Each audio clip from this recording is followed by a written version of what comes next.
Frantic pleas echo through a dark, oppressive space, voices begging to be released. A shadowy figure with glowing purple eyes reaches out, causing a smaller form to recoil in terror, as cries of, "Where the hell are you doing this?" fill the air. The chaotic scene continues, with more figures appearing in the background, their desperate calls of mommy, daddy, adding to the cacophony as the shadowy aggressor remains a silent, ominous presence. Suddenly, the scene shifts to Jiang, his crimson eyes wide with shock and confusion as he takes in his new, bewildering surroundings. He turns his back to the viewer, observing a multitude of shadowy figures in the distance, a silent question forming in his mind. Who are all these people? His attention is then drawn downward, a hand reaching out towards the ground where an ethereal purple light begins to emanate from cracks in the earth. Jiang clutches his head, the disorientation overwhelming him as he desperately wonders, where is this place? The purple light intensifies, erupting into a brilliant, golden-white glow that fills the entire space with shimmering particles. Disoriented, Jiang finds himself surrounded by glowing particles, his mind struggling to process the sudden shift in reality. A monstrous, shadowy figure with glowing red eyes suddenly lunges forward, its sharp claws tearing into an unseen victim amidst a cacophony of screams and explosive impacts. Jiang watches in horror as the victim recoils, the terrifying scene unfolding before him feeling impossibly real, a chilling thump echoing as another figure desperately cries out to be left alone. Beside him, Park Dyaku stares with wide, terrified eyes, both men grappling with the impossible question, is this a cruel prank, a vivid dream, or something far more sinister? Jiang's expression hardens as he tries to rationalize the chaos, wondering who would orchestrate such a thing, his mind reeling from the fact that he was just in his own house a second ago. Now, in the quiet solitude of his own home, Jiang sits contemplatively at a table, a cup in hand, the recent chaotic events replaying in his mind like a vivid, unsettling dream. His thoughts are abruptly broken by the insistent ring of his phone, pulling him back to the mundane reality he had just questioned. A soft beep emanates from his phone, and Jiang finds a new game application demanding his attention, asking if he will participate. He stares at the screen, a question forming in his mind about this unexpected new game. As if drawn by an unseen force, his hand instinctively reaches out. A flicker of concern crosses his face as he realizes he doesn't recall ever installing such an application. Suddenly, he finds himself amidst a bustling crowd, hearing murmurs of confusion and fear from those around him, all wondering what is happening. His eyes widen in surprise as a voice calls out to him, asking if he has any knowledge of the unfolding events.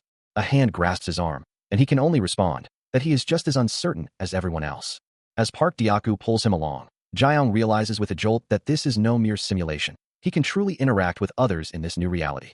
He stares at his hand, the world around him a blur of light and particles, wondering where exactly he is. Suddenly, a radiant figure with flowing white hair and glowing golden eyes appears above the crowd, her voice echoing with divine authority, "Everyone, welcome to the other world." As a fiery aura erupts around her, she declares, "A fire." A monstrous growl rips through the air, a terrifying beast with glowing red eyes appearing as if summoned by her words. The divine figure continues, her golden aura intensifying. "Everyone, please pay attention to what I will say from now on." Among the bewildered faces, Park Dyaku stares up, his mind reeling at the declaration. "First of all, I am thankful for you all accepting our invitation." "Invitation? What the hell are you talking about?" The ethereal being's voice cuts through the confusion, her words a chilling promise, "And you will all die here. But if you manage to survive, you can go to the next stage. This is a game. Called a game. It is directly related to your survival." Jiang's crimson eyes widen in disbelief, the full weight of the situation crashing down on him as the entity adds, "Not all of you can go to the next stage." "What?"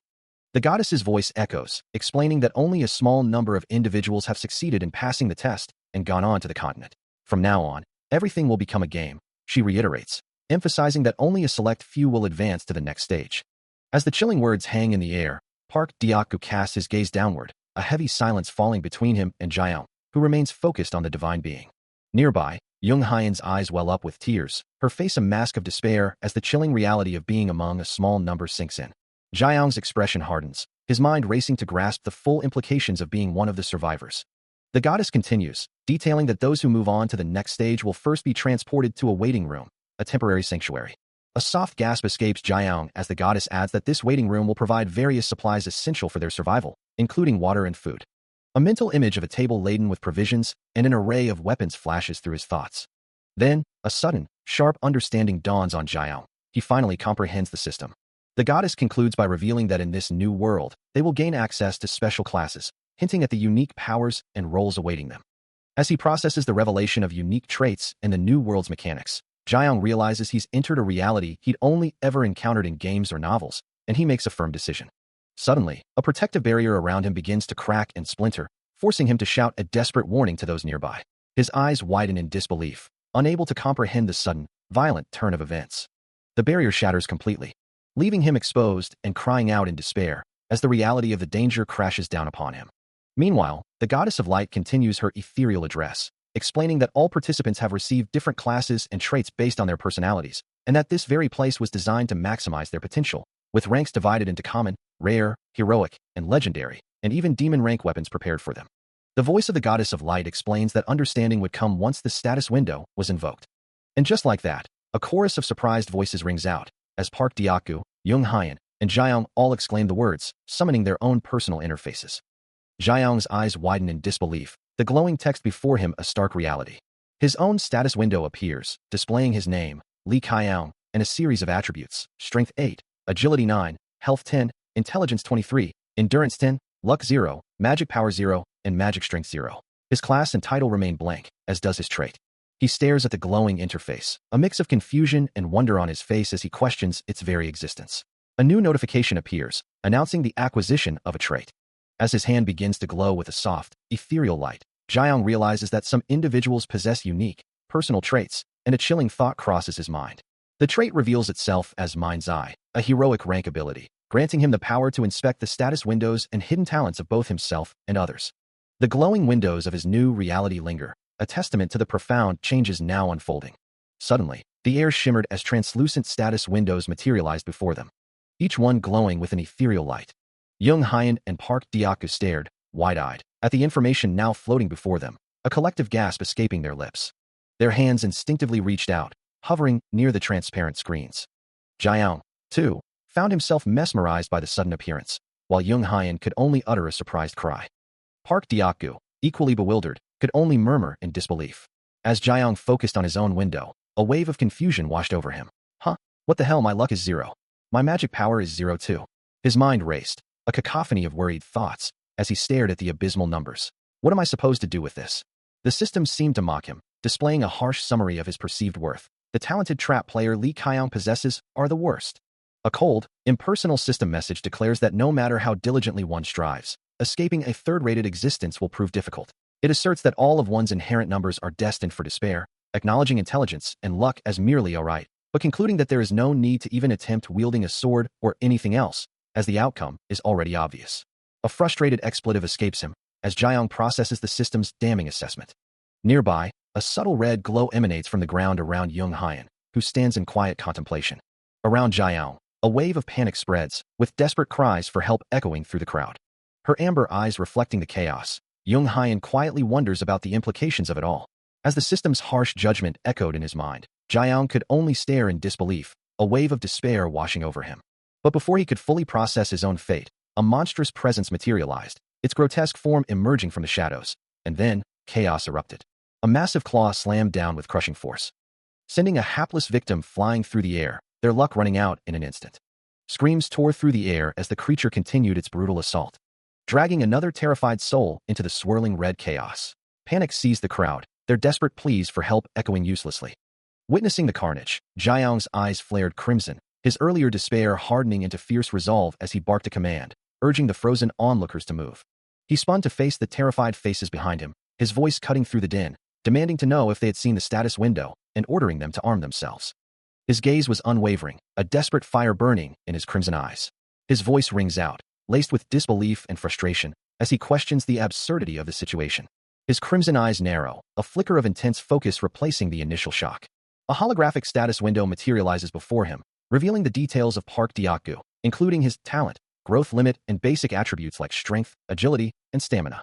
The display continues, showing his wisdom, dexterity, and magic stats. Jaeyoung observes the low dexterity and magic scores, a grim realization dawning on him as he mutters, "I found one." A sinister glint enters his eyes, his expression hardening with a newfound resolve. A cruel smile plays on his lips, blood splattered across his cheek, as he declares his intention to use the individual as my meat shield. A monstrous, clawed limb bursts forth amidst a violent surge of reddish-orange energy, its guttural roar echoing as it continues its aggressive advance. With terrifying speed, the claw seizes a human arm, eliciting a piercing scream. Jung Hyun is caught, her face contorted in terror as she cries out, "Someone!" Her desperate plea echoing through the chaotic space. Save me. Witnessing the horrifying scene, Park Deok-gu shouts in alarm. Please, quickly. Jiang, his expression resolute, turns to his companion and calmly instructs, please take the lead. I'll help you. He hears Park Deok-gu's urgent question, wondering if he intends to fight, but Jiang's resolve is firm, declaring they cannot simply retreat, as a terrified scream pierces the air. He believes there must be a reason for this sudden assault. Deok-gu, however, suggests they should escape the danger. Meanwhile, Young Hyen's eyes widen in sheer terror, her mouth agape in a silent scream. A monstrous maw, radiating a vibrant reddish-orange energy, lunges forward with a sickening gulp. It connects with brutal force, sending her reeling. A massive, shadowy claw seizes her, pulling her away as her screams intensify. Her face contorts in pure horror, swallowed by the encroaching darkness. A satisfied smirk plays on Jiang's lips as he surveys the chaotic scene. A glowing red blade held ready as he declares his intent to use the creature before him as a temporary shield. The monstrous creature shrieks, recoiling from an unseen blow. As Jiang's weapon flashes red, striking it down with brutal efficiency. But the beast retaliates, its claw lunging towards him with unexpected speed, catching him off guard.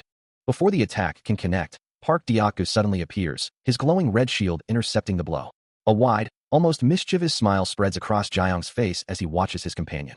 He comments on Deok-gu's usefulness, who, standing amidst the defeated monster's remains, urges them to collect their spoils. Deok-gu braces his shield once more, deflecting another desperate lunge from the remaining creature. Young, that thing. Park Deok-gu's voice cuts through the air, drawing Jiang's attention to the glowing exit portal. He turns to his companion, a slight frown on his face, as Deok-gu insists they are still escaping. Suddenly, a desperate cry echoes through the dungeon. Save me. A man, bloodied and terrified, collapses to the ground, a chilling screech filling the air around him. He scrambles onto his knees, hands clasped in a desperate plea. Save me, please.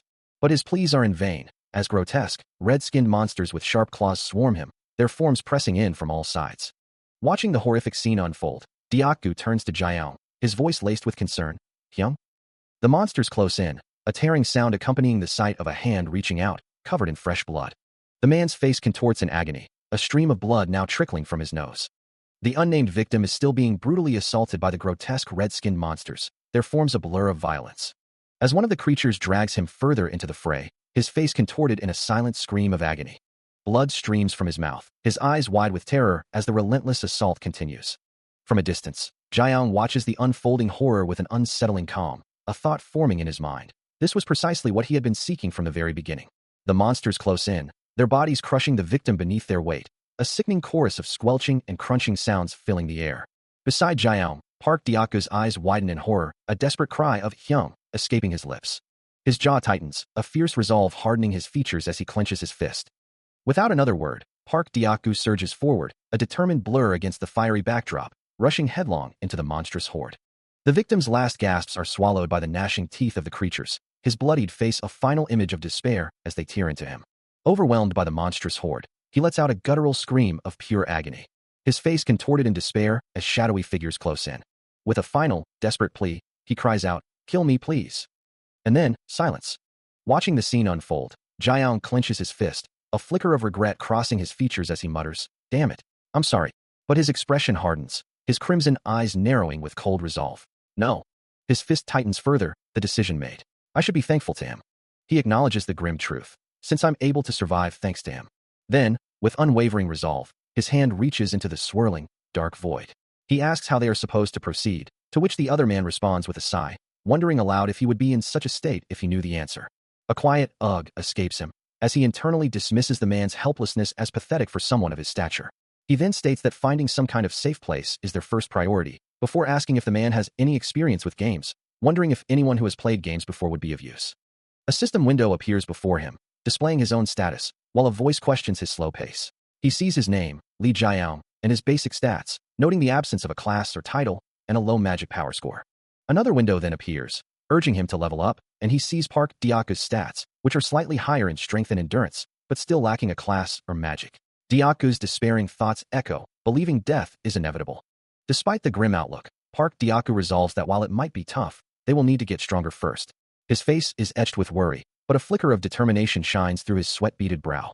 He then reveals 2 sacks, declaring that fortunately, they now possess both a sword and a shield, along with some potions. He considers his own situation when compared to others. With the discovery of new tools, Park Deok-gu confirms, they are now in a slightly better state than before. A wave of realization washes over him, his expression tightening with a mix of fear and determination. Beside him, Jiang hums thoughtfully, his crimson eyes fixed on something unseen, processing information. He observes a monstrous creature, its gaping maw filled with jagged teeth, and wonders why it isn't attacking them. Activating his mind's eye, Jiang quickly scans the creature, identifying it as a 5-year-old voracious demon. The system window reveals its instinctual traits, noting it's a low-rank monster with very poor eyesight and intelligence. This crucial detail clicks into place. The monster simply cannot see them well. Jiang points forward, a plan forming in his mind, while Diaku watches, ready to follow his lead. With newfound resolve, Diaku grips his crude wooden club, preparing for the confrontation. Park Diaku cries out, "Hyungnim, you can't be," as a searing red blast erupts, striking him squarely in the chest.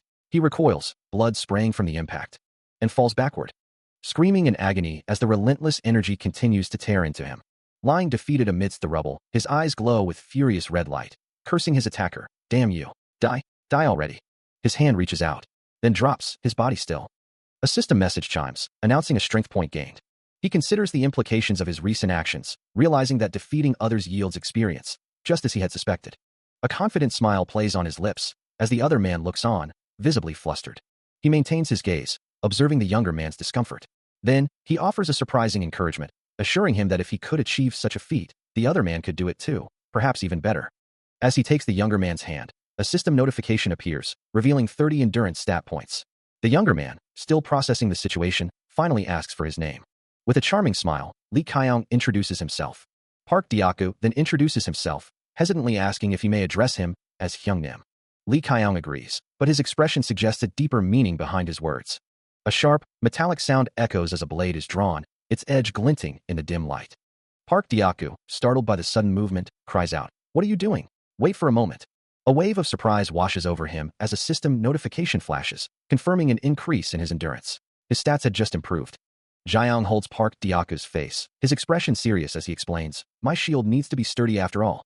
Overwhelmed with gratitude, Park Diaku kneels before him, pledging, "Thank you so much, Hyungnim. Please feel free to use me for whatever you want, Hyungnim." Jiang simply replies, "All right, let's get out of this place first." A subtle, knowing smile plays on Jiang's lips, his crimson eyes glinting with a faint, almost imperceptible glow. Suddenly, a piercing scream echoes through the dungeon, drawing their attention to Jung Hyen in the distance. Her terrified cries continue, filling the cavern with a chilling sense of dread. Her face contorted in pure terror, Jung Hyen's eyes glow with an unnatural light, reflecting the horror of whatever she is witnessing. A piercing scream rips through the air, as Jung Hyen's eyes glow with an unnatural, terrified red light. The ground trembles with heavy thuds, revealing a monstrous, hulking figure with glowing red eyes and sharp fangs. As the creature advances, she desperately cries out for salvation, her voice trembling with fear. Reacting instantly, Jiang grabs Diaku, commanding him to run, who can only stammer a terrified agreement. His own eyes glowing crimson, Jiang's focus sharpens, assessing the unfolding chaos. He internally questions the sheer number of creatures, and wonders about the identity of the screaming woman caught in the midst of it all. With a soft beep, he activates his mind's eye ability, a glowing screen materializing before him. His gaze shifts to Diaku, a flicker of surprise crossing his features. The screen now displays Park Diaku's individual human stats and ability limits in intricate detail. As the golden light of the mysterious structure pulsed, a shocking revelation hit him. The magic power emanating from it was of legendary rank. Snapping back to reality, he quickly pulled Park Diaku away from the immediate danger, who, still bewildered, asked what he was doing just standing there. But Jiang's crimson eyes glowed with intense focus, his mind racing as he processed the implications of what he had just perceived, the legendary power belonging to none other than Jung Hyen. His hand, now faintly glowing with his activated ability, reached out as if to confirm the impossible truth. She truly possessed legendary rank magic power. Jung Hyen looks up at Jiang, her voice laced with apprehension, asking if they will truly be able to proceed. Jiang and Park Diaku stand at the precipice of a dark, cavernous opening, a sense of unease settling over them as the former wonders aloud if they will all be able to survive. Hyen's face contorts in distress, the weight of the situation pressing down on her. Jiang glances back, his voice firm as he calls out, directing them to follow him. With a renewed sense of resolve, Hyen affirms her readiness. Her lips part slightly, a silent breath taken before the plunge. Led by Jiang, the trio descends into the glowing depths of the dungeon, the vibrant magical energy illuminating their path. A guttural roar echoes through the newly entered dungeon. He turns sharply, his eyes widening at the sudden, terrifying sound. The air crackles with a malevolent red energy as a figure is caught in the brutal assault. A sickening crunch accompanies the impact, the victim crying out in pain as a massive fist connects. Jiang wastes no time, drawing his sword with a swift, practiced motion, Park Diaku ready behind him. Meanwhile, another figure rushes forward, their footsteps a determined rhythm against the stone. Jung Hyan, her eyes glowing crimson, lunges with a knife, aiming for a critical strike. The blade slices deep into the orc's arm. Yet, the initial victim remains on the ground, still being mercilessly beaten by the monstrous foe. Jiang groans, blood already staining his cheek as the relentless assault continues. He tightens his grip on his sword, even as Park Diaka's voice cuts through the chaos, a desperate warning echoing through the dungeon. More monsters are approaching, threatening to overwhelm them. Another blow lands, sending a fresh spray of blood across Jiang's face, the impact jarring him to his core. He grits his teeth, enduring the pain, his resolve hardening with each strike. Suddenly, a brilliant blue energy slashes through the air, a blinding streak of light cutting through the darkness. Jung Hyan, enveloped in a vibrant blue aura, moves with impossible speed, a blur of motion aimed directly at the monstrous orc. The impact is devastating, sending a violent spray of blood and gore across the cavern, a testament to her raw power. Jiang, still reeling from his own injuries, stares in stunned disbelief, utterly bewildered by the sudden, overwhelming force he just witnessed. As dawn breaks, he steps forward, the sound of his footfalls echoing in the tense silence. But the assault continues, a brutal, unseen force striking him again, leaving fresh blood on his face. His crimson eyes reflect the pain, yet a flicker of defiance remains. The impact sends him flying through the air. Before he crashes hard onto the ground, his body momentarily still. Despite the injuries, a fierce resolve hardens his gaze, his mind racing to comprehend the situation.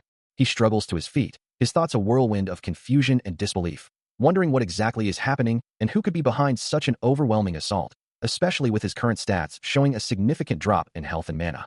Suddenly, the air shimmers, and a brilliant burst of golden particles erupts, illuminating the chaotic scene. As the golden light from the previous encounter fades, a system message flashes, announcing the regressor of Altinus with a sudden, questioning exclamation. He stares at the glowing interface, a familiar system window materializing before him, wondering aloud what new information it holds. The window displays a message, a polite acknowledgement of effort, addressed to someone named Kim Hyungseong. Below the greeting, a detailed status screen appears, revealing an overall rating and a perplexing note. It's hard to believe that even after being cursed, his stats are incomparable to ordinary people, and comparing them is an insult. To even contest with this man is a great honor. The system highlights a specific attribute, his luck, rated at 23 and categorized as hero. Another attribute flashes, his stamina, declared legendary. Reading the full description again, the implications sink in, leaving him utterly dumbfounded by the impossible reality of these stats. He stands frozen, his gaze fixed on the system window, a single thought forming in his mind about the person described. His crimson eyes widen in disbelief, a hand rising to his chin in utter shock, as the magnitude of the revelation washes over him. The unnamed victim, still disoriented, looks at Jiang with a flicker of recognition, asking if they had met before. Park Diaku, however, beams with pride, introducing Kyung Hyungnim to the bewildered man, adding that he seemed to be a better fighter than them. Kyung, deflecting the praise, attributes his swift victory to mere luck. Internally, he wonders if he can access the man's traits as well, his eyes glowing faintly as he focuses. A new system window materializes, detailing the swordsmanship expert ability, a legendary skill granting 10 advantages to all sword-related actions, with attack power increasing proportionally to how long the sword is drawn. Kyung observes the impressive description, noting that it seems quite potent for a mere swordsmanship expert. He glances around, deep in thought. A subtle, knowing smirk plays on his lips, his crimson eyes glowing with a predatory intensity as he questions whether the man is truly a regressor or simply incredibly fortunate. Park Diaku, shield at the ready, and Jung Hyan stand beside him in the shimmering golden light, awaiting his next move.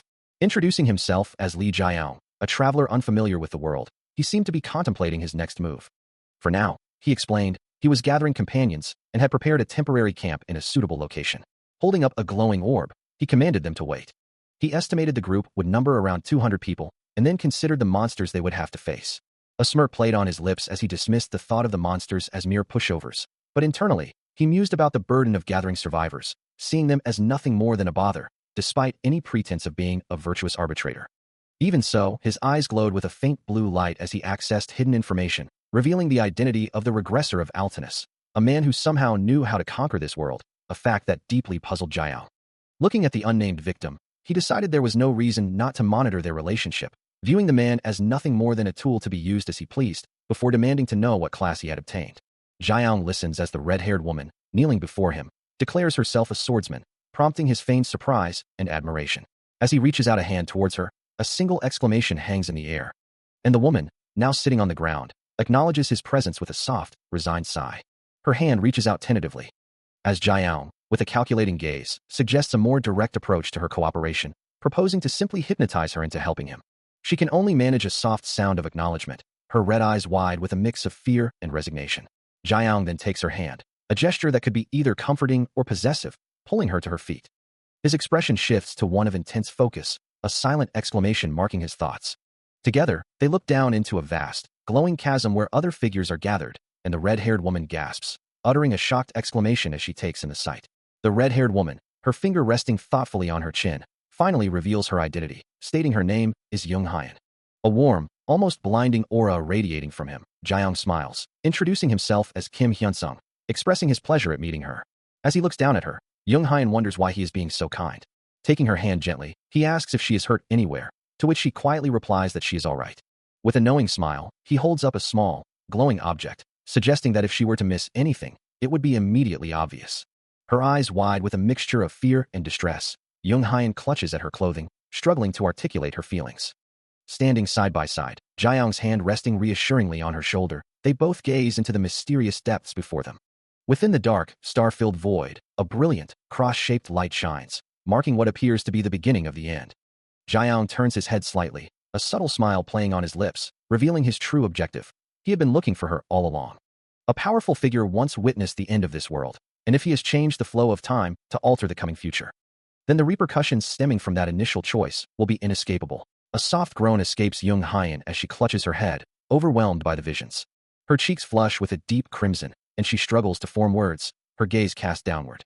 Leaning into Jiang's comforting embrace amidst the shimmering void, she murmurs a quiet apology, then offers her gratitude for his timely intervention. A gentle smile plays on Jiang's lips, as he dismisses her concerns with a soft, no problem. He holds a softly glowing orb, its light illuminating the particles swirling around them, while Jung Hyan remains silent, lost in thought. Jiang's crimson eye glows with an inner light, his thoughts focused intently on Jung Hyan. She stares at a massive, glowing cross suspended in the dark expanse, a woman whose ability is truly beyond common sense.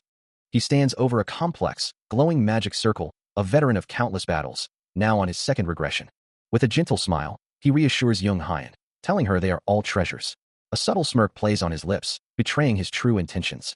He declares their unbreakable bond, promising to stay together until the very end, a declaration he punctuates with a silent, chilling laugh. A wide, impressed smile spreads across Jiang's face as he takes in the dazzling, ornate interior of a newly discovered location, its air shimmering with golden particles and vibrant light. He can only utter a soft, drawn-out sound of wonder, his gaze fixed on the spectacle above. Beside him, Park Deokgu, Jung Hyan, and the red-haired woman also look up, equally mesmerized by the glowing, intricate architecture and the ethereal light filtering through the space, a sense of profound discovery hanging in the air. Turning to the red-haired woman, Jiang asks, his voice filled with disbelief, "How did you find such a place?" She offers a small, knowing smile, her eyes sparkling with amusement as she simply replies, "Accident." With that, she turns and begins to walk away, her confidence unwavering as she adds, "I'm sure of it." "Absolutely." With a bright smile, the red-haired woman greets them, her casual demeanor contrasting with the shimmering, golden particles that still fill the air around them. Her words hang in the air as she continues, "It seems like you've." Jiang, however, is less focused on her greeting and more on the new figure beside her, wondering, who is she? His companion, Deokgu, adds, "I was worried because you guys were running late." He observes the new arrival, a young woman named Jai-hai, and notes that there are two people who came with the red-haired woman, before his gaze drops, a quiet, questioning sound escaping him. A status window materializes before him, revealing the details of Li Jai, age 22, class none, job commercial ambassador. He can only utter a bewildered, "Huh?" The red-haired woman, oblivious to his internal turmoil, playfully addresses Jiang as Brother Hyunsung, while a thought bubble labels her as cute. Jiang, still processing the information, murmurs, "Brother Hyunsung." Another status window appears, detailing Jaihe's abysmal stats, strength 15, dexterity 10, luck 1, endurance 10, intelligence 10, magic power 10, culminating in an overall worst rating. A wave of disbelief washes over Jiang as he exclaims, "Vibes. What good is this?" Ugh. He laments that the first one they encountered already had an overall defense, implying Jaihe's stats are even worse. Still reeling from the unexpected encounter, Jiang's mind raced, trying to process the identities of everyone present, even as a narration box subtly hinted at the red-haired woman's sadistical mind-freak tendencies. Meanwhile, the red-haired woman, seemingly oblivious to his internal turmoil, smoothly introduced his companions, first Park Deokgu, then Jung Hyan, extending a polite greeting. A shy young Hyan then offered her own name, her voice soft as she returned the greeting. Without thinking, Jiang's hand shot out, firmly gripping the red-haired woman's shoulder. She responded with a questioning hum, her expression unreadable. Internally, Jiang seethed, incensed by the thought that she dared to size him up. His gaze then shifted to Park Deokgu, whose impressive size and equipment were undeniable, a clear display of raw muscle. Yet, Jiang's thoughts quickly drifted, comparing the current situation to the Li Jihai he once knew, and the man who supported her. Oblivious to Jiang's complex internal monologue, Deokgu enthusiastically addressed him, asking if he was perhaps a take brother and confidently boasting about his own monster-capturing achievements. The red-haired woman looks up, a surprised exclamation escaping her lips. Meanwhile, Park Deokgu enthusiastically pats Jiang on the back, declaring that he'd seen him before and owed his very survival to his brother Kayao. The red-haired woman observes the interaction, a thoughtful hum escaping her as she wonders if that's truly the case. Jiang stands silently, his staff held firmly at his side. With a pleasant chuckle, the red-haired woman introduces herself, expressing her pleasure in meeting them. She then explains the living arrangements, stating that the areas are divided by gender, and Young Hyan will be staying with her, before asking Jiang to be kind to her. Young Hyan, receiving a gentle pat, softly thanks him and promises to be kind to Kayao. Internally, Jiang remains wary of this woman, his thoughts swirling with suspicion. Outwardly, however, he maintains a charming smile, agreeing to her request with a cheerful yes, be nice to me. As he observed the red-haired woman, a thought echoed in his mind. She was indeed the same type as him. Below, the crowd stirred with excitement, a collective gasp rising as they spotted something in the distance. With a bright smile, the red-haired woman exclaimed, the heroes had arrived, and she intended to join them. Park Deokgu and Young Hyan reacted with wide-eyed wonder, a shared cry of astonishment escaping their lips. Jiang observed the jubilant crowd below, thinking this place actually seemed safe, as the masses cheered for their heroes. The red-haired woman continued, her voice carrying over the din, speaking of people like them and expressing her affection. A moment of shared relief and happiness settled over Jiang, Park Deokgu, and Young Hyan, their faces reflecting the crowd's joy. The next day dawned, bringing with it a new landscape. Despite the passage of time, Jiang's expression was etched with a deep, quiet distress, his eyes closed in what seemed like troubled contemplation. A voice echoes, acknowledging the survival of one. He still thanks to us. A relief. Yet, the grim reality of their situation quickly overshadows any comfort, as the thought forms. We're collecting more of a burden than resources. A weary sigh escapes him, his face etched with fatigue and a faint flush. Pulling up his sleeve, he considers the grim truth. There aren't many able-bodied people capable of fighting. With a wry, almost resigned smile, he admits, truthfully, the circumstances aren't very good right now. Their provisions and water are almost depleted, and on top of lacking manpower, they have to take care of about an additional 30 people. Looking down, he muses, maybe even more, the name Hyunsung echoing in his mind. The rations they've brought won't last soon, and it's almost impossible to get rid of the monsters, confirming they are indeed collecting more of a burden than resources. His eyes glow with a cold, calculating light as the stark thought forms. They are just a burden. Meanwhile, the red-haired woman watches on, her expression unreadable. As the red-haired woman watched, his voice, firm and resolute, cut through the air, declaring that he was no mere volunteer. Park Deokgu attempted to interject, but he remained unresponsive, his thoughts elsewhere. A faint smile plays on Jiang's lips as he acknowledges the support offered to him, murmuring a quiet, thank you. He continues, understanding the sentiment. I'm sure you'll want to survive and get out together. I empathize and understand your thoughts. Yet, his expression shifts, a hint of something colder entering his eyes as he adds, but I'm not like you. He elaborates, his words a stark revelation of his true nature. My personality doesn't allow me to sacrifice myself and work cooperatively in groups. You can even call me selfish. As he speaks, Jiang's mind drifts, recalling the common adage of the greater good. He remembers the words of the greatest good for the greatest number, but he doesn't know what I'm thinking. Returning to the conversation, he offers a knowing smile. Completely understand. I'm sure you have something you want. His gaze sharpens slightly. His thoughts again drift to the concept of collective good, a cynical smirk playing on his lips as he considers the true motivations behind such ideals. He remembers the words of the greatest good for the greatest number, but he doesn't know what I'm thinking. Finally, with a decisive tone, he concludes, then, I'll say this. He turns slightly, acknowledging Li Jihai as she addresses him, her words cutting through the shimmering, almost dreamlike atmosphere of the room. She continues, her gaze firm, expressing a desire to share in whatever benefits he might be planning to reap. But his internal resolve hardens, a silent declaration that he has no intention of letting anyone else claim what he believes is rightfully his alone. Considering the intricate details of Hyunsung's future plans, Jiang declares that he and his companions would like to be included as well. He stands before Park Deokgu, his crimson eyes reflecting a deep understanding of the stakes, recalling the strange notification from the beginning, which had presented 3 distinct choices. He knew then, as he knows now, that once a rare item has been selected, it becomes impossible to reverse the decision. He finds it practically impossible to organize them, believing the continent might monopolize all resources, which would make gathering people and resources less efficient if his guild didn't attack. Even if they weren't devoured by monsters, they would eventually starve to death. He wonders if this is something that anyone could deduce. Lost in thought. Then, looking at his companion, he asks, "You're trying to say?" The two men clasp hands, agreeing to work well together. A small smile plays on his lips as he thinks, "Well, you're at least better than that Hyunsung guy who only knows how to be a businessman." Same goes for here. He observes the crowd around him, a subtle shift in perception now evident in the way others regard him. This guy, he muses, the way he looks at me has changed.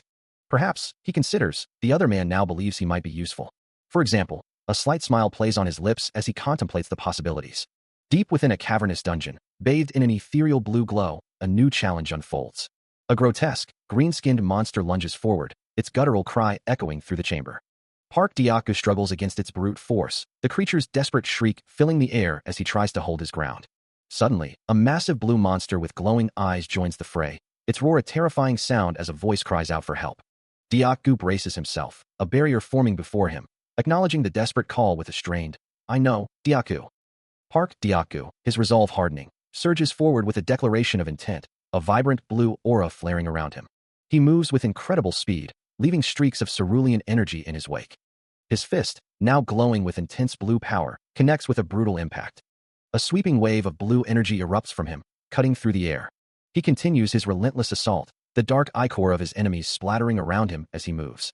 Another powerful blow lands, his hand radiating with the same fierce blue light. His eyes blaze with electric blue intensity, crackling energy surrounding him as he pushes his power to its limits. But from the shadows, a monstrous claw lashes out, accompanied by a guttural shriek. A violent, fiery explosion engulfs the space, the impact shaking the very foundations of the dungeon. A crimson blade plunges forward, striking its target with a sickening thud. The weapon glowing with malevolent red energy as it finds its mark. The force of the blow sends Park Dyaku reeling backward, his body twisting violently from the impact. Meanwhile, from a vantage point above, Jiang observes the unfolding chaos, a thoughtful expression on his face as he considers the situation, hearing Kim Hyunsung's name mentioned. He muses that something significant lies ahead, and that he might never truly be rid of the other man. Kim Hyunsung confirms his understanding, noting that at least the number of monsters is less than anticipated, which is a small comfort. Considering the initial state of affairs, Jiang's hand clenches, a silent acknowledgement of the unfolding events. He suggests that the reduced monster count is likely due to Kim Hyunsung already clearing the immediate area, then questions how the other man acquired a sword not originating from Earth. Kim Hyunsung considers this, suggesting it might be an item he possessed from his class. A heavy sigh escapes Park Dyaku as he looks down, contemplating the implications of being assigned to an A-class mission. Jiang, observing his friend, offers a quiet thought. He continues, a slight smirk playing on his lips, insisting that Dyaku shouldn't pretend to be unhappy, especially with the guild's doors opening for them soon, then quickly adds that his help wasn't truly necessary. Dyaku, however, looks away, his expression serious, repeating Jiang's dismissal of his own help. He firmly refutes the statement, his gaze unwavering. A gentle smile graces Jiang's face as he explains that without his intervention, reaching this point would have been far more challenging. Dyaku's eyes widen slightly, a blush creeping onto his cheeks as he addresses Jiang with a respectful honorific. He looks utterly bewildered, a soft sound of confusion escaping him. His flustered expression remains, a faint sound of surprise accompanying his reaction. A voice calls out to him, Hyungnam, as a brilliant golden light erupts around him, catching him by surprise. The intense light coalesces, forming a shimmering, golden interface. A system message appears, announcing that a class opened, and explaining that selecting a class will reveal its detailed description. The interface then displays several common grade class options, including Warrior, Archer, Magician, and Commander. A new notification flashes, indicating a rare grade option has now appeared. His expression shifts to a wide, excited smile, pleased that this development was faster than he had anticipated. The system highlights the Commander class, now showing it as a rare grade option, with an exclamation mark emphasizing its rarity. His eyes widen in surprise, a thought bubble appearing as he questions what this unexpected development could mean. The Commander class description appears, detailing it as a leader who can command large armies and use various strategies for victory, rather than a frontline warrior. He muses to himself, observing the system interface as it presents the Archer class, detailing its long-range capabilities and basic knowledge of bows and arrows. The system continues to scroll through available options, reminding him that class changes are only possible under specific conditions, and for now, the common choices seem rather uninspired. Another common grade, the Magician class, appears, promising basic magical knowledge, related class paths like Black Magician or Alchemist, and a modest 3-point increase to his magic stat. He considers the magician class, but realizes he has no idea how many magic points he currently possesses. Suddenly, the system flashes, presenting an entirely new option: the commander class, a rare grade specializing in leadership, unit cohesion, and a significant 5-point boost to his leadership stat, despite being devoid of offensive or defensive capabilities. A wave of surprise washes over him, as he questions the nature of this class he's never heard of before.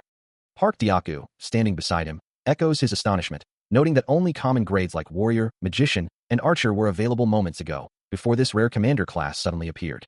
Jiang's expression shifts to one of deep contemplation as he processes the implications of such a unique and unexpected class. A determined glint enters his eyes as he concludes that despite its unconventional nature, the commander class might actually be a very good choice for him. As the system confirmed his choice, a surprised Park Dyaku exclaimed, demanding to know if his young Nim was truly a commander, a question Jiang calmly affirmed, much to the disbelief of Li Jiahe. Dyaku, still processing the revelation, muttered that a commander class seemed inherently inferior to others, wondering why anyone would choose it. Jiang, however, simply smiled, explaining that it was common sense. A commander would definitely win. He clarified that Dyaku was only thinking of direct attack classes, but his own mind was kill, and he'd choose a commander over a mere commander any day. Dyaku continued to protest, pointing out that other classes gained significant stats, but the B-class commander offered very little. Growing increasingly agitated, Dyaku grabbed Jiang's shoulder, wondering if he was being provoked, and repeated with emphasis that Suri Hyunsung is a commander. A commander. Li Jiahe, trying to mediate, suggested that Jiang wouldn't be sad about his choice, but Dyaku cut her off, insisting that his Hyungnim simply shouldn't be a commander. Jiang patiently explained that if one could raise their leadership stat, it would be a huge help, reiterating that commander was the most strategically non-combat class. The sheer absurdity of it all seemed to overwhelm Dyaku, who could only shout commander, in disbelief, his chibi form reflecting his exaggerated shock. He tried to compare it to other classes, muttering about an archer, but his thoughts dissolved into a frustrated commander XE. The word commander echoes in his mind, his eyes glowing with a subtle red light. A faint, knowing smile graces his lips, even as Dyaku's concern is palpable. He processes the choice, the vibrant, swirling energies of the class selection system illuminating the space around him as his companions observe from a slight distance. The system presents the various class options: archer, mage, warrior, and commander, each with their descriptions, and he acknowledges the information. A quiet, unwavering conviction settles over him, affirming that this path is indeed the optimal choice. His finger extends, decisively pressing the yes button on the shimmering holographic interface. Immediately, a brilliant burst of light erupts, momentarily engulfing his form. The light intensifies, coalescing into a powerful golden aura that radiates outward from his body. As the intense glow begins to recede, he slowly examines his hand, a faint golden sparkle still dancing in the air, while Dyaku watches, wondering if the selection was truly successful. A loud clatter echoes through the space, and Park Dyaku lets out a shocked exclamation, his eyes wide with disbelief as he turns towards Jiang, who stands with a look of mild surprise. Dyaku then shouts, demanding to know which class he chose, while Li Jiahe, equally bewildered, echoes his question. As a brilliant, golden light descends, Park Dyaku stares in disbelief, wondering if this incredible sight is his community's secret. Meanwhile, Kim Jiang clutches his neck, a look of profound shock on his face as he processes the sudden, overwhelming realization. His body now radiating with a soft, ethereal glow as he declares, "I'm a magician." Dyaku, still reeling, struggles to comprehend, repeating to himself that he is a regressor, not a magician. Turning to his companion, he finally manages to articulate his confusion, asking, "Kayang, can I ask you why you chose the magician class?" The man simply chuckles, offering a casual explanation. "I just felt like it." He then adds with a knowing smirk, "You punk, there's a reason why I'm not an archer." As the system displays the commander class, offering only a single extra stat point, and then highlights the magician class with its promising intelligence boost, he observes his own magic power stat, currently at 0, yet notes the tremendous merit in raising it by 3 points, a basic benefit acquired through his chosen class. Yet despite the unexpected classless status, he finds himself thinking it's not so bad after all. Kayang considers his options, a faint glow emanating from his hand as he decides it's worth using for now. Meanwhile, Park Dyaku, standing over him, breaks the silence, asking if he has chosen a class yet. Dyaku, looking surprised, then inquires about Kayang's own choice. Kayang, with a knowing look, suggests a shield warrior for his companion. The idea clearly catches Dyaku off guard, leaving him utterly bewildered by the unexpected recommendation. Yet, as if by magic, a radiant light envelopes him, manifesting a sturdy shield and transforming him into the very class Kayang proposed. Kayang then calmly asks if he has made his choice. A wide smile spreads across Dyaku's face, a shield now firmly strapped to his back. He confirms, with newfound enthusiasm, that he is indeed a shield warrior, just as Kaiyang suggested. Kaiyang observes his companion, a wry smile playing on his lips as he internally praises the choice, though a hint of amusement colors his thoughts about the potential roles. With a decisive nod, he declares Diaku their official meat shield, a title delivered with a mix of pragmatism and playful affection. Diaku, now fully transformed and ready for action, turns to Kaiyang and Jaehi, suggesting they consider heading back. But Kaiyang, ever the strategist, pauses, his thoughts already on the practicalities of their survival, wondering how best to distribute their limited food rations. He reaches for a bag, his expression thoughtful, a silent exclamation mark appearing above his head as he considers the task. Handing a full sack to Diaku, Kaiyang instructs him to distribute the provisions among the others, ensuring everyone receives their share. As Diaku takes the bag, Kaiyang looks down, a moment of quiet reflection passing over him. Diaku, ever respectful, bows deeply to Kaiyang, expressing his sincere gratitude for the kindness shown. Kaiyang watches him go, his back to the viewer, the scene concluding with a sense of purpose and camaraderie. The survivor camp bustles with quiet activity, a stark reminder of their new reality.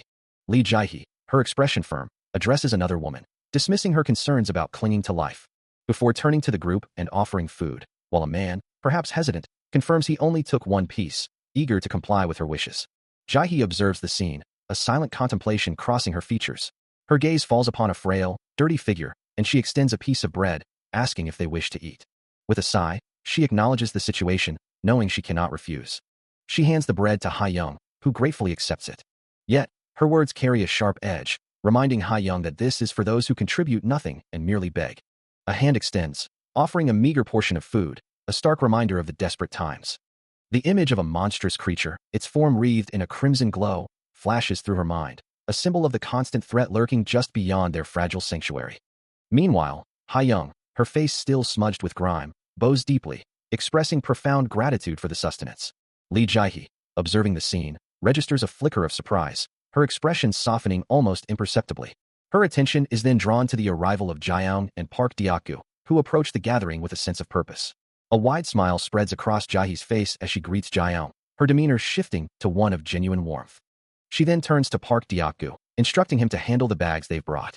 Jaeyoung, acknowledging her, expresses his thanks, before stating his need to depart for other duties. As he leaves, Jaehi's thoughts drift to his capabilities, pondering if he is a commander or an archer, reflecting on his potential role in their survival.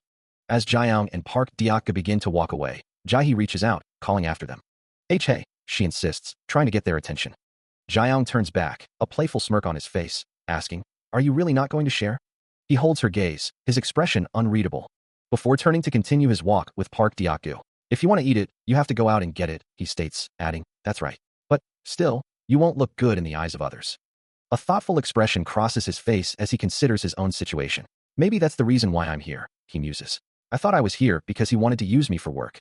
Meanwhile, Jaehi continues her duties, distributing food to the grateful survivors gathered around a small fire, including Ha-young, who looks up at her with appreciation. Ha-young's face lights up with a genuine smile as she accepts the offering. "Thank you," she says, adding, "Avenue. That's nothing." As for Lee Jaehi, if one considers her role, it becomes clear that while Kim Hyun-sung handles all operational management, she is an indispensable part of the camp's daily function. He continues his internal monologue, acknowledging that she acts however she desires. And between the typical strong and weak types, a soft sound escapes him as he envisions her, crowned and regal, on a throne of roses. Indeed, when Kim Hyun-sung departed, it was this woman who became the true ruler, and that is simply how things are. He observes the scene before him, a soft sound escaping his lips. Nearby, Park Diaku, Lee Jaehi, and Ha-young stand with other survivors, their gazes fixed on something unseen. Jaehi gently guides a small child, while Ha-young watches over them. Jaeyoung kneels, his expression softening as he looks at the child. The group of survivors moves slowly, a flashlight beam cutting through the dimness. He urges the child to move quickly, voicing his concern about another potential monster raid. Lee Jaehi, her cheeks flushed with a soft pink, expresses her embarrassment, apologizing for her reaction. Meanwhile, Jaeyoung, recalling a brief image of Lee Jaehi and another individual, ponders a name, Young Haran. For some reason, it feels familiar. A subtle smirk plays on his lips as he considers how Hyen is treated by the public, a thought that seems to amuse him. Later, walking alongside Park Diaku, Jaeyoung calls out his companion's name, who responds with a simple affirmation. Jaeyoung then asks if he remembers Young Haran from yesterday, to which Park Diaku confirms, recognizing her as the girl who offered assistance. As Lee Jaehi listens in, Jaeyoung emphasizes their need for her, prompting a question from his companion about the sudden topic. Park Diaku's face flushes with a sudden realization, his expression shifting to one of eager understanding. Carrying a large sack, he confidently declares his understanding, insisting that if it's about her, he will handle it and deliver her to them. Meanwhile, Li Jiahe watches the exchange, a look of distinct annoyance crossing her features, her brow furrowed in clear displeasure. Jiang gently holds a small bag, his thoughts drifting to the young woman he's taken under his wing, acknowledging the profound loneliness and hardship she must have endured. As he carefully folds a piece of cloth, he reaffirms his belief that they are the only ones truly capable of caring for her. A chilling smile plays on his lips as he considers Jung Hyan, her current weakened state making her all the more valuable for his plans, a trustworthy and obedient asset to be deployed at the opportune moment. Suddenly, a boisterous shout cuts through the air as Park Diaku, carrying a small child survivor on his back, calls out to someone.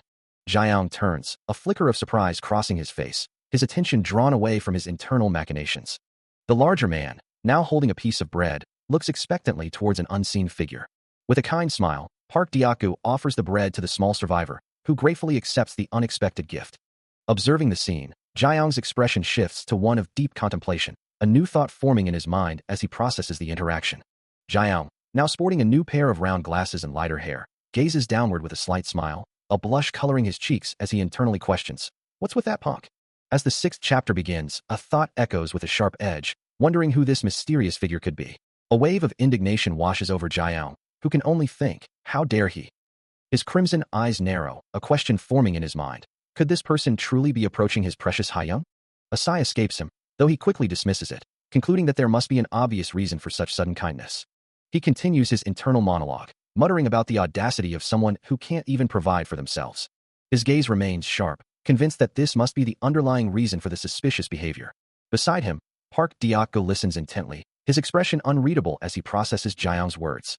The journey through the desolate landscape continues, with Park Diaku steadily carrying their supplies. Nearby, a soft crimson glow emanates from Jiang's hand, as he urges them to just keep going. Diaku, his expression set with determination, pushes forward. He leaves behind Haiyang and the child survivor, who watch him disappear into the distance. Meanwhile, a kind-faced old man sits with Jung Hyan, offering her sustenance, though he muses aloud, "Aren't I close with Jay? I brought this without knowing anything." Hyan responds with a soft, "Ah." He extends a piece of bread, insisting, "Here, please accept it," as Hyan looks on in surprise. She tries to refuse, her voice trailing off, "I'm fine." But the old man gently presses the food upon her. "Please don't refuse. Here, accept it. You must have been hungry up until now."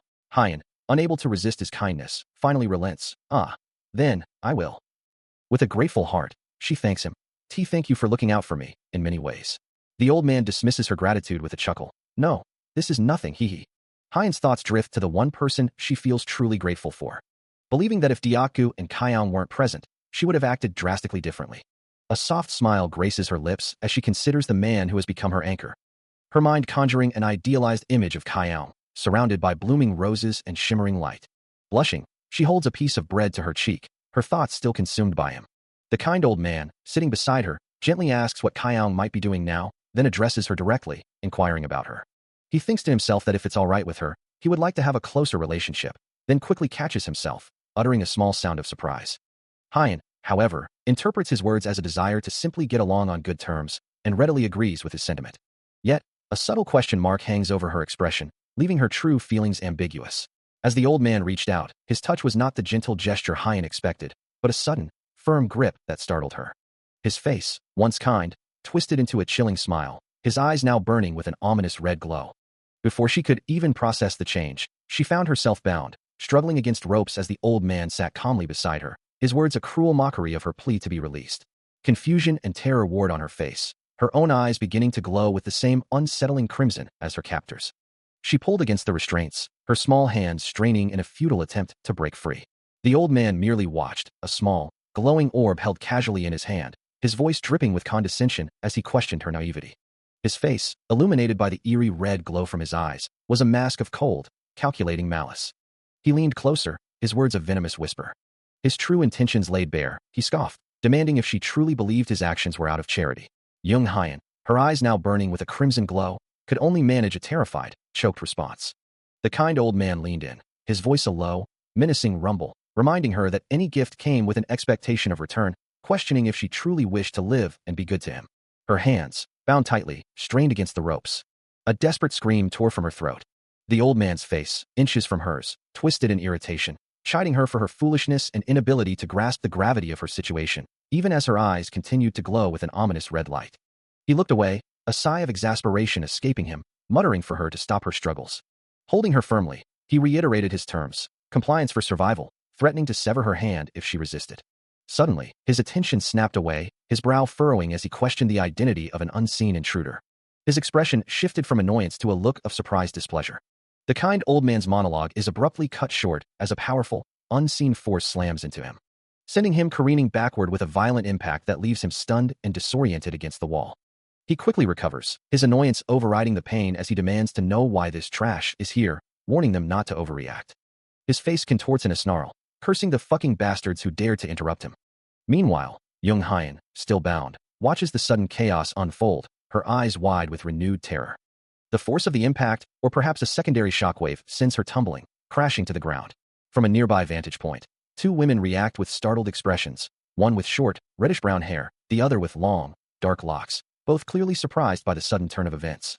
Behind them, Jaeyoung, Park Deok-gu, and another man calmly observe the scene, their presence the true cause of the disruption. Jaeyoung's crimson eyes, however, betray no emotion, remaining cool and calculating as he takes in the aftermath. Amidst the lingering tension, a hand brings a piece of bread to lips, a small moment of sustenance.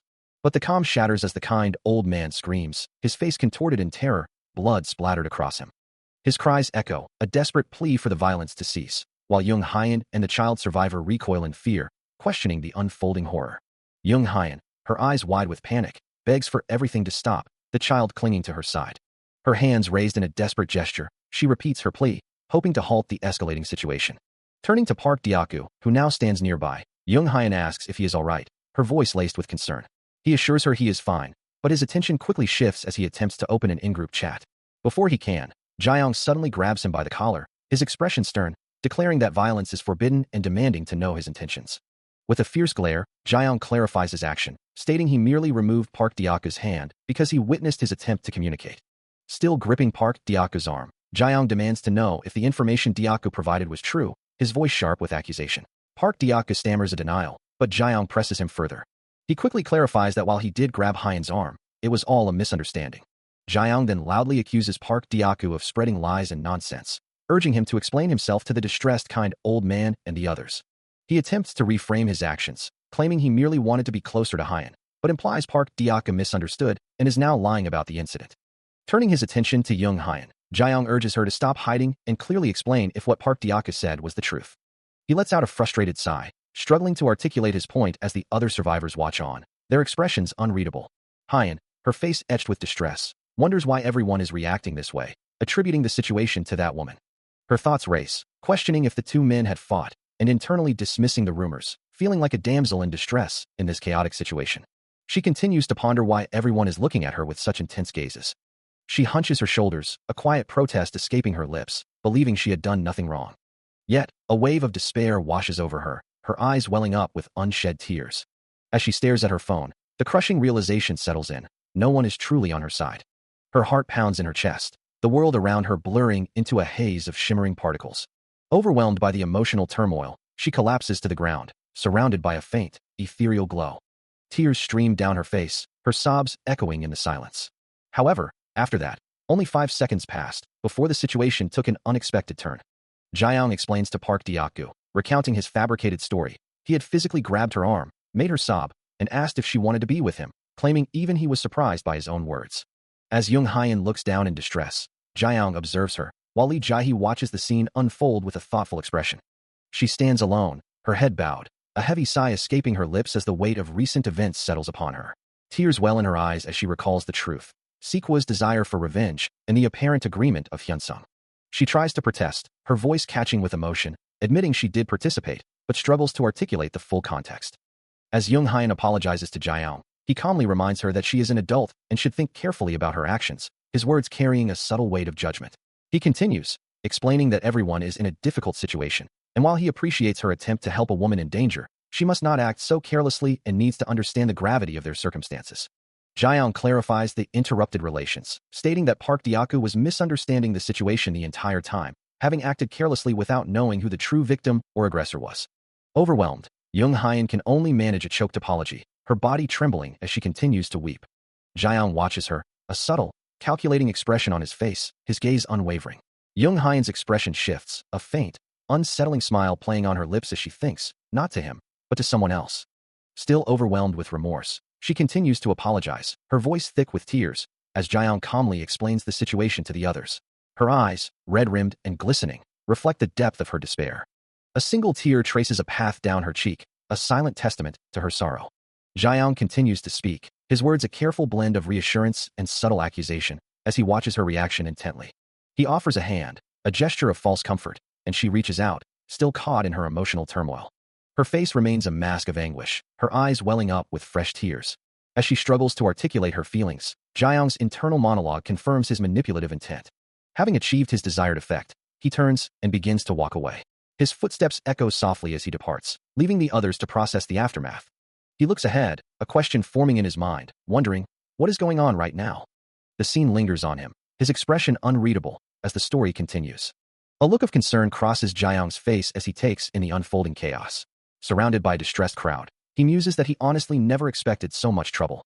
It's not his business whether something happened between the two of them, he thinks. What's important right now is that Young Hyan is clearly in trouble, her face etched with distress.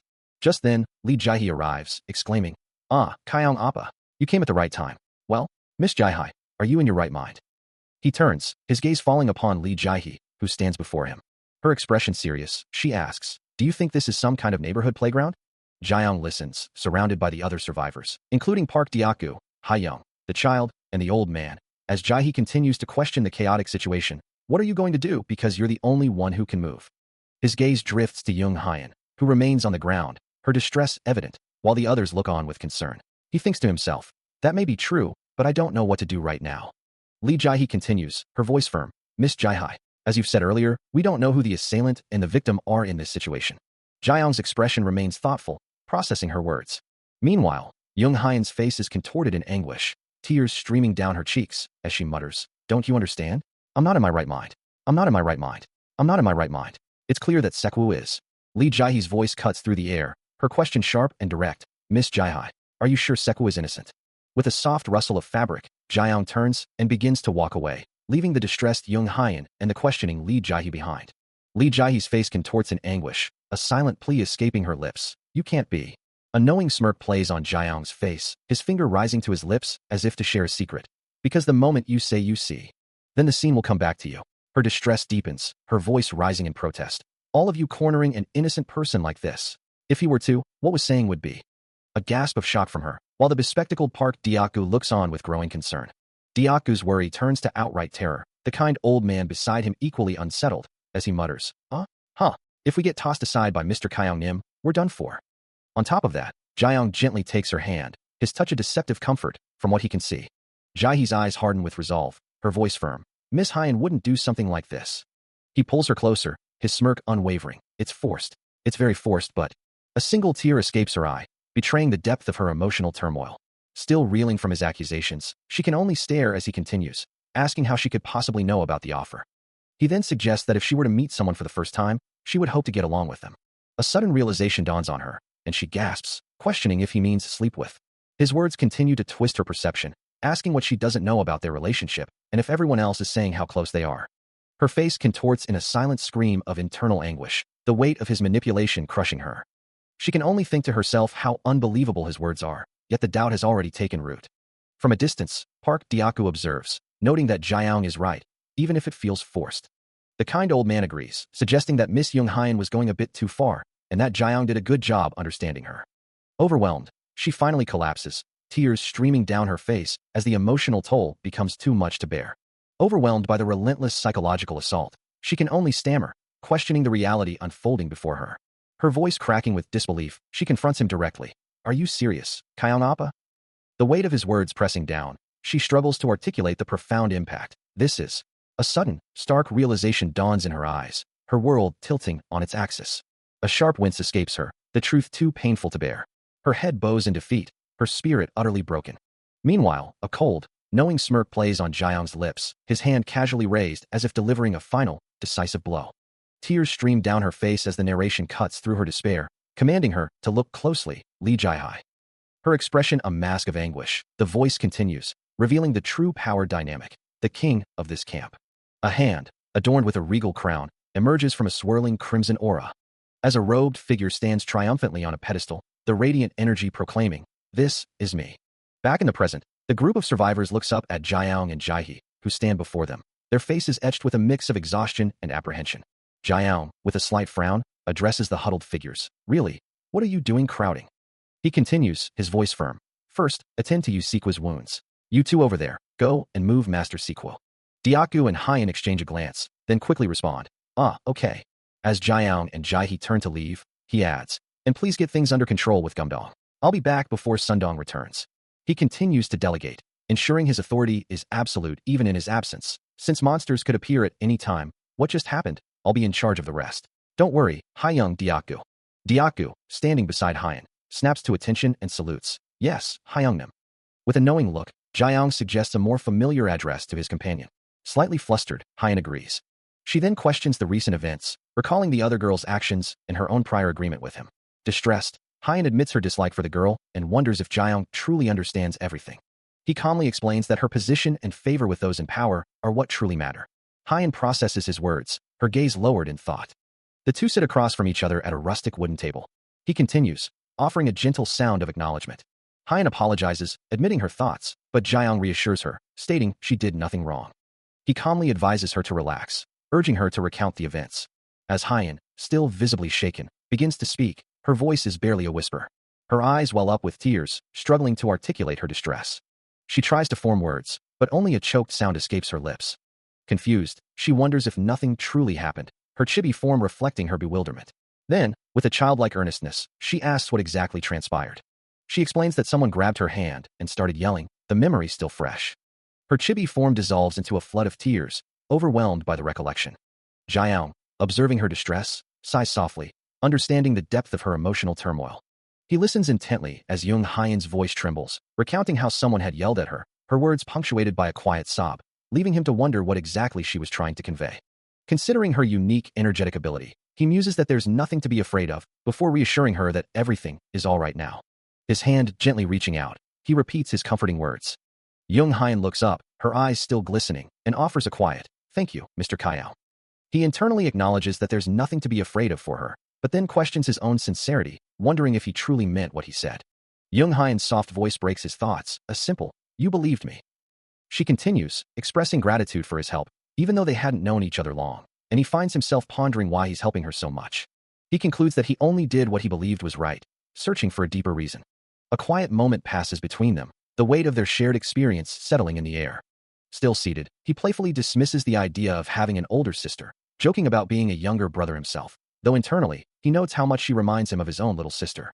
She, seemingly annoyed by his teasing, threatens to hit him, but he quickly retracts his statement, admitting he was lying. A detached thought observes that the child he mentioned and Hyen are not similar at all. He looks thoughtful, perhaps reflecting on his own words or the implications of his comparison. Hyen apologizes, worried she made him uncomfortable, but he quickly reassures her, asking what she means, before revealing he has two older sisters, though he hasn't seen them in a long time. The mention of family brings a somber reflection on parents. Looking downcast, she admits she doesn't have any, realizing they share a common experience, then addresses him as sister in a moment of shared vulnerability. A blush spreads across her face as she looks away, perhaps embarrassed by her sudden intimacy or the shared revelation. He smiles gently, acknowledging their shared experience and the unexpected connection. He muses internally about the shared vulnerability, believing it's a perfect opportunity to win her sympathies and leave a lasting impression. Looking up with a shy expression, she asks if it wouldn't bother him to be a little more comfortable with each other. She quickly adds, her voice barely a whisper, that this desire is purely her own selfishness. His internal monologue registers her words, noting how she's already becoming more comfortable, while she, flustered, decides to speak formally then. With a soft blush and clasped hands, she agrees, understanding his point. A subtle smirk plays on his lips, his fingers brushing his chin as his plan unfolds perfectly. He activates his mind's eye skill, a faint glow emanating from his hand as he observes Jung Hyen's current stats. A system window materializes, revealing Jung Hyen's profile. Age 21, class, innocent supporter, tendency, classless, with no titles. He notes her talent, Brown's gift, a mixed bag of low luck but exceptionally high magic power and intelligence, a genius who might struggle to utilize her abilities effectively. He processes the implications of his recent discovery, realizing the necessity of a strategic shift. He muses, wondering if he should begin discussing magic with her, but only after getting a little closer, while Jung Hyen herself is lost in thought, contemplating her own burgeoning power. A soft, ethereal glow emanates from her hand, tiny particles of magic dancing in the air around her fingertips. Observing her, he considers the timing, questioning if now is the opportune moment to make his move. A soft voice calls out, asking if Kyoung has a moment. He turns to see Young Hyan standing before him, her presence confirming the familiar voice. A thought crosses his mind, acknowledging her search for him, but surprised by the speed of her arrival. He simply utters her name, a hint of surprise in his tone. Then, turning to someone unseen, he requests some space, needing to speak with her privately. Hyan watches him, her expression a mix of anticipation and slight apprehension, as the others presumably withdraw. He listens intently as Young Hyan, her voice soft with remorse, assures him that she understands, addressing him respectfully. A sudden realization seems to strike her, her eyes widening in distress as she looks away from him. Her expression shifts to one of deep sadness, her head bowed low. Seeing her distress, he asks, "What's the matter, JSSI?" Still, she remains silent, her posture unchanged. Finally, she speaks, her voice filled with regret. "I would like to apologize. I'm sorry for causing that much trouble, Appa." He quickly reassures her, saying, "It's all right. I, too, would like to apologize. I was being too sensitive," but she immediately interjects, "Not at all. I'm the one who's sorry." She continues to stammer, But, Appa." He looks down, a slight exasperation in his thoughts, muttering about how difficult that Nuna is to take seriously. He listens intently as Young Hyan, her gaze lowered, begins to speak, inviting her to express herself freely. She continues, explaining that if he expresses his feelings to her, she feels a deep regret for her past actions towards WSSI as well. With a hopeful tone, she suggests they proceed with goodwill. Hyan then clarifies her understanding, acknowledging that he is the one who manages this particular area. She offers a sincere apology, admitting she's sorry for overstepping her boundaries. Jaeyoung quickly interjects, assuring her that's not what he meant at all. His expression softens slightly as he acknowledges that he understands her point. A more serious look settles on his face, as he expresses his hope that there won't be a need for him to step in again in the future, like he just did. He states that in the future, he hopes there won't be a need for him to intervene as he just did. Addressing Lee Jae-hai directly, he reminds her that humans like them, useless in direct combat, must find other ways to survive. Jae-hai, her expression unreadable, internally acknowledges the harsh reality. Their only recourse is to play politics. Jaeyoung continues, his voice firm, asserting that just as she desires to control everything, he feels the same way. The scene shifts, focusing on Young Hyan, who sits with her back to him, as Jaeyoung's hand rests calmly on the table between them. And she turns, a flicker of surprise crossing her features. His hand remains steady, awaiting her response. Finally, Young Hyan speaks, her voice filled with remorse, assuring Jaeyoung that she understands his message and will not overstep her boundaries again, apologizing for any trouble she has caused. Young Hyan's hand gently rests on his, a soft reassurance as she murmurs, "Don't worry about it." He can only wonder what has come over her so suddenly, as she leans in closer, her voice a knowing purr. "It's so obvious what you're thinking of." Her touch lingers, a silent promise as she continues, "You know." Her amber eyes gleam with an intense, almost possessive light. A faint, glowing aura of red particles swirling around her as she declares, "I like ambitious people." A knowing smile plays on her lips, the red petals intensifying around her, hinting at a deeper, more complex intention. Her voice, now a seductive murmur, continues to weave its spell, suggesting, "The more I know you, the more I like you. How about it? Shall we?" She leans in even closer, her words a private invitation. Get along with each other more closely. Jaeyoung, taken aback, can only think, what did I just get out of that? Hyan then whispers conspiratorially, her tone shifting to a warning. "You have to be careful, Jaeyoung. That girl, right?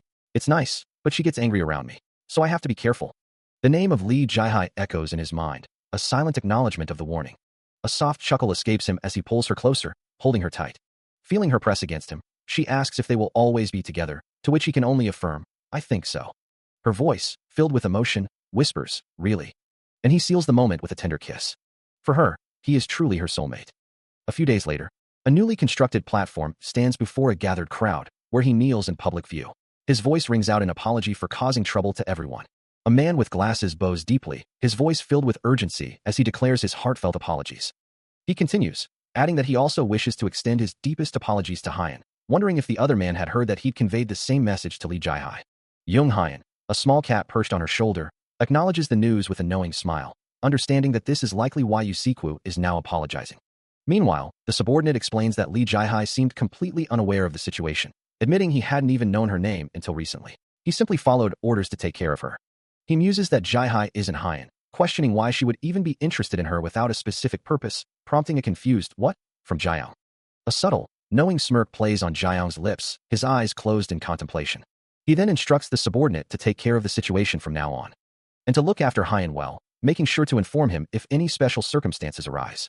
Young Hyan responds with a cheerful yes, yes, but internally, she clarifies that she expects the situation to be handled properly so she doesn't have to make a fuss. As Jaeyoung stares at the screen, a voice continues to weave its subtle influence, suggesting that by focusing on her, he would naturally create an environment where Hyunsung could only concentrate on him. He offers a hesitant huh, but, in response, as the voice concludes its thought with a simple, well, that's about it. A sly smile plays on Young Hyan's lips, her eyes gleaming with a knowing glint as she remarks on his apparent obsession, concluding that the Hyan girl must indeed be someone special. His expression shifts, a flicker of annoyance crossing his features. As his hand clenches into a tight fist, an internal thought echoing, boom, it's not good. He turns to her, a question mark hanging in the air, his confusion evident. He stammers, why you? Before clarifying his disbelief, asking if she truly called him Hyan girl at random, or if she was genuinely trying to Hyan him. Young Hyan simply touches his arm, her expression unreadable, a silent acknowledgement of her own thoughts. A faint, almost resigned smile touches his lips as he looks away, admitting that he's glad to hear her words, and that thanks to her he can now. Amidst a chaotic scene, a voice bellows, demanding to know if someone is a commander or an archer. Days have passed since he began listening to Hyan's troubles, and now, leaning over her, Jaeyoung offers a simple, good. Hyan, her eyes welling up, expresses her profound gratitude. I'm really glad that I have you. After that day, he also started teaching her magic. He muses that the best way to grow closer is indeed to learn something together. More importantly, he wonders if she's able to use basic magic now. Hyan, looking down, admits, and not yet. I'm not sure. She ponders, is that? A hand extends, its index finger glowing with nascent magical energy. A voice commands, react to my voice, flame. She manages to conjure a small, flickering flame, a testament to her burgeoning magical talent. A soft gasp escapes her lips, her eyes widening in awe at her own success. Jaeyoung observes her, reflecting that Young Hyan isn't the only one he's been putting effort into recently. As he holds a training shield, Lee Jae-hee asks if he's going to use Kenchikacha, a term he's coined while training with others like Deongu, helping them adapt to their respective classes as a shield wizard and a magician. He explains the core principle, the image is paramount. To call forth a flame, one must visualize it and then speak the incantation. Hyan's expression shifts to understanding, a small flame now dancing on her extended fingertip. Jaeyoung muses to himself, believing she'll be able to use magic properly once she officially enters the magic class. Considering she'll be joining him and Hyunsung Shi on a hunt soon, he suggests they continue practicing together until then. Young Hyan, looking up at Jaeyoung, confirms her readiness, assuring him that he can count on her. A bright smile then spreads across her face. As Jaeyoung, observing her, asks if they should conclude their session for the day. Her expression shifts to one of surprise, and she quickly calls out to him, a hint of urgency in her voice. Hesitantly, she begins to explain that she's made an interesting discovery. Jaeyoung, meanwhile, muses internally about his own recent increase in magical power. Turning his attention back to her, he affectionately calls her his treasure, acknowledging her rapid growth. He continues to reflect on her potential, confident that she will achieve great things. He initiates a system check, confirming Young Hyan's stats and growth limits. A status window materializes, displaying her name, age of 21, and her tendency as an innocent supporter, with her job listed as Magician Common Rank. Her title, however, remains blank. A thoughtful hum escapes him as he processes the information. The window refreshes, reiterating her basic details. But then, a new title appears. You need to work a little harder than this, followed by a section on ways to become a magician, heroic rank, detailing the perfect acquisition of all knowledge. Below that, it reveals her foundation and basic knowledge about magic, with her magic power permanently increased by 2, and her growth potential noted as considerably high, prompting a stunned internal question from him. She's already a magician, he realizes, a flicker of surprise in his eyes. Hyan, looking up nervously, begins to speak. Appa, so what I'm saying is. She nervously confesses, her voice barely a whisper, that she's still struggling to control her magic power. But Jaeyoung's crimson eyes narrow, a single word echoing in his mind. Lies. He ponders the impossible question. When did she truly become a magician? Jaeyoung begins, addressing Hyan directly, as she questions if he has been lying to her all this time. She then softens, calling him Appa, as he offers a quick, almost dismissive apology, claiming his mind was elsewhere. He quickly shifts the topic, asking about her progress in manipulating magic power. Hyan confirms her struggles, even after his instructions, a slight smile playing on her lips. While Jaeyoung internally dismisses her perceived difficulty, convinced it shouldn't be hard at all. To become a true magician of heroic rank, one must perfectly acquire all knowledge regarding the foundations and basic understanding of magic power, as it permanently increases one's growth potential exponentially. Despite this crucial understanding, Young Hyan still struggles, admitting, yes, but it's still difficult. I'm trying to imagine it, but... Jiao, ever patient, encourages her. Just what are you thinking, Hyan? First, try to make a flame from your hand, just like I did. Do you think you can do it? With a determined breath, she concentrates, her hands trembling slightly as she attempts to manifest the magic. Suddenly, a small, flickering flame ignites in her palm, a tiny beacon of success. Her eye glows with a soft, pink aura, reflecting the nascent power she has just tapped into. But just as quickly, the flame sputters and dies, leaving her looking distressed as Jiang watches, a flicker of surprise crossing his face. Internally, Jiang muses, it looks like this is my limit. He considers the possibility that even after all his efforts, her mana capacity might be too low. A subtle smirk plays on his lips as he concludes, or it looked like she failed on purpose. He suggests they stop for the day, mentioning other commitments, but she asks for a little longer, then agrees to tomorrow, calling him Appa. As he looks down at her, a sudden realization dawns on him. Meanwhile, elsewhere, a woman with long brown hair asks if someone has a moment, addressing them as Park Hae-young. This is one of Lee Jae-hai's confidants, the very person who connected them after that fateful day. Back with the two, he pauses, then she responds with a simple yes, her eyes glowing faintly red. He gently calls her name, promising to see her tomorrow, as she lets out a small, choked sound. Her eyes still glowing with an intense red, she affirms, yes, Appa. A radiant smile spreads across her face, her eyes shining with an almost manic joy. She gazes up at him, her expression filled with an overwhelming devotion. Hae-young approaches Jiao, who is seated on a barrel, asking if anything has happened. He looks up, surprised by her sudden appearance, as she continues. She quickly clarifies, mentioning she heard about his guild recruiting new members, and confirms her understanding. Hae-young then boldly asks if she can join, even if it's late. Jiao activates his mind's eye, assessing her stats, which appear to be unknown, listing her age as 21 and humorously suggesting to call for help. He considers her request, thinking it might be alright. He then questions her, wondering why she's asking, as he hadn't considered her before Young Hyan, and points out his need for powerful mages. Hae-young confidently retorts, asking if she isn't better than that little kid. Jiao internally muses about her audacity to speak of a future great magician in such a way, acknowledging that her support stats aren't bad. Jiao considers the implications, deciding to discuss Hae-young's request with Hyunsung first, though he warns her not to get her hopes up too high. Hae-young, however, remains undeterred, her hopes already soaring from his mere words. Later, as a soft glow emanates from their collective presence, the guild members gather, awaiting instructions. Jiao then entrusts the task to Hyunsung, who agrees to begin gathering the busy members. Hyunsung, in turn, expresses his preference to hunt only with those who won't be a burden. Meanwhile, Jae speculates that Young Hyan will probably go out to hunt, giggling about her attachment to Kaiyang. Hae-young, observing the scene, muses on Kaiyang's peculiar taste, wondering what he sees in Hyan, and lamenting her own choices. Elsewhere, Hyan softly calls out Kaiyang's name, a faint blush on her cheeks. She remembers the time her heart nearly burst, thinking of Kaiyang Appa, the only one she felt bad for lying to. Yes, she could count on him in this place. She could see him again tomorrow. Her eyes would always drift to him, trying to catch his attention, even as she imagined receiving compliments from both of them, wondering why it felt strange.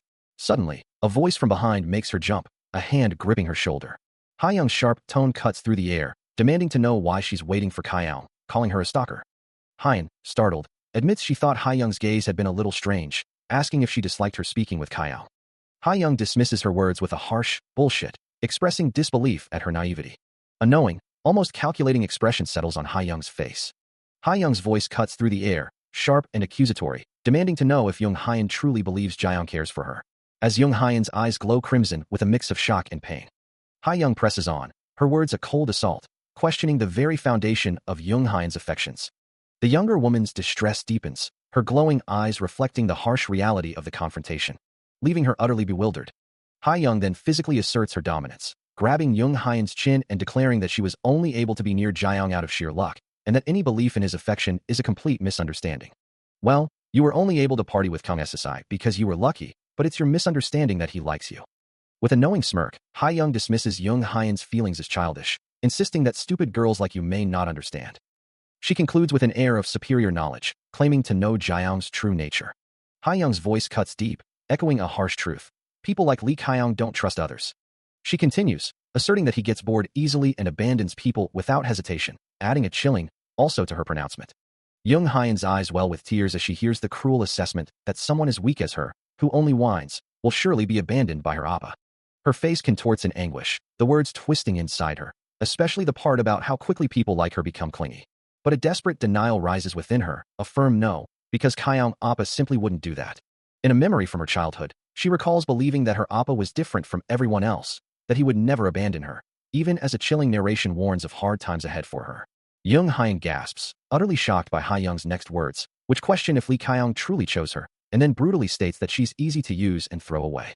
Ha-young's grimy fingers gently touch Young Hyun's cheek, her voice dripping with venom as she explains that Young Hyun only clings to him because of a little affection, completely forgetting the people she so conveniently left behind.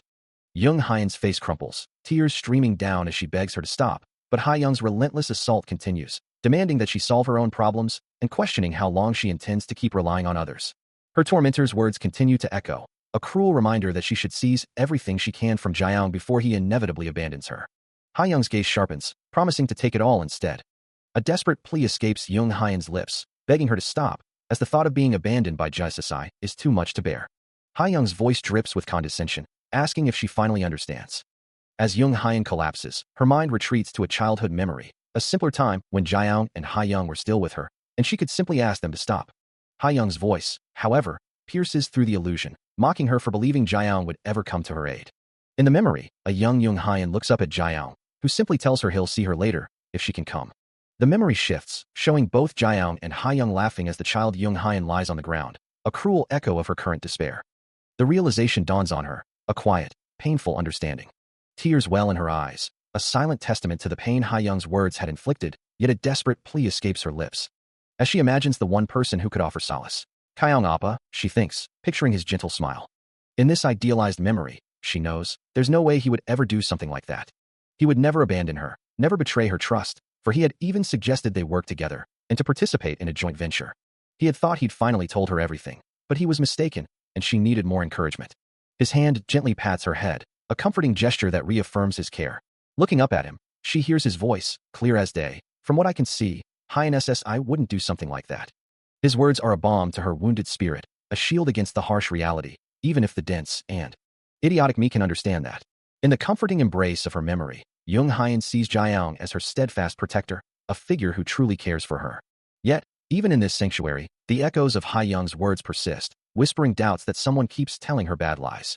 Clinging to his arm, she pleads with him not to listen to those accusations. Her voice filled with desperation as she begs him not to abandon her. Jaeyoung's gentle expression twists into a sinister sneer as he grips her face, his eyes now glowing with a cold, blue light, leaving her utterly terrified. Her form begins to distort, shimmering with an unnatural, painful glow. He holds her captive, his glowing gaze fixed on her, thinking how annoying it is that she keeps clinging to him after he treated her so nicely. His words become a barrage of cruel accusations, telling her to get away, that he's bored of her, that she's easy to use and throw away, already abandoned, a stupid bitch who needs to know her place. Clutching her head, her eyes glowing with an eerie light, she desperately tries to silence the tormenting voices. The internal voice persists, urging her to ignore the pain, to shut out the world. A soft, broken whisper escapes her, begging for it to stop. The torment intensifies, a sharp, piercing pain, as she cries out for the voice to cease, fiercely declaring her possessiveness. Her eyes, now burning crimson, reflect the crushing weight of the words, the accusation that she is only needed for Jaeyoung. Around her, the world shatters, fragments of her perception scattering like glass. Through the fractured reality, her glowing red eyes remain, fixated on the word "my." The image of OPPA is torn apart, the word "away," echoing the finality of her broken illusion. All that remains is darkness, the shattered remnants of her mind fading into the void. A few minutes later, from a makeshift platform overlooking a sprawling camp, Jaeyoung addresses the displaced, apologizing for the interruption, but stressing the urgent need to find a new, safe place for everyone to live. He elaborates on the challenges ahead, explaining that securing a safe haven for so many is paramount. As a man confirms his identity, Kyung simply replies, yes. Suddenly, a vibrant, orange glow erupts from his palm, a powerful flame manifesting with intense heat. The fiery aura intensifies, engulfing his hand in a swirling vortex of crimson and gold particles. Meanwhile, Young Hyun, Lee Jae-hee, and Ha-young are gripped by terror, their faces contorted in despair as Hyun cries out, convinced that everyone is doomed. Still reeling from the dire situation, Young Hyun listens as Jaeyoung addresses the displaced, explaining that by facing the monsters, they can obtain power. He reflects on his own past, admitting that in the beginning, he too was afraid and busy running away from them. Before demonstrating a controlled burst of crimson flame in his palm, reiterating that if they face and fight them, they can obtain power. Addressing the larger assembly, he declares that by growing stronger as a group, they can survive and escape together. The crowd erupts in a chorus of agreement and determination, their voices rising in a unified cry of yes. We can do it, too. And let's do it. Turning to Ha-young, who stands with Young Hyun and Lee Jae-hee, Jiang insists that it's still better than starving to death. Hyan, her face etched with despair, counters that they will only sacrifice people along with a trial. Jiang, looking at Hayoung, offers a strained congrats, and, as Hyan, clutching Li Jiahe, whispers a desperate plea. Please don't die. A hand reaches out, a silent exclamation hanging in the air as Jiang finds Jihyun lying on the ground. Turning his attention to Li Jiahe, he asks a loaded question, her response a hesitant, yes? His gaze piercing, he simply states, you. The accusation hangs heavy in the air, a stark reminder of a past action. She had pushed Young Hyan earlier, hadn't she? A flicker of shock crosses his face, a silent question mark in his crimson eyes. His voice firm, he reiterates his demand, insisting she eliminate those who are no longer useful. His gaze intensifies, a silent challenge in his eyes, as he asks if she truly understands. With a resigned sigh, she concedes, agreeing to his terms. Very well. That's all I can do. I'll do as you say. As Li Jiahe accepts her grim task, Jiang's thoughts drift to the responsibility he bears for their current predicament, acknowledging the ease with which he could justify abandoning others, yet questioning the unsettling feeling that stirs within him. He pauses, a sudden realization striking him. His mind flashes to a scene of profound distress, where Young Hyan, Li Jiahe, and Hayoung, alongside another survivor, huddle together, their faces etched with fear. A vibrant red, umbrella-like object, perhaps a magical barrier, shatters violently before them. The vision intensifies, focusing on Young Hyan's face, her eyes glowing a furious, dangerous red as tears stream down her cheeks. A sudden, sharp jolt of alarm echoes in his mind. He winces, his expression tightening with concern and a hint of pain. The dark, abstract space of his mind gives way to the same distressed group, still huddled together, as a voice questions what is happening. He wonders if what he just witnessed was merely an illusion. But a wave of nausea washes over him, confirming that something is deeply wrong. Still reeling from the vivid premonition, Jiang's mind fixates on the impending test and a desperate plea for caution, a warning echoing from the depths of his vision. Meanwhile, a voice rises among the survivors, attempting to reassure the anxious crowd about their dwindling rations, offering a meager share of bread to ease their worries. Nearby, Young Hyan blushes, her gaze averted, a shy, almost embarrassed expression on her face. As Jiang observes the scene, a lingering sense of unease from his vision persists, a feeling that something is fundamentally amiss. He presses a hand to his chin, his brow furrowed in deep concern, confirming his internal suspicion, seems wrong. Later, Jiang finds himself comforting a tearful Hyan, his arm around her as Li Jiahe and Hayoung look on with concern, assuring her that she is better now. Despite his outward composure, a wave of self-loathing washes over him. The thought, I can't do anything. I'm just a piece of trash, consuming his mind. He clutches his head, overwhelmed by his perceived inadequacy, a raw, frustrated curse escaping his inner thoughts. I'm fucked. As he continues to offer solace, Hyan looks up at him, her voice soft with genuine confusion, asking why he is so nice to her. He listens intently as Li Jiahe expresses her concern, her voice tinged with worry, saying that he has too much to get done. Hayoung then interjects, her tone softer, asking if he's heard from Hyunsung. Jiahe, however, remains focused on her point, insisting that he'll do well on the battlefield, but that he needs to be careful. She continues, her expression earnest, advising him to mind those like Jiang in particular. Hayoung sighs, a small pft escaping her lips, before asking if he's really okay.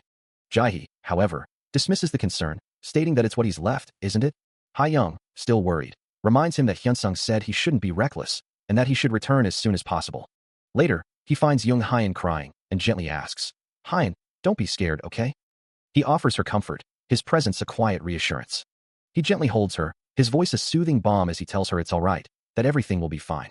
But the young woman can only weep, her words choked with despair, asking why she's always like this, always causing trouble. She laments that she's always crying, always making mistakes. Feeling like a burden, she wishes she could just disappear. Her face contorted in anguish, she just wants to be gone. The next day, a new resolve settles over the group as Jiang declares he and Deoksu will take the lead, pushing forward into the unknown. In a sun-dappled forest clearing, the companions gather, ready for the journey ahead. Hayoung, standing beside Young Hyan, adds her support, asking for everyone to back them up from the rear. A confident smile plays on Jiang's lips as he encourages them all, reminding them that they'll make a beautiful future together, a future they'll build with their own hands. He listens intently as Young Hyan, her expression clouded with distress, struggles to articulate her feelings about the upcoming combat. A soft sigh escapes her, her gaze downcast as she grapples with her anxieties.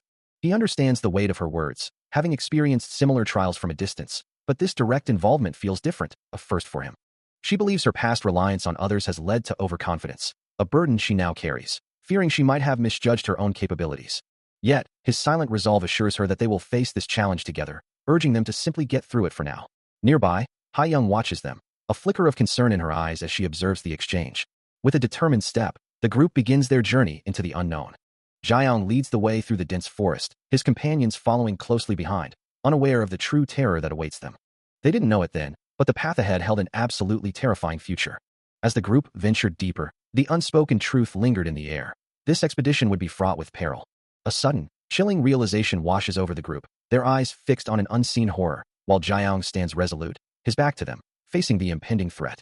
With crimson eyes blazing, he moves, a blur of motion across the desolate ground. A guttural sound escapes him, his face contorted in a mask of intense focus and raw power. Meanwhile, Hyan clutches her companion, her voice trembling with fear as the chaos unfolds around them. With a fierce cry, Jiang unleashes a devastating strike, his arm wreathed in a furious red aura. The impact ripples outward, shattering the air with raw, destructive force.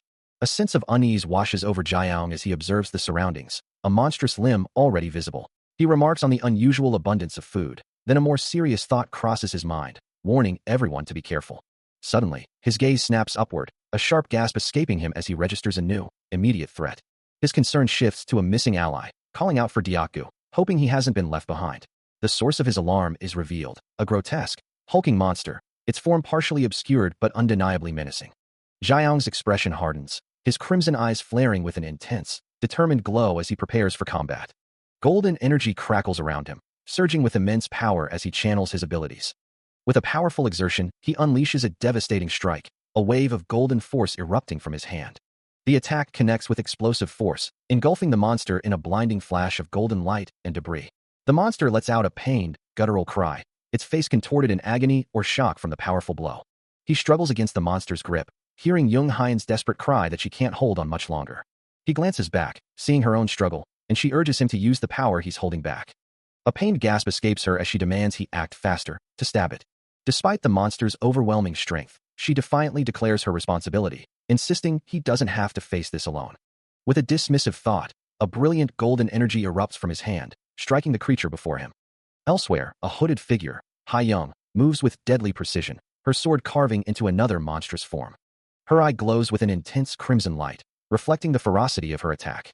But the tables turn swiftly as another creature seizes her, its grip tight, prompting her to scoff at its sudden aggression.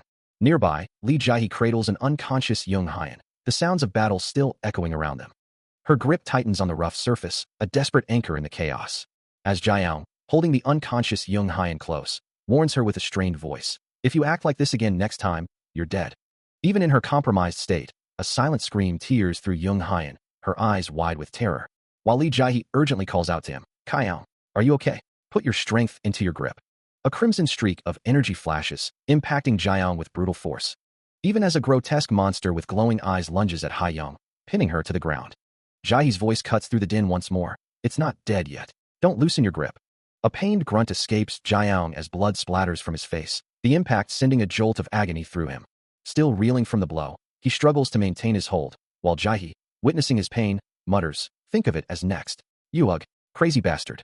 A monstrous roar rips through the air, followed by a guttural shriek. As the creature's gaping maw unleashes a torrent of glowing particles, signaling a devastating attack. The impact sends him sprawling to the ground, his body shielding Jung Hyan, while Li Jiahe watches in alarm, and in the distance, Haiyang continues her desperate struggle against another foe. Still on the ground, Jiang struggles to maintain his grip on the unconscious girl, his face etched with pain as Jiahe calls out to him. A grimace of pure agony crosses his features, the effort of protecting Hyan clearly taking its toll. Jiahe's expression mirrors his struggle, her eyes wide with worry, a silent plea for him to endure. Even as a monstrous limb presses down on him, pinning him further, Jiang refuses to yield, his resolve hardening. He grits his teeth, a fierce declaration escaping his lips. "That was the first and the last time you'll be kicking my help." His voice unwavering, he adds, "In here, you won't expect someone else's help." Jiang, staff in hand, looks down at the young woman before him, a faint smile playing on his lips as he remarks, "You're lucky that today we have a lot of adaptation." His crimson eyes gleam with an unspoken challenge as he adds, "Understand." A memory flashes, revealing a past where Jung Hyan was seen as nothing more than a monster, a creature unable to control her own terrifying power. Haiyang, however, had once defended her, crying out, "How can you say that? She's just a child," while Li Jiahe's voice echoed the harsh truth. "She's a monster. She's a monster." Bound and helpless, the young woman's past self was perceived not as human, but as a terrifying entity. Back in the present, Jiang stands over Jung Hyan, a gentle smile on his face as she looks up at him, her expression unreadable. A small, almost shy smile graces her lips as she responds, "Good work." But the pleasantry quickly shatters, her eyes flaring with a sudden, intense crimson glow as she curses, "Fuck." A vibrant red aura begins to swirl around Jung Hyun, her raw power manifesting visibly as Jaeyoung watches, his expression unperturbed. Her eye, now a burning ember, pulses with the unleashed energy, a testament to the monster within. The warmth of a crackling campfire fills the small, makeshift shelter. A voice murmurs, wondering if Diaku was next for watch. Jaeyoung confirms it, watching Jung Hyun, who then declares her intention to sleep soundly so she can work hard. Later, Jaeyoung stands, signaling it's time for the next shift as Jung Hyun and Diaku rest. He lets out a soft grunt, acknowledging Diaku's impressive stamina, but then quickly dismisses the thought. The long hours begin to take their toll, and Jaeyoung finds himself nodding off. He struggles to stay awake, his mind racing, unable to find rest amidst the strange tension. Countless thoughts swirl through his head, pondering what comes after this hunt. His gaze seeming to pierce through the very fabric of reality, questioning which path he must choose to survive. He walks forward, a young woman beside him, his thoughts drifting to a home on a distant planet he can no longer return to. The world around him is alien, filled with questions about the continent's inhabitants and the strange, animal-like creatures he first encountered. He wonders where his birthplace even is now, lost in the ruins of a forgotten past, questioning the very reason he ended up in this desolate place. Yet, even as these profound questions weigh on him, a part of him finds it almost embarrassing to dwell on such sentimental thoughts. A different image of him flashes, perhaps a memory or an alternate reality, as a voice, or his own inner query, asks, "Kim Hyun-sung, what are you?" The question hangs in the air, hinting at a past shrouded in mystery, a history yet to be fully revealed. He stands cloaked, overlooking a desolate, glowing landscape, as if contemplating a return, or perhaps a destiny, that is both inevitable and terrifying. He stirs, a faint flinch passing over his features as his eyes slowly begin to open. Into the oppressive darkness surrounding him. Still disoriented, he lies prone, a low groan escaping his lips. His eyes flutter open again, a question forming in his mind, "Is it me?" A flickering torch on a stone wall is the first clear detail he registers. A sudden realization dawns on him, his expression shifting to one of surprise. His gaze falls upon Jung Hyun, her eyes glowing an ominous red, her face contorted in distress. He blinks, his vision still blurry, and sees a terrifying red glow, a distorted face, and a hand reaching out. "Jung Hyun," he questions, his voice barely a whisper. Her face is contorted in distress, tears streaming from her unnaturally glowing red eyes. What is she doing? He wonders, a chill running down his spine.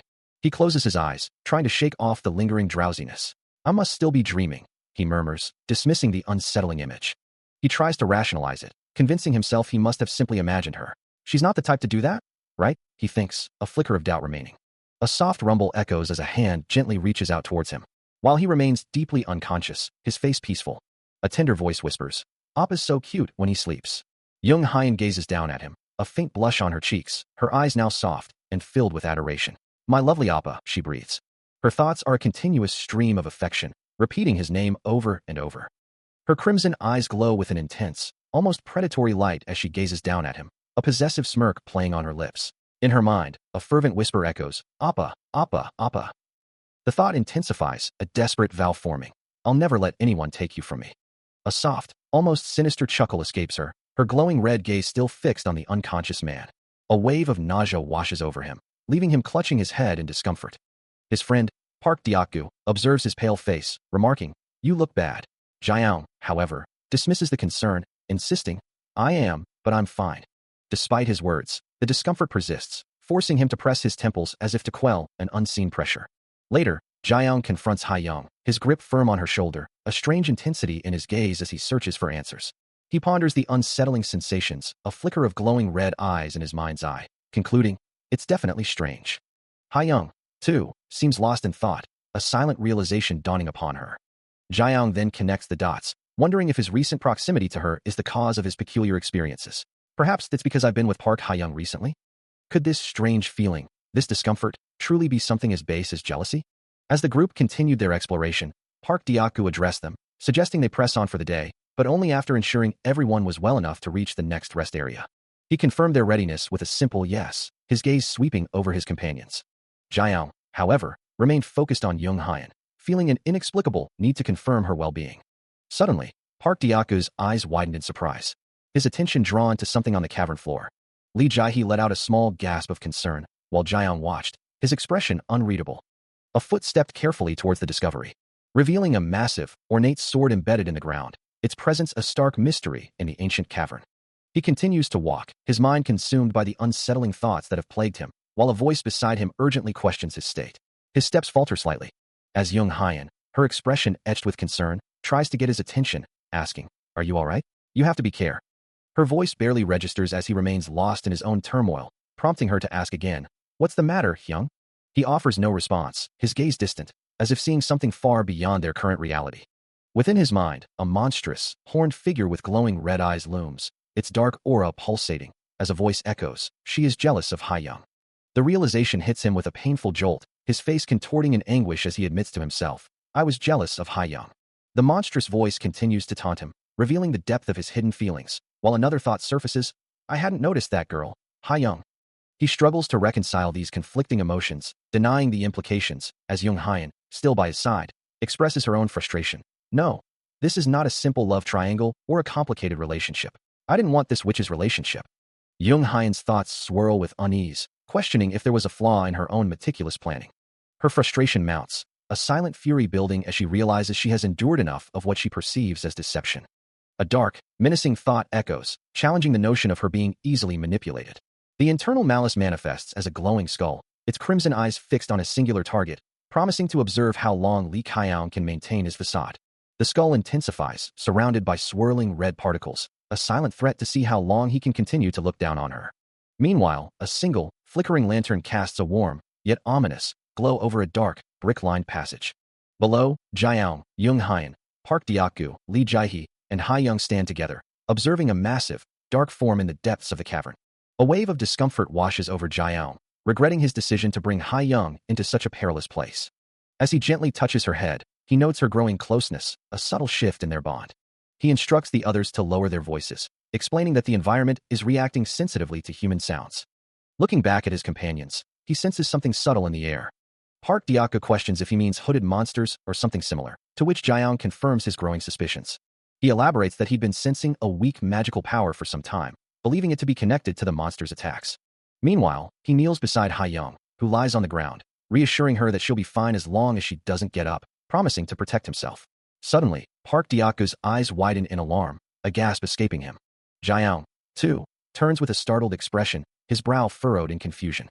Diakgu stares ahead, his face contorted in disbelief, uttering a choked exclamation. Both men look on in horror as a voice declares that something is starting to lead to a judgment. Still processing the ominous declaration, Jiaong considers the setup before them, sensing something significant hidden within the basement. He recognizes their current predicament as a strange relief, an opportunity to gather crucial information. The steps leading down into the glowing depths resemble nothing less than the entrance to a tutorial dungeon, an obvious trap. Park Diakgu, standing nearby, readily agrees with the assessment. Jiaong then addresses the group, asking if their immediate goal should be to locate the instigators responsible for this area. Jung Hyan, considering the proposal, believes it to be a sound plan, especially since initiating a full-scale attack would be premature. Li Jiahe concurs, suggesting it would be best to return after this initial expedition, treating it merely as a scouting mission for now. A determined look crosses Jiaong's face as he realizes their adversaries might have overlooked something crucial right in front of them. With a shared understanding, the group begins their descent into the ominous, glowing depths of the dungeon. As the group steps into the dungeon's glowing depths, a concerned Li Jiahe looks on, while Park Diakgu grins, declaring, "Nice, this is it." His face alight with anticipation, he seems ready for whatever challenges lie ahead. Meanwhile, Jiaong takes command, instructing Hyunsung and Jung Hyan to stand behind them, while he assigns positions. "I will take on the front. Jiaong, you will take on the rear. Diakgu, you will take on the middle. This is my judgment." With a resounding, "Yes," Diakgu charges headlong into the fray, his back to the others as he barrels towards a hulking, furry creature. His face set in fierce determination, he confidently declares his intent to handle the threat. Suddenly, Jiaong unleashes a torrent of brilliant blue energy, a powerful strike aimed at a nearby orc, shouting, "Take this, you damn orc." The force of the impact sends the creature reeling, its shield barely deflecting the brunt of the attack. Its face contorts in a grimace of pain and surprise, the blow clearly having found its mark. With a guttural roar, the orc retaliates, its massive jaws wide in defiance. The blue energy he unleashed surges forward, crackling with raw power. It slams into the orc, sending a shockwave through its bulky form. The creature roars in pain, staggering back as Diakgu taunts it, dismissing its strength. Jiaong, his expression resolute, commands the space around him. He clasps his hands together, red energy beginning to swirl and coalesce between them, a promise of overwhelming force. The aura around him intensifies, a blazing inferno of crimson light. With a final surge, the concentrated power erupts, engulfing the orc in a devastating blast. The crimson energy expands, consuming everything in its path. As the light fades, only a lingering silhouette of the creature remains within the dissipating glow, its fate sealed. The blue energy from his initial attack still crackles around the shadowy figure, but it holds its ground. He watches, his expression tightening, as the creature remains unyielding. With a surge of crimson power, he unleashes a devastating red energy explosion, engulfing the monster in a fiery inferno. But from the dissipating flames, the orc emerges, its form twisted and enraged, letting out a guttural roar that echoes through the dungeon. A gasp escapes him as he realizes the creature's resilience, muttering, "Ah, this isn't the one," before his thoughts snap to another. "Ah, Hayoung." Nearby, Jung Hyan looks on, her brow furrowed in confusion, uttering a soft, questioning sound. His eyes dart around frantically, calling out her name again, "Hayoung."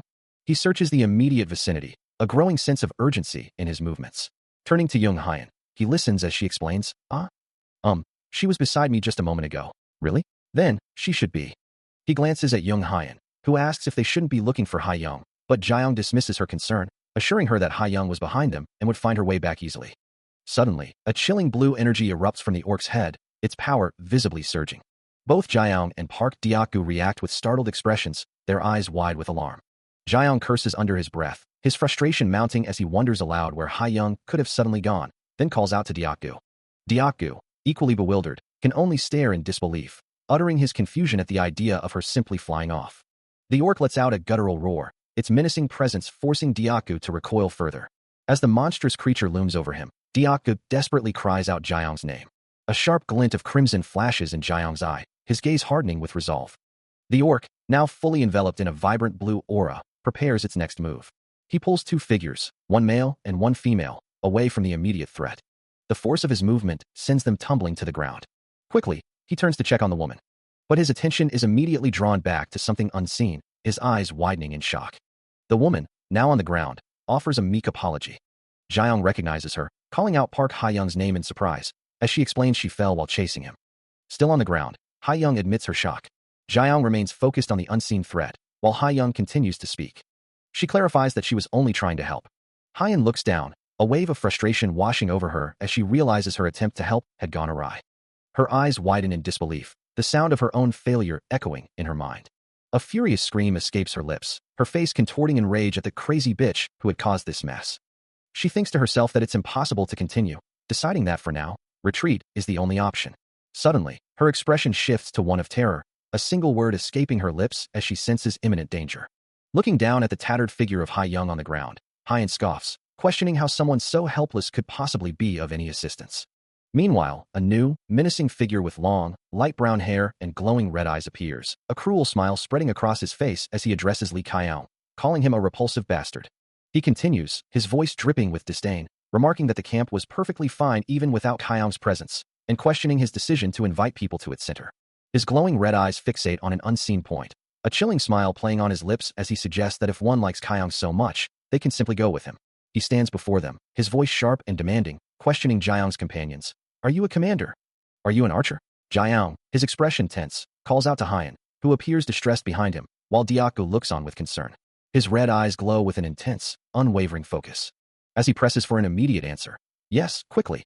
The air crackles with tension as Jiang looks up, a sense of urgency pressing down on him.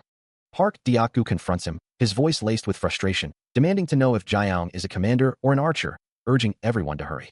Meanwhile, the unnamed antagonist steps down onto a dark, indistinct figure, his hand reaching out with menacing intent.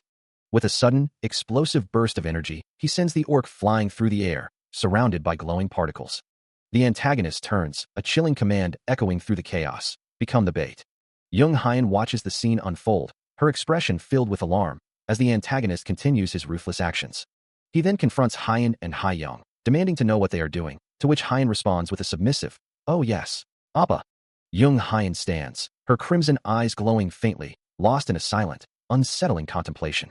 Meanwhile, Park Hayoung, with a dismissive flick of her hand, lets out a short, sharp scoff. Around them, the very air shimmers with chaotic energy, as glowing debris rains down from above, a testament to the ongoing destruction. The unnamed antagonist, his expression tight with annoyance, questions the necessity of Hayoung's presence, yet acknowledges that Jung Hyun and Park Deok-gu are still under his influence, a fact Jaeyoung observes with growing unease. He tries to reassure himself, muttering about their high chances of survival, even as he glances towards Deok-gu, a silent plea for strength. With a decisive nod, the antagonist declares his intent to proceed, and Hyun, her eyes still glowing, responds with an obedient call to her lord. He grips her arm, his voice a low command, demanding a response from her. Witnessing this, Jaeyoung's composure shatters, a desperate, crimson aura flaring around him as his eyes glow with rage, pleading for the power to burn his enemies and protect his friends.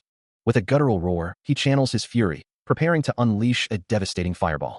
He channels raw power, a searing orb of fire coalescing between his outstretched hands.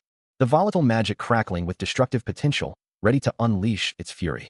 With a desperate cry, he unleashes the spell, a blinding inferno erupting from his grasp, the force of it momentarily overwhelming him. A grimace of pain crosses his features, yet his gaze remains fixed on the distant chaos, as a small, distressed figure is glimpsed amidst the destruction. Behind him, Deok-gu stares in stunned disbelief at the sheer power just unleashed, while Jaeyoung turns, his expression a mix of exhaustion and concern. His thoughts race, a desperate question forming in his mind, wondering if the others, if Noanim and Hyung, are hurt. The air still shimmers with residual heat, and Deok-gu can only look down, the weight of the situation pressing heavily upon him. But Jaeyoung's concern quickly twists into a furious self-reproach, his eyes burning with a crimson glow. He laments his inability to protect them, a bitter thought echoing in his mind, that he had believed himself strong enough, but now he knows he was wrong. He tells himself it isn't his fault, but the words ring hollow in his own ears, a deep regret settling in his chest. He should have paid more attention, he thinks, realizing the true problem lies with Jung Hyun. It's no small thing for someone like her to get lost in this place, he muses, a vision of her innocent face flashing through his mind. As they continue their search, he suggests they retrace their steps, hoping to find a clue. He wonders if his companion truly doesn't know where they lost them, convinced they were still together when the monsters first attacked. A strange feeling washes over him. Even considering his companion's usual lack of awareness, this situation feels off. There's no logical way two people could have gone missing simultaneously, he concludes, realizing something far more sinister must have occurred. As his resolve hardens, a vibrant purple aura begins to swirl around him, glowing particles erupting from his form. He repeats his denial, a fierce conviction in his voice, as his companion calls out to him, startled by the sudden display of power. As the purple energy pulsed around him, Jaeyoung's voice rings out, filled with a desperate urgency, demanding to know if his companion is a commander or an archer. Meanwhile, in a dark, ethereal space, Hyun's eyes are wide with terror, a silent plea escaping her lips as she whispers, "NGHH. Please." Her distress deepens, a chilling thought forming in her mind. Please don't let it be what I'm imagining. Her body, seemingly trapped. As she desperately questions, lose them, right? A chilling voice then echoes, mockingly suggesting, "It looks like your leg is fine. You fell on purpose, right?" Hyun's eyes widen further in horror, as the voice continues, "To kill Appa." Her face contorts in a silent scream, a wave of pure terror washing over her as a voice echoes, "Jaeyoung Hyun?" Trapped within a shimmering purple grid, she appears disoriented, the same question repeating, "Jaeyoung Hyun?" Her eyes wide with confusion and fear, she desperately wonders, "Why are you here?" As the magical energy swirls around her, she questions the reality of her situation. "I asked this. A magic," before a pained apology escapes her lips. "I'm sorry, OPPA. I'm sorry." An unseen, aggressive voice then lashes out, accusing her. "What? What nonsense are you spouting, you retard? What is this magic?" Her amber eyes suddenly glow a sinister red, a chilling realization dawning as she whispers, "Windblade." A cold, determined expression settles on her face, her gaze unwavering within the shimmering magical space. Then, a violent burst of purple energy erupts, shattering the ethereal calm. Her eyes snap wide open in horror, a single, bewildered sound escaping her lips. "HUH?" Still caught within the glowing purple grid, she thrashes, her body racked with an unseen torment. A bloodied scream tears from her throat, her face contorted in pure agony. She pleads desperately for someone to save her, her voice cracking as she cries out about her legs. But an unseen, aggressive voice cuts through her pleas, accusing her as she curls into a fetal position, trembling. Tears streaming down her face, she offers a desperate apology, taking all the blame. The voice, now directly addressing her as Hyun SSI, continues its torment, and she can only beg for her life. Suddenly, her eyes snap open, igniting with a malevolent, electric red glow. An unseen hand, holding a crude stick, appears, threatening to silence her before she can utter another word. Surrounded by glowing purple particles, Hyun reacts with wide-eyed horror, a profound shock washing over her. Still trapped within the glowing, grid-like space, Jung Hyun writhes in agony, her pained groans echoing as an unseen voice taunts her, asking how it feels to be hurt. The voice continues its cruel pronouncements, declaring that she must suffer just as it did.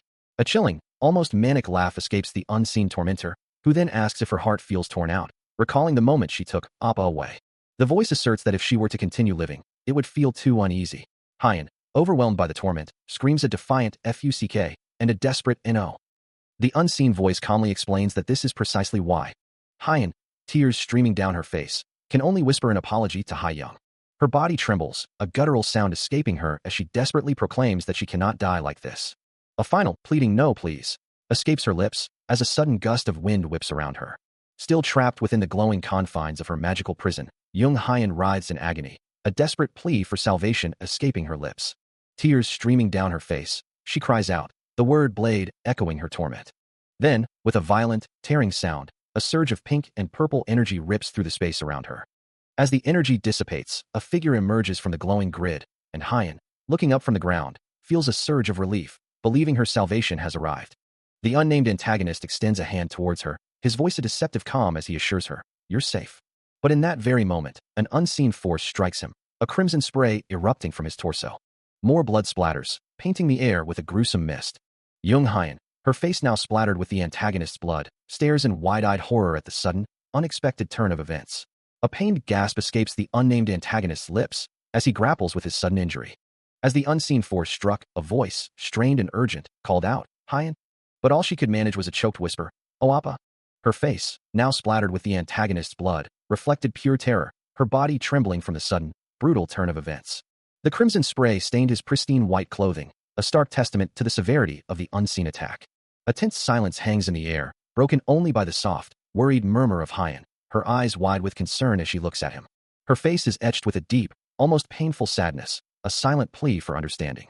Jiaong, his own expression a mix of shock and despair, can only stare back, the words catching in his throat. He curses inwardly, a wave of terror washing over him as he realizes the inevitable. He had tried to prevent this, but it was already too late. The gravity of the situation is truly terrifying. Hyan's hand reaches out, trembling slightly, her voice barely a whisper as she asks if she looks all right. Jiaong can only look down, his grip tightening on the staff he holds, unable to meet her gaze or offer the reassurance she seeks. The air crackles with unspoken emotions, a heavy silence settling between them. He looks at her, his concern evident as he asks if she is all right. Jung Hyan, tears streaming down her face, desperately questions what happened to Ms. Hayoung, her voice breaking as she asks for clarification. She points to her own arm and leg, implying the severity of Hayoung's injuries. He begins to ask how such a thing could have occurred, but Hyan, sobbing, pleads for an answer, calling out to him. She then collapses to the ground, reaching out as if to grasp at something, insisting that this isn't something he did. Looking up, she admits she doesn't know either, explaining that everything happened so suddenly, and when she regained consciousness, she was separated from everyone. Her gaze drops as she recounts finding Miss Hayoung in a terrible state, a memory that makes her gasp in horror, prompting him to gently ask if she herself is unharmed. Still overwhelmed by emotion, Hyan can only manage a soft, affirmative whisper. As Jiaong holds her close, she tries to reassure him, muttering that she is fine, despite her obvious distress.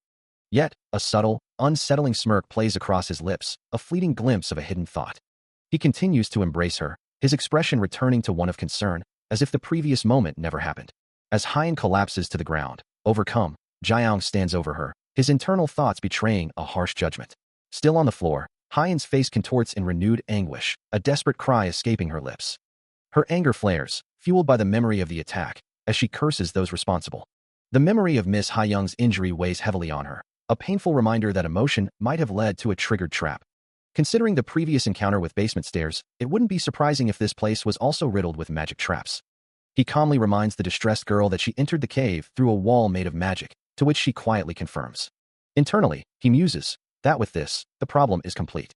The true issue, he considers, is that if things were left as they were, Kim Hyun-sung would definitely find out. As the girl continues to look down, her face etched with sorrow, his crimson eyes narrow, his thoughts cold and calculating. He concludes that she's dead anyway, and this is the best choice.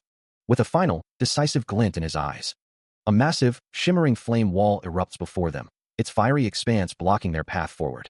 A towering wall of crimson flame blazes before them, its intense heat radiating outwards. Jung Hyan, her voice laced with worry, asks, "Oh Appa, it would be nice if we could save her, but it might end up being dangerous for us." Jiaong, however, remains resolute. "Even so, we can't just leave missing persons like that." He stands before the inferno, a silent testament to his conviction. Turning slightly, He confirms, yeah, this is the right thing to do. Hyen's cheeks flush with a faint blush, her gaze fixed on him with a mixture of admiration and affection. A soft, almost inaudible whisper escapes her lips. Hee hee, don't let my hopes become a monster. Jiang's expression, however, remains cool and calculating, his crimson eyes betraying no hint of the warmth Hyen feels. He feels an unwavering conviction, a deep certainty that his path is the correct one, affirming to himself, I'm definitely the same. Suddenly, a figure emerges from the shadows, his presence marked by a sharp exclamation, drawing the attention of Jiang and Young Hyen. The man, clutching a sword, rushes towards them, his voice filled with urgent concern. Hyeongnam, are you safe? Jiang, turning slightly, acknowledges the man's presence and then, with a subtle glance towards his companion, inquires, Miss. The worried man stands before them, his sword still drawn, awaiting their response. His brow remains furrowed with concern, his gaze fixed on Jiang. Looking around the desolate area, the man reports on the situation. What about the monsters nearby? Perhaps because they're avoiding them far away, there aren't many. Without hesitation, Jiang issues his command. Then, let's go and find them. Young Hyen's eyes widen in surprise at his sudden decision, a soft "oh" escaping her lips. As he speaks, a wave of surprise washes over Young Hyen, who calls out to him with a questioning tone. He acknowledges her concern, but his resolve remains firm, explaining that if they are to survive, they must act now. He knows that humans are not meant to be idle, and that their strength comes from constant growth. Hyen's eyes well up with tears, the weight of his words and the situation settling upon her, the shock of their previous ordeal still fresh in her mind. She can only offer a small, hesitant affirmation, her gaze still downcast. Jiang continues, explaining that they cannot afford to simply wait, especially after witnessing the loss of so many others. He reiterates the harsh truth, they must fight to survive. His crimson eyes gleam with unwavering resolve, a silent promise of his determination.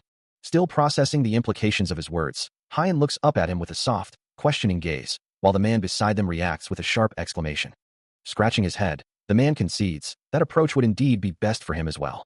Hyen, meanwhile, remains lost in thought, a faint blush coloring her cheeks. Turning to her, Jiang suggests she take a good look around, prompting her to apologize for her distraction, explaining that she's simply not used to this kind of mana.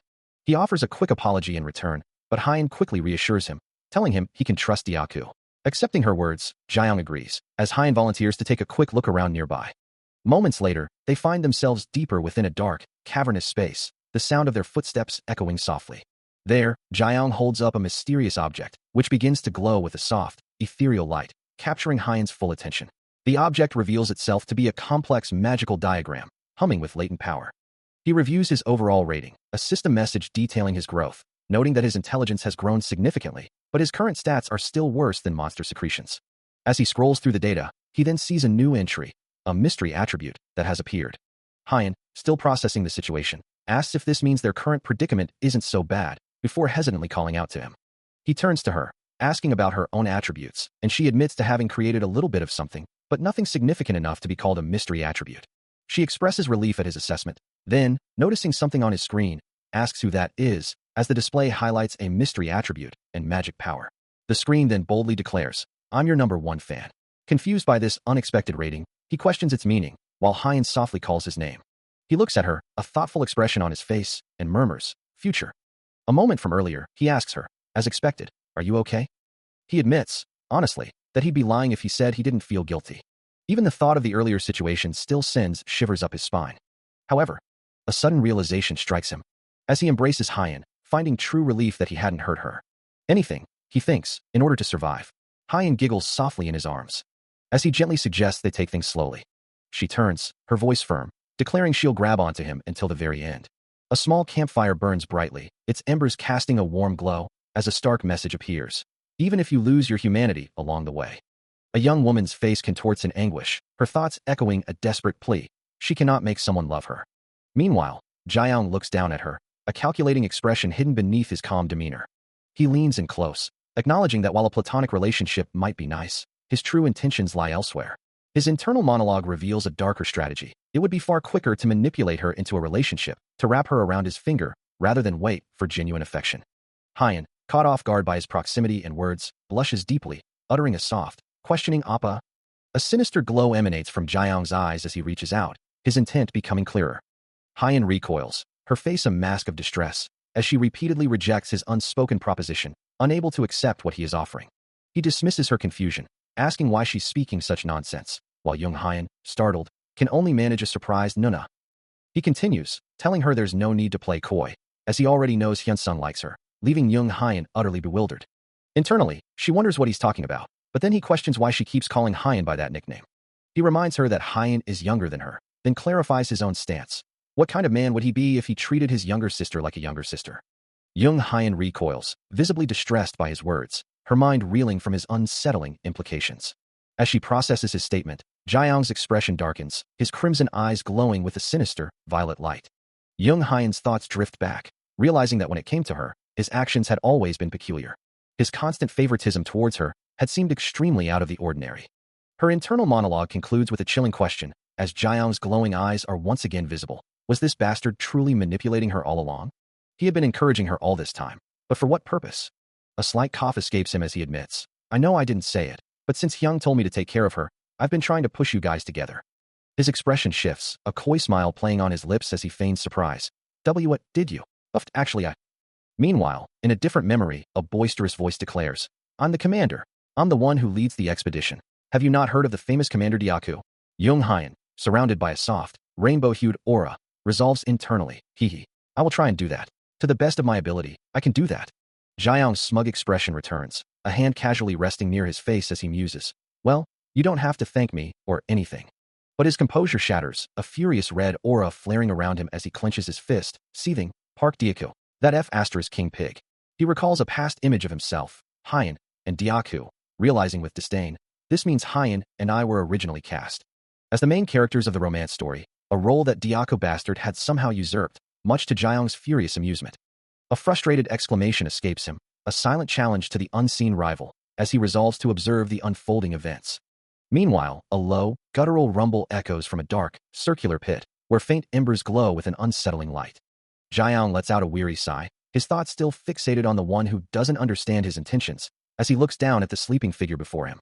He gently prods her, suggesting it's time to awaken, but Young Hyun, still half asleep, grumbles for him to get off her head, which he denies ever being on.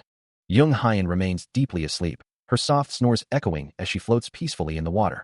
Jaeyoung continues to gently pat her head, murmuring softly as she protests, wanting only to sleep more. His hand moves to her neck, a firmer touch, as he insists she really should get up now. Suddenly, a low growl escapes Young Hyun, her eyes snapping open, glowing an intense, furious red. Surrounded by a crimson aura, she declares with chilling finality that she intends to sleep even more. Young Hyun, her eyes still glowing with an unsettling crimson light, stirs from her sleep, a faint blush coloring her cheeks as she murmurs a soft address to him.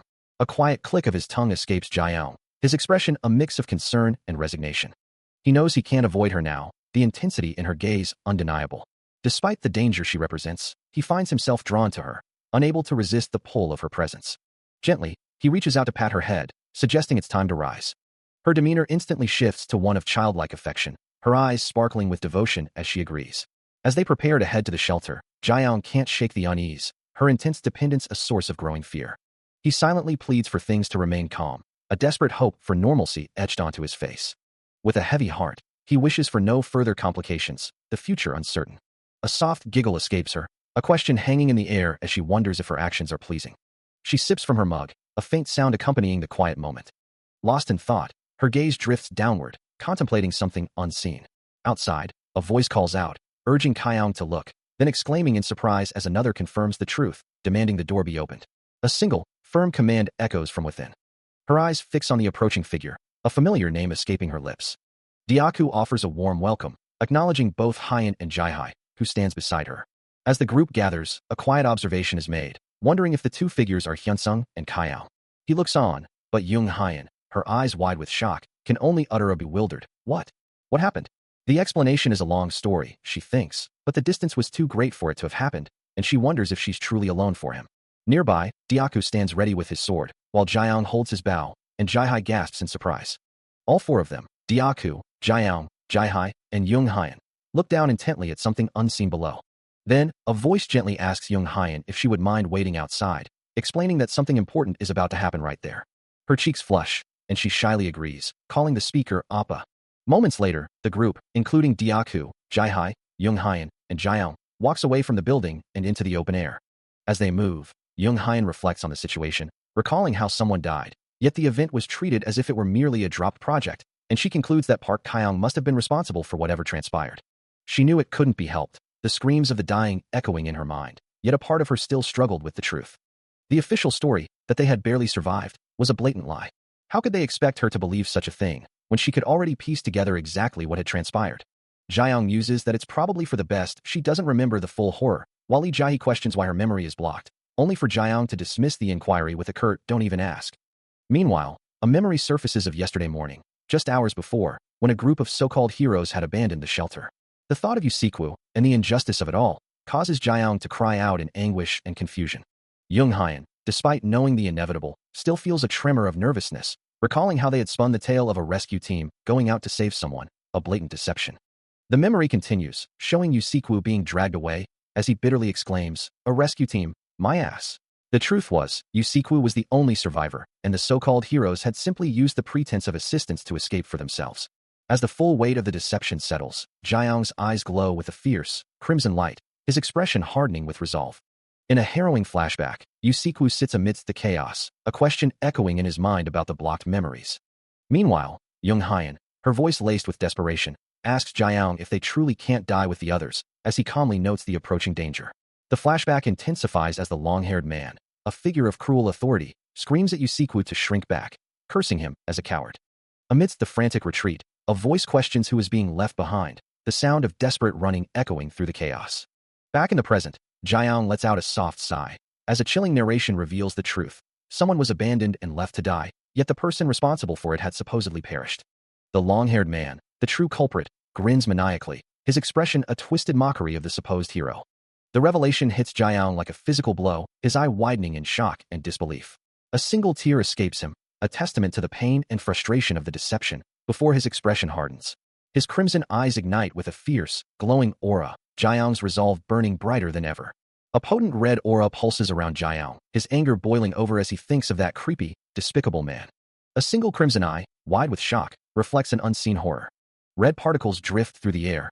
As Jaeyoung stares, a single tear tracing a path down his cheek, wondering aloud, "Who the hell is that?"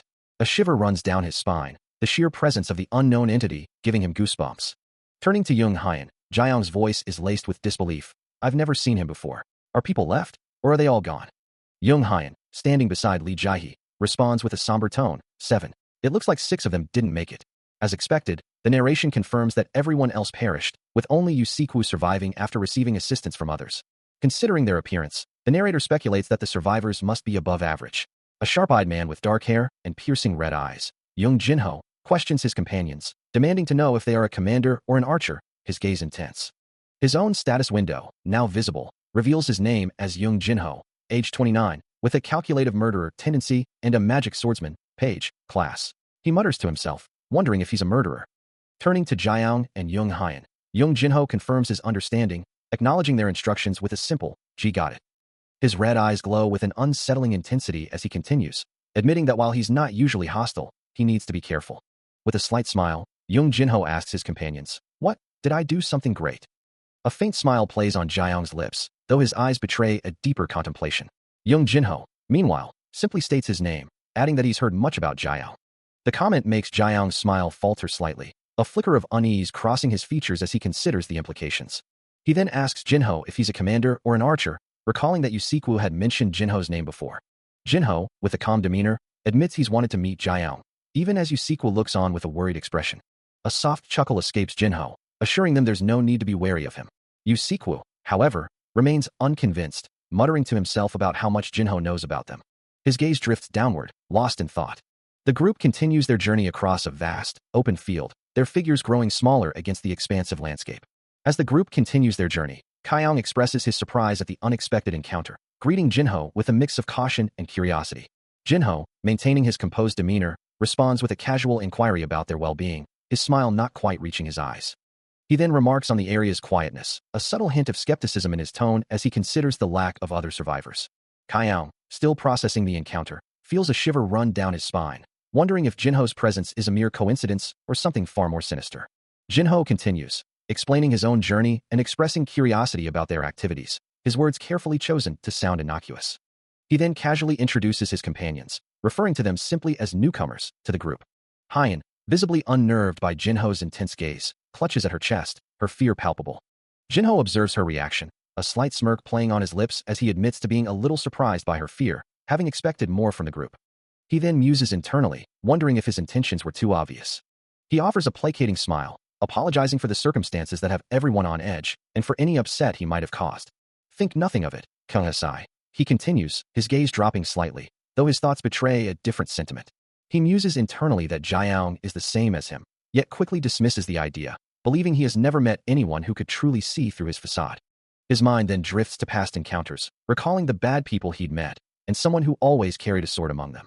A chilling smile spreads across his face, his eyes glowing faintly red as he asks, "And you will meet anyone bad, eh?" Internally, a furious thought erupts.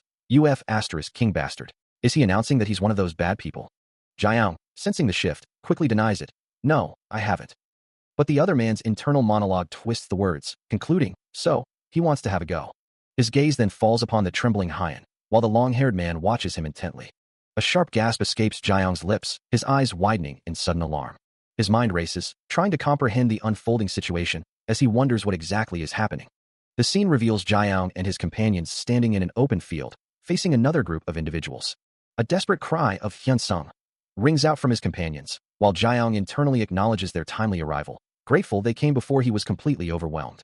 He lets out a small tsk of annoyance, though he reassures himself that he wouldn't have truly been in mortal danger. Young Jinho, observing the newly arrived group, comments to his companion that these are the people Jiang brought, before directly addressing Jiang, asking if he is indeed with them. A slight smile plays on Young Jinho's lips as he murmurs to himself, realizing he's glad he hadn't forgotten something important. He reiterates to his companion that these are Jiang's people, then turns back to Jiang, acknowledging him as the one he's heard so much about. Young Jinho's eye glows with an ominous blue light, his internal monologue confirming his deep-seated knowledge of Jiang and his satisfaction at not having overlooked him. Young Jinho's voice cuts through the air, a chillingly polite introduction. My name is Young Jinho. It's nice to meet you, Hyunsung SSI. As he leans in, a faint blue glow emanates from his eye, a subtle yet unsettling detail that Jiang cannot ignore, his words carrying an undercurrent of something far more sinister than a simple greeting. The man's gaze, sharp and knowing, seems to pierce through him, and Jiang's mind races, trying to process the implications of this encounter. He observes the man's controlled demeanor, wondering, it's my first time seeing him like that. Is he repressing his anger? The name echoes in his mind. Young Jinho? A cold realization dawns on him, connecting the dots between the present and his past, and it looks like he's already met Hyunsung in the meeting room. Then, that means the pieces fall into place, revealing a crucial detail from his previous existence. Before his regression, he was. The truth hits him with the force of a physical blow, Kim Hyunsung's enemy in his first life. The realization leaves him stunned, his body rigid with the weight of this revelation. A tense moment hangs in the air as two men confront Jiang, their voices sharp with urgency, demanding to know if he is a commander or an archer. Yet, the scene shifts to a more formal introduction, as Jiang extends his hand to a man who greets him respectfully, calling him Mr. Hyunsung.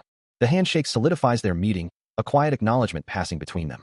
Internally, Jiang's eyes glow crimson as he reflects on Young Jinho's status window, concluding that the man is nothing short of a murderer, and from that, he can draw two distinct conclusions. Returning to the present, the man he just shook hands with continues, acknowledging the rumors that Hyunsung runs this camp and expressing his honor at finally meeting him. He then adds, with a hint of awe, that Jiang appears even stronger than he had imagined, and politely asks about his current stats. He finds himself in a precarious situation, unsure of who his current companions are, or what their true intentions might be. A scoff escapes him as he considers the sheer audacity of Young Jinho, wondering how he managed to gather so many survivors. His crimson eyes glow faintly as a realization dawns on him. Based on Kim Hyunsung's reaction, Young Jinho must have encountered him during his very first regression.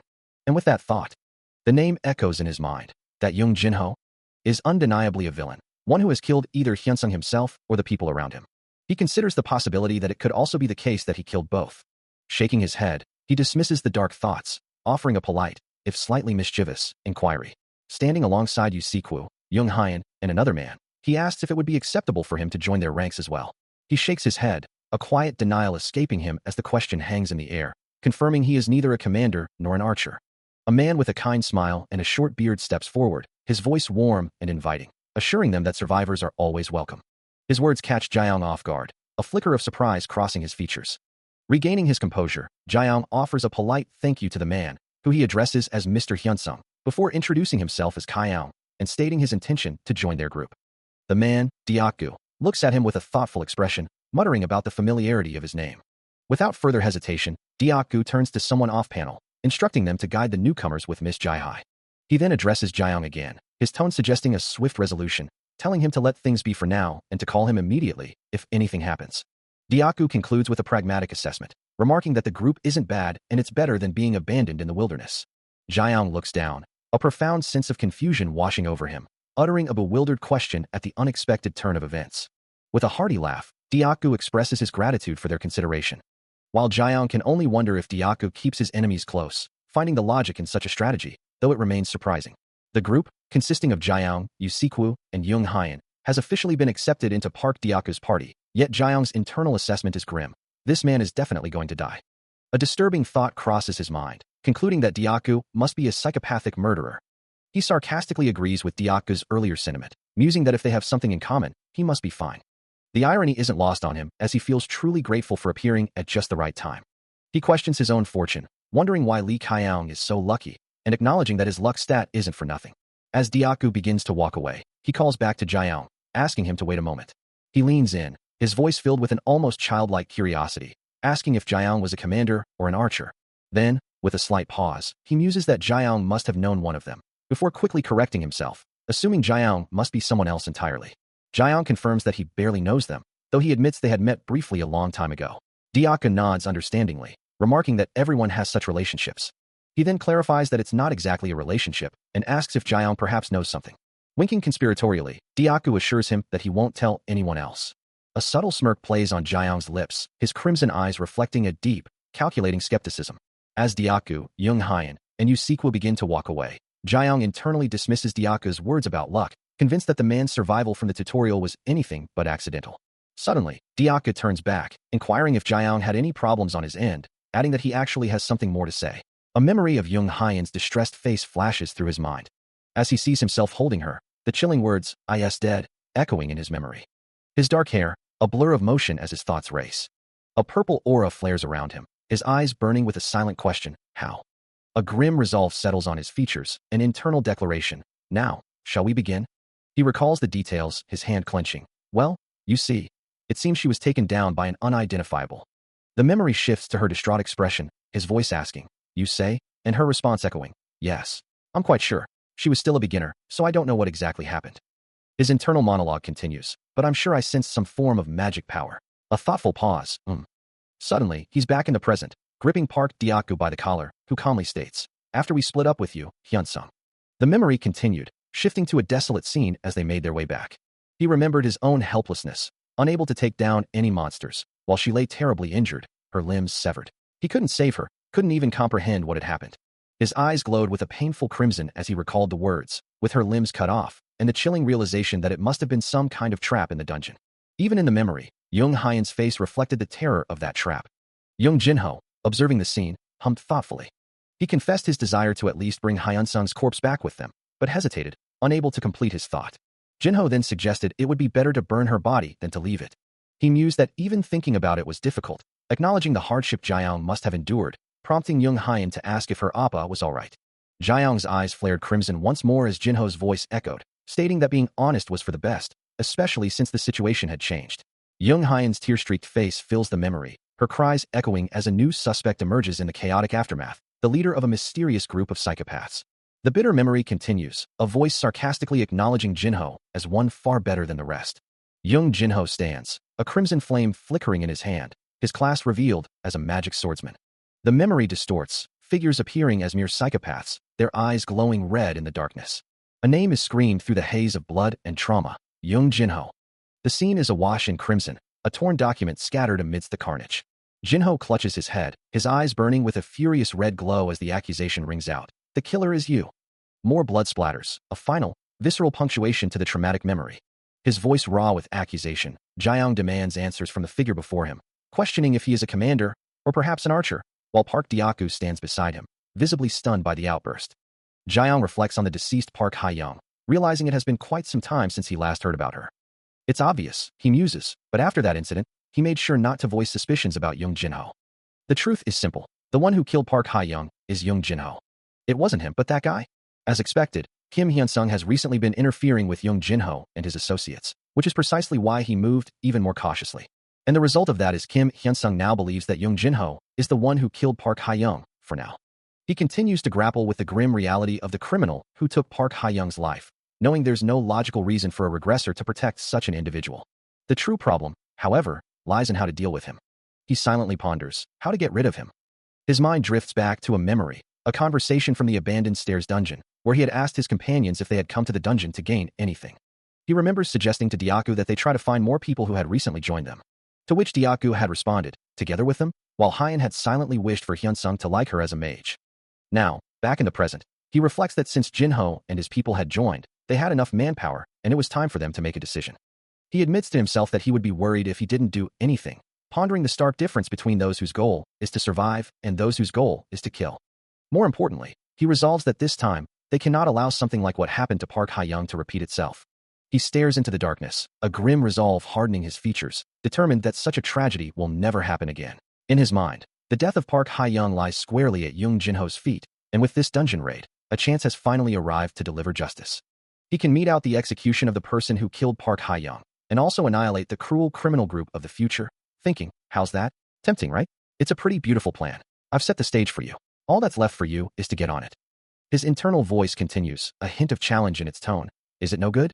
Well, if it's no good then, I think that's a good idea. Later, seated with Park Dyaku and Young Hyen, he muses to himself, I think that's early. Let's try some more. But I hope that we can get a good result. He considers the implications of their target's past associations, a subtle, knowing smile playing on his lips. His thoughts align with his companions, a grim resolve hardening his expression as he acknowledges the danger of trusting a murderer. With that decision made, he resolves to confront Young Jinho directly with their concerns. Later, standing with Dyaku and Hyen, Jaeyoung dismisses a previous assessment of their target's capabilities, hinting at a deeper understanding of the situation. He then tasks Dyaku with a specific preparation, receiving an immediate affirmation. Jaeyoung expresses his satisfaction, reassuring both Kim, Hyunsung, and Dyaku of his unwavering support and the ultimate success of their plan. However, a sudden, unexpected comment from Dyaku, praising Young Jinho's coolness, catches him off guard. A bead of sweat forms on his brow as he processes the bizarre statement, while Hyen and Dyaku look on with concern. The group is then joined by Lee Jae-hee and Yusikwu, and Jaeyoung, now composed, offers a reassuring smile, emphasizing their collective strength in the face of adversity. As the group gathered for a meal, Jaeyoung listened intently to Hyen, who suggested they should all eat together and rest. Dyaku, however, seemed to be teasing him, asking if he was worried about something. He quickly dismissed the idea, insisting that he wasn't worried at all, even if the upcoming task would be tough. A hearty laugh escaped him, and soon the entire table joined in, their shared amusement filling the air. Yet, a flicker of unease crossed Jaeyoung's face as he mused, that he didn't know why, but it felt scary. He knew his objective was their lives, and he was truly enjoying the role he played. A chilling thought crossed his mind, wondering what on earth he was doing. Despite the internal conflict, a subtle smile played on his lips, a quiet shake of his head betraying his true, unsettling satisfaction. Later, standing with Dyaku, Jaeyoung maintained his composed facade. Still lost in his thoughts, Jaeyoung reflects on the perceived helplessness of others, wondering why they don't fight harder to escape their predicaments, even if they are treated poorly. He internally declares himself an apostle of justice, saving them from a crazy murderer bastard. Dismissing his own internal criticisms, he turns to Young Hyen, who stands before him, muttering, Okay, it's not like I'll get out anyway. A soft blush spreads across her cheeks as he gently places an arm around her shoulder, her expression shifting to one of shy delight. Looking up at him with adoration, she praises his kindness, reminding him of her own healing abilities and her role as a healer. With a bashful giggle, Hyen attributes everything good to him. A flicker of thought crosses Jaeyoung's face as he recalls that her healing ability had recently been broken. Unaware of his internal musings, Hyen continues, Thanks to that, everyone is just humiliating me. We're both an item. A calculating smile plays on Jaeyoung's lips as he ponders. Should I really try and become a couple with Hyen? I'll even go for it. Okay. He sits with Young Hyen, while Park Dyaku questions how his conversation with her went so well, wondering if Jaeyoung had discussed their relationship. Jaeyoung, with a knowing smile, dismisses the idea, claiming he merely told her to regain her senses, while Hyen lets out a soft sigh. He then shifts the topic, mentioning an upcoming raid on an underground dungeon with Young Jinho's party. However, a flicker of unease crosses his face as he admits his reservations about them. He reiterates his discomfort, but acknowledges the dungeon is a priority, concluding that maintaining distance from them would be best. Dyaku agrees, but Hyen quickly reassures him, insisting he shouldn't worry about her. She affirms her willingness to talk to him, and Jaeyoung responds with a gentle affirmation of his own. With a warm smile, he then subtly instructs her to ignore Yusikwu as much as possible, a manipulative suggestion veiled in concern. Hyen, completely swayed, eagerly agrees, declaring she no longer pays attention to people like him. He continues his conversation, a subtle smile playing on his lips as he hears something that pleases him. Later, the three of them, Jiang, Diaku, and Hyan, who remains cloaked, find a quiet spot to sit, continuing their discussion in a more private setting. Eventually, they rise, their gazes fixed on something beyond the frame, a shared focus drawing their attention. Jiang's expression darkens slightly as he processes his thoughts, a silent contemplation unfolding within him. His crimson eye, marked by a faint scar, reflects a deep intensity, revealing the depth of his resolve. A firm knock echoes from a wooden door, followed by a voice calling out for Hyunsung. As they approach, Diaku glances back in surprise, a sudden realization dawning on him. Stepping inside, Diaku exclaims their arrival with unbridled enthusiasm, while Jiang simply acknowledges their entry with a soft sound. They had all arrived, and he looked at the others, asking if everyone was present, to which Diaku responded with a surprised, "Oh." Diaku then questioned him further, wondering if he was hiding food from them. Hyan, observing him closely, expressed concern, asking if he was all right, as he looked as if he was about to drop out of a money pouch, but he simply dismissed her worries. She then offered him something, saying there was something to give him, and he seemed to anticipate it, thinking, "I knew." As he looked down at the item, he began to speak. It's a brilliant light emanating from his hand, where he held a small, glowing object. Both Diaku and Hyan gasped in shock at the sudden radiance. A satisfied smile spread across his face as he reassured them, Hey, I knew I could trust you."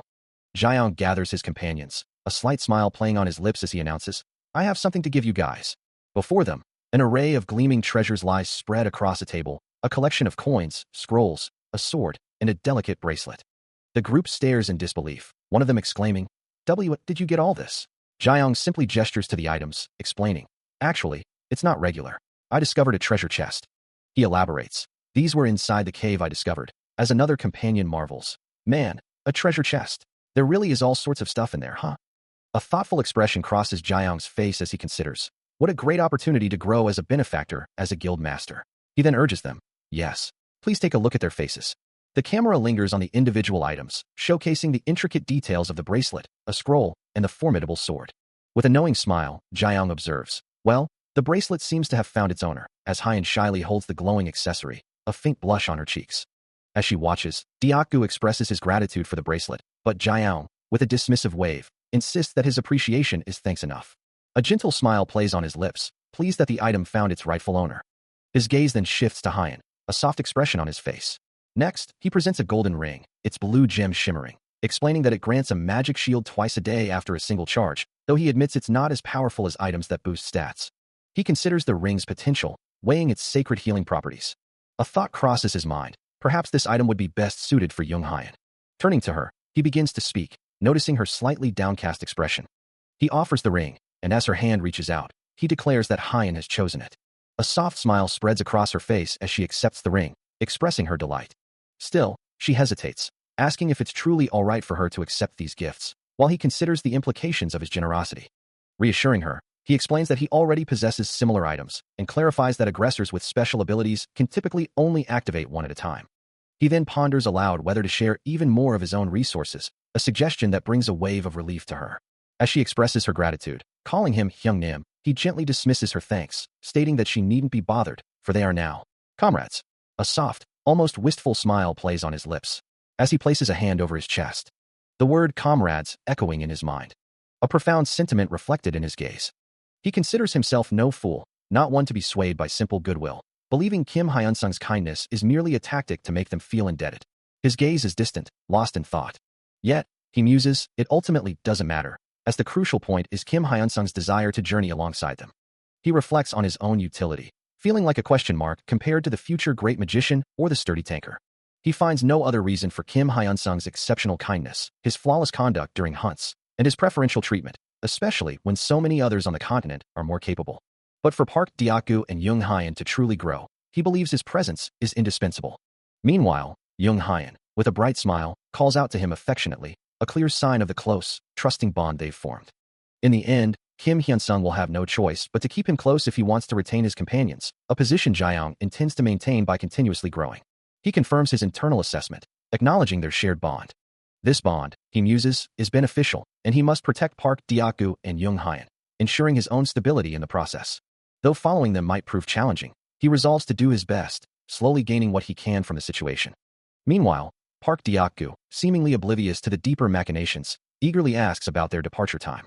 Jiang internally dismisses the idea of immediate departure, feeling a lingering unease about their new companions, who, despite their current alliance, were not truly their comrades. The unsettling thought persists. Could these new allies actually be enemies in disguise? Outwardly, Jiang maintains a calm demeanor, advising caution and preparedness, even if things seem fine for now. His mind races, considering the unknown dangers that await them if they venture underground with this uncertain group. Unaware of his complex thoughts, Jung Hyan offers a cheerful, encouraging sentiment, hoping for unity among them. He rallies the group, his voice cutting through the air, urging everyone to cheer together. The group responds, their voices rising in unison as they count down, their collective energy building. "Let's do this," he exclaims, their collective enthusiasm building, a powerful wave of determination washing over them. A subtle smirk plays on his lips as he looks down, his thoughts turning to Jung Jiho, anticipating the future with a chilling calm. He closes his eyes, a serene smile gracing his face, envisioning the day of judgment brought by the regressor.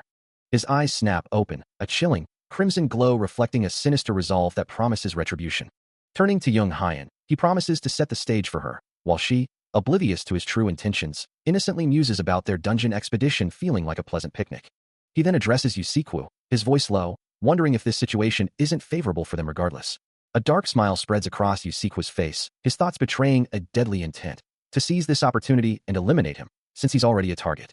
Interrupting the gathered group, Jiang offers a polite apology for the intrusion, then expresses his gladness that everyone is present. He continues, thanking them for accepting their proposal. His smile unwavering. He explains his belief that the best results will only come if they clear the dungeon together. With a playful wink, he addresses Hyunsung, assuring him of their collective success. Internally, a silent calculation begins to form in his mind. His eyes glow with a sinister red, as thoughts of calculative murder flash through his consciousness. Later, as the group navigates a dark, rocky dungeon, Jiang observes that they must have explored this area extensively, expressing surprise at finding a dungeon here. He then cautions Jung Hyan not to venture too deep underground. Meanwhile, his mind races with the concept of chance and the regressor, contemplating the survivor system and the necessity of clearing the dungeon for everyone's survival, all part of his intricate, deadly plan. He leans against the wall, listening to Diaku's excited chatter, but his mind is already racing ahead, calculating the next steps. Even so, he muses, they can't simply wait for others to make decisions, especially since meeting Jinho's group presented a perfect chance to clear the dungeon. Diaku, meanwhile, is utterly amazed by his insights, exclaiming that he'd never considered such possibilities, though he quickly adds that it's only a guess, wondering what he means by Earth. He simply states he'd rather not say, prompting Diaku to complain that it's unfair. As they venture deeper into the dungeon's dark maw, he thinks to himself that the others should lower their guard to some extent. Diaku then observes that, come to think of it, he and Hyan seem quite close. He holds a knife, looking at Hyan, and asks if they could possibly be something more. Diaku reacts with a surprised exclamation. While Hyan's thoughts betray her irritation, wondering if this bastard is truly that dense. She wonders if her relationship with Jiang is too close, too strange, or if it's simply necessary for her to stay by his side. If that's the case, then it's probably exactly what she's thinking. A small, satisfied smile plays on her lips, as Jiang and Diaku look on in surprise. A sharp pain courses through Jung Jinho, forcing a pained grunt from his throat. He retaliates instantly, a glowing red blade arcing towards Hyan, who is enveloped in a defensive aura. The counterattack hits hard, making him curse the pain. Despite the setback, Jung Jinho continues his advance, accompanied by Yusikwu and Li Jiahe, as they near their destination. The ominous structure looms in the distance. He leads the way down a winding, stone staircase, the air growing heavy with an ancient chill, as a companion warns, Hyan, be careful. A faint, unsettling laugh echoes through the darkness, as the group continues their descent into the unknown depths. The stone steps give way to a grated platform, revealing a vast, dark chamber below. Suddenly, a system message flashes before Jung Jinho's eyes, causing him to halt, his expression one of surprise. The message confirms their entry into a safe zone quest in the underground dungeon, warning that the complexity has risen and a main quest will begin soon. As the group takes in their new surroundings, a sense of unease settles over them, their eyes scanning the shadowy expanse. Jung Jinho's gaze sharpens, his eyes glowing with a faint red light, as he senses the impending danger. From the depths of the dungeon, a horde of grotesque, gray-skinned monsters with glowing red eyes begins to emerge. Their forms are indistinct in the gloom, but their sheer numbers and malevolent aura promise a fierce confrontation. As the darkness recedes, a grotesque, multi-eyed creature with grayish-purple skin and a gaping maw begins to emerge from the shadows. Its glowing red eyes fixated on the group, a long, segmented tongue writhing from its fanged mouth. The sheer horror of the sight sends a jolt through Jung Jinho, who can only think, what the hell is this? His red eyes, usually a sign of his power, now reflect pure dread as he stares at the abomination. A single, desperate thought echoing in his mind. Aren't we completely screwed? A guttural growl echoes through the air, revealing a monstrous maw lined with jagged teeth. The creature fully emerges, a grotesque, multi-headed horror with sickly purple skin and glowing yellow eyes, its forms shifting and writhing as if barely contained. Another roar tears through the space, its sound vibrating with raw, primal hunger. Multiple sets of eyes, burning with malevolent intent, fixate on their prey, while rows of razor-sharp fangs gleam in the dim light. The gaping maw seems to stretch impossibly wide, a cavern of destruction ready to consume. Jiang stares up at the horror, his crimson eyes wide with disbelief, a single question escaping his lips. What are these? As the monster's terrifying visage fills his vision, a chilling thought pierces his mind. Aren't we fucked? The monstrous horde lets out a guttural shriek. He knows they must escape this place first. The creatures continue their terrifying cries. As a sudden, deafening crash echoes through the cavern, revealing the sheer number of foes below. The protective barrier has shattered. Despite the grim situation, he reassures his companions, declaring their victory. A system window appears, identifying their adversaries as evolved demons, rare-grade monsters with dark attributes, possessing dark magic, evolved bodies, and instinctive attacks. These intelligent creatures, though low in willpower, boast strong bodies and keen eyesight. He curses the situation, realizing that while their attributes are familiar, these evolved forms are far stronger, and their numbers are overwhelming. He questions their chances, wondering if a single meat shield will be enough against the overwhelming numbers. Despite his internal doubts, he declares with conviction that they can succeed. If Kim Hyunsung believes it, then so can they, placing their trust in the regressor. His gaze shifts, calling out to Diaku. The group stands firm, Diaku raising his shield in defense, while Jinho prepares for the onslaught. A sudden impact causes Diaku to recoil in shock. Jinho collapses, his body giving way under the pressure. He lies defeated on the ground, surrounded by a faint red aura. Jiang watches, his expression etched with concern. A determined smirk plays on his lips as he declares, "I'll go on ahead first." The city street behind him glows with residual red energy, debris scattered from a recent, powerful magical discharge. He glances back at young Jinho, who appears troubled, before turning his attention forward once more. His thoughts race, acknowledging that he had used his magic twice in a row, a desperate measure for an emergency situation. With a burst of speed, he sprints forward, debris kicking up around his feet. Now clad in a dark, hooded cloak, a vibrant blue aura flares around him as he continues his rapid advance. His eyes widen in sudden alarm, a gasp escaping him. The surprise intensifies, a more forceful exclamation of disbelief following. He stares down at young Jinho, who lies defeated on the ground, still enveloped by a sinister red energy.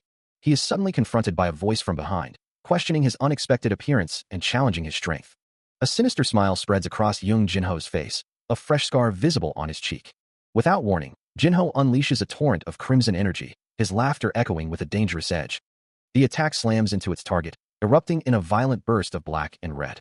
Jiang's eyes flash an intense electric blue, his power surging to meet the assault. A brilliant azure aura explodes around him, pushing back against the encroaching crimson. Jinho observes a group of figures in the distance, his expression darkening. He muses on the unexpected nature of his current predicament, finding it far from the depression he anticipated, and wonders if these truly are human monsters. A chilling laugh escapes him as he imagines how discouraged his poor pig would probably feel. Park Diaku charges forward, a golden aura flaring around him as he prepares for impact. Meanwhile, a horde of grotesque figures rushes towards him, their guttural cries filling the air. Yet, a moment of doubt flickers across Diaku's face, a whisper of fear escaping him as he questions his own strength. But the shield warrior stands firm, his body radiating a fierce heat, ready to face the onslaught. Elsewhere, Jiang observes the chaos, a calm, assessing gaze fixed on the unfolding battle, embodying what a model hunter looks like. A faint, knowing smile plays on his lips, acknowledging the scene before him. Meanwhile, Jung Hyen, her expression resolute, silently pleads for strength, for the power to protect those she cares for. A vibrant green energy begins to coalesce around her, responding to her desperate wish to stand strong and alone with her Appa. With a focused intensity, she unleashes a powerful wind bomb, the spell erupting from her hands. Her powerful spell erupts, a torrent of vibrant green magical energy tearing through the air, engulfing the grotesque, three-headed monster. The force of the impact is immense. As she stands, hands glowing, channeling the raw power. From behind her, a voice praises the successful shot, acknowledging the circumstances and the mana involved. A satisfied smile spreads across his face as he holds her close, and she pledges her unwavering devotion, promising to do whatever he desires. He lets out a soft sound of amusement, leaning in intimately, drawing her even closer. She looks on with fierce determination, reminding her companion that even if young Jinho and his gang appear, he must never intervene. Her expression softens slightly as she affirms, "Yes, Appa." Meanwhile, young Jinho, surrounded by his allies, declares with a sinister grin, "I'll take this chance to go and kill them." His confidence quickly shatters, however, as an unseen force strikes, causing him to cry out in desperation. Hien SSI, please come over here. Over here, please. The attack intensifies, forcing him to beg. Use the magic that you just used. Hien SSI. His face contorts in pain and fear as he pleads. Wait a minute. I need to recharge my mana, please. But the magical assault shows no mercy, slamming into him and his companions, eliciting a chorus of pained screams. Ardha. The force continues to tear through their ranks, leaving young Jinho himself writhing in agony. Kardha. Caught in the sudden, overwhelming magical assault, young Jinho cries out in disbelief, unable to comprehend how such power could be unleashed against him. The vibrant, destructive energy swirls around him. As he desperately urges his companions to hold on, their forms already contorting under the pressure. He shouts for everyone to stay focused, to not give up, but the pain is too immense. Pushed back by the sheer force, he pleads for support, his voice strained with agony. Still, he tries to rally them, demanding they endure just a little longer, that everyone must survive. But the relentless magic continues to tear through their defenses, and he can only scream for them to endure, to somehow find a way to survive this impossible onslaught. His own body racked with pain, he lets out a guttural cry, the agony becoming unbearable. His face contorted in a mask of pure torment, he can only manage a desperate, drawn-out scream. As the destructive magic continues to rage, it becomes clear that for some, survival is not an option. 1 out of 5 humans is simply bound to be trash. Despite the overwhelming pain, young Jinho's resolve hardens, a singular thought burning in his mind. With a surge of mana, he unleashes a powerful fireball, the incandescent orb forming rapidly in his outstretched hand. The fiery projectile streaks through the air, closing the distance to the grotesque figures, who recoil in sudden alarm.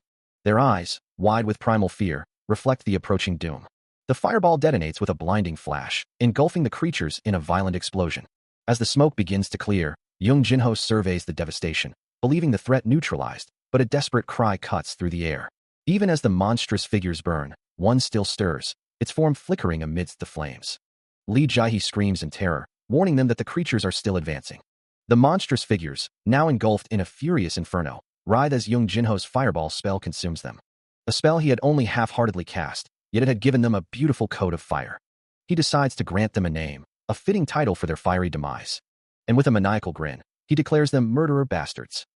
In the end, he muses, justice always wins, as an older man watches the scene unfold with a look of utter terror. A low-ranked blazing evolved goblin, despite its poor eyesight, possessed sentient intelligence, a fact that sent a shiver of dread through the group.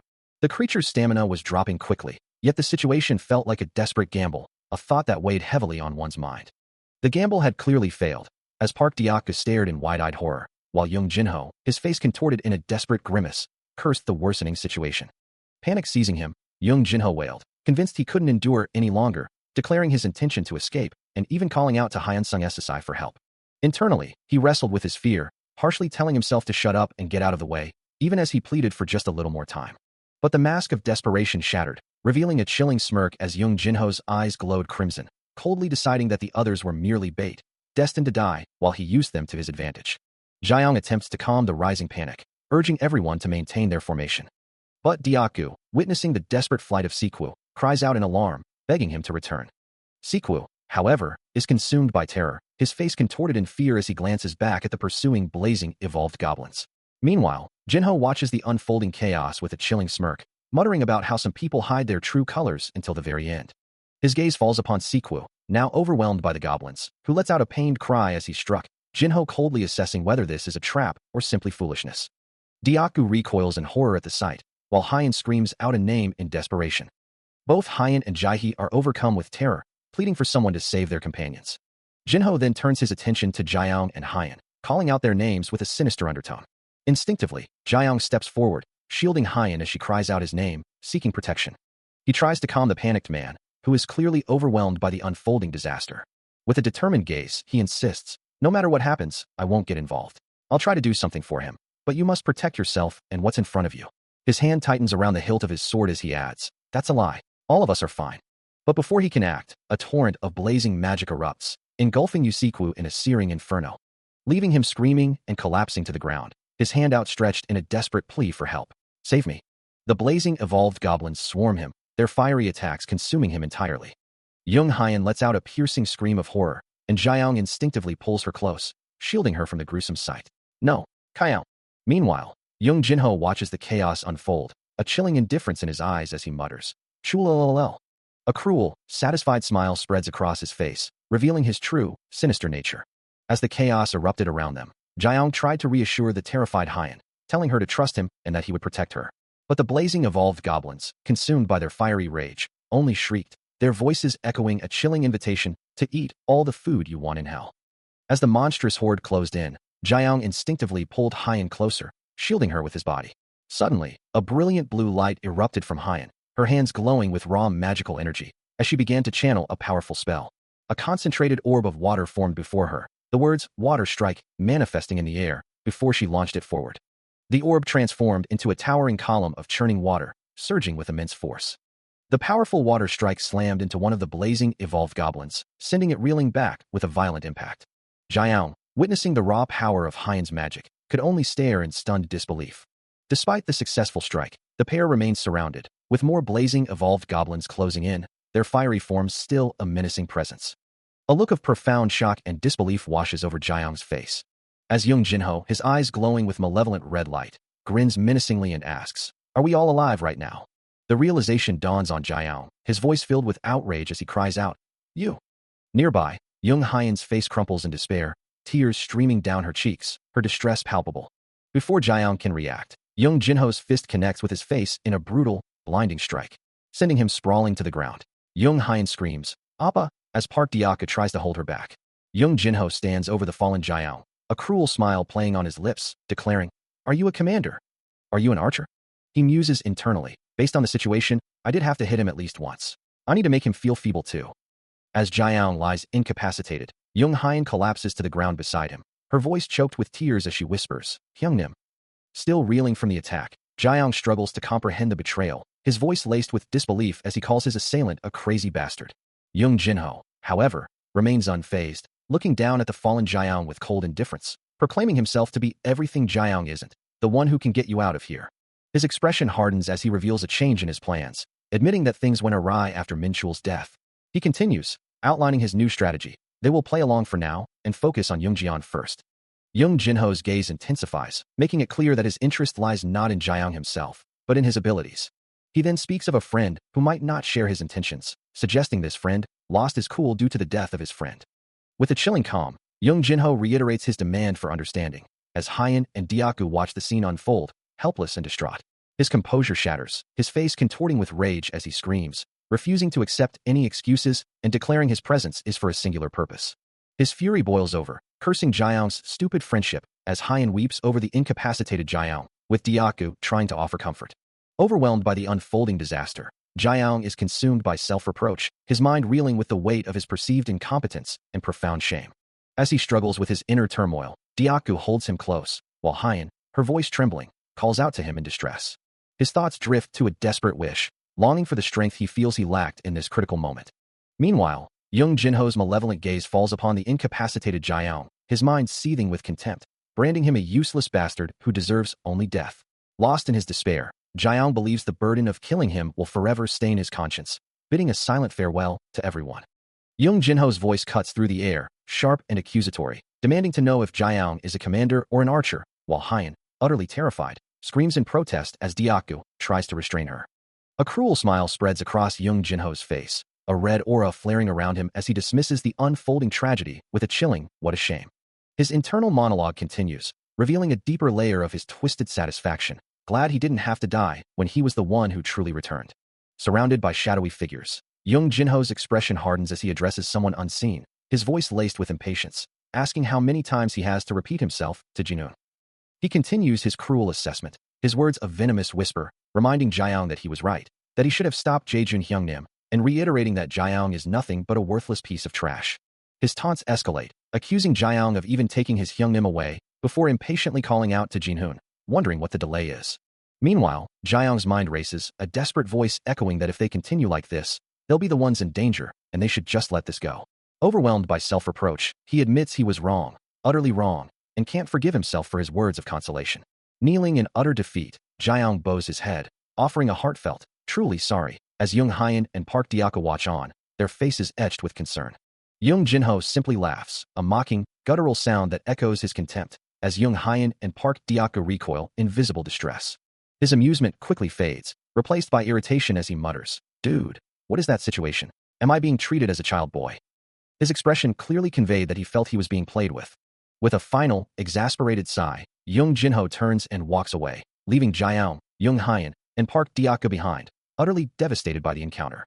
He stands frozen, as Young Jinho's cruel words echo in his mind, accusing him of being a mere commander, an archer, and nothing more than a worthless parasite. With a final, dismissive glance, Young Jinho turns his back and begins to walk away, leaving him alone in the dim light of the alley. A chilling thought crosses his mind, a dark whisper of what he was once capable of. His hand instinctively reaches for his collar, as the internal debate rages on. Young Jinho glances back one last time, a smirk playing on his lips as he disappears into the night. Left alone, his expression is one of profound despair, his eyes reflecting the weight of his self-blame. As he stands there, lost in thought, Young Hyan and Park Diaku approach him, their concern evident. Young Hyan offers a gentle smile, trying to reassure him that even mistakes can be overlooked. His ally's words seem to break through his reverie, pulling him back to the present with a jolt of surprise. He flees, his companions calling out to him, urging him to wait. His face is a mask of profound distress, etched with pain and self-loathing. A soft sound escapes as a hand reaches out towards him. It hovers, hesitant to make contact. Kneeling on the ground, he hears a voice filled with worry, asking if he's all right. A hand rests gently on his shoulder, and he admits, with a pained expression, that he feels like hell. He looks up, his eyes distant, lost in thought. A faint, ethereal glow emanates from his hand. A subtle, calculating smile plays on his lips, revealing his true, manipulative thoughts about his caring companion. He stands before a cloaked figure, who reaches out a hand towards him. A sudden touch on his shoulder makes him flinch, the cloaked individual now holding him gently. A soft groan escapes his lips, his expression one of deep anguish. Nearby, Young Hyan's eyes glow with an intense crimson light, a vibrant purple aura flaring around her as pure fury radiates from her being. Her silent vow to kill echoes in the air, a dangerous promise that makes Jiaong realize the situation is rapidly deteriorating. He wonders what Hyan is planning to do this time, her unpredictable power a constant source of concern. His hand clenches, his thoughts spiraling into self-pity, believing himself to be a magnet for misfortune, a bad luck charm for everyone around him. Yet, amidst his despair, a bizarre question surfaces. Why are they taking his tooth? A pained cough escapes Young Hyan, her body trembling with distress. As she looks up in sudden surprise, calling out for her appa, tears well in her eyes, a realization dawning on her that something terrible has occurred, her sobs echoing in the silence. Her expression hardens, a fierce resolve replacing her sorrow as she vows to punish the idiot responsible. Her determination unwavering. With a flash of crimson light in her eyes, she promises to take revenge on his behalf.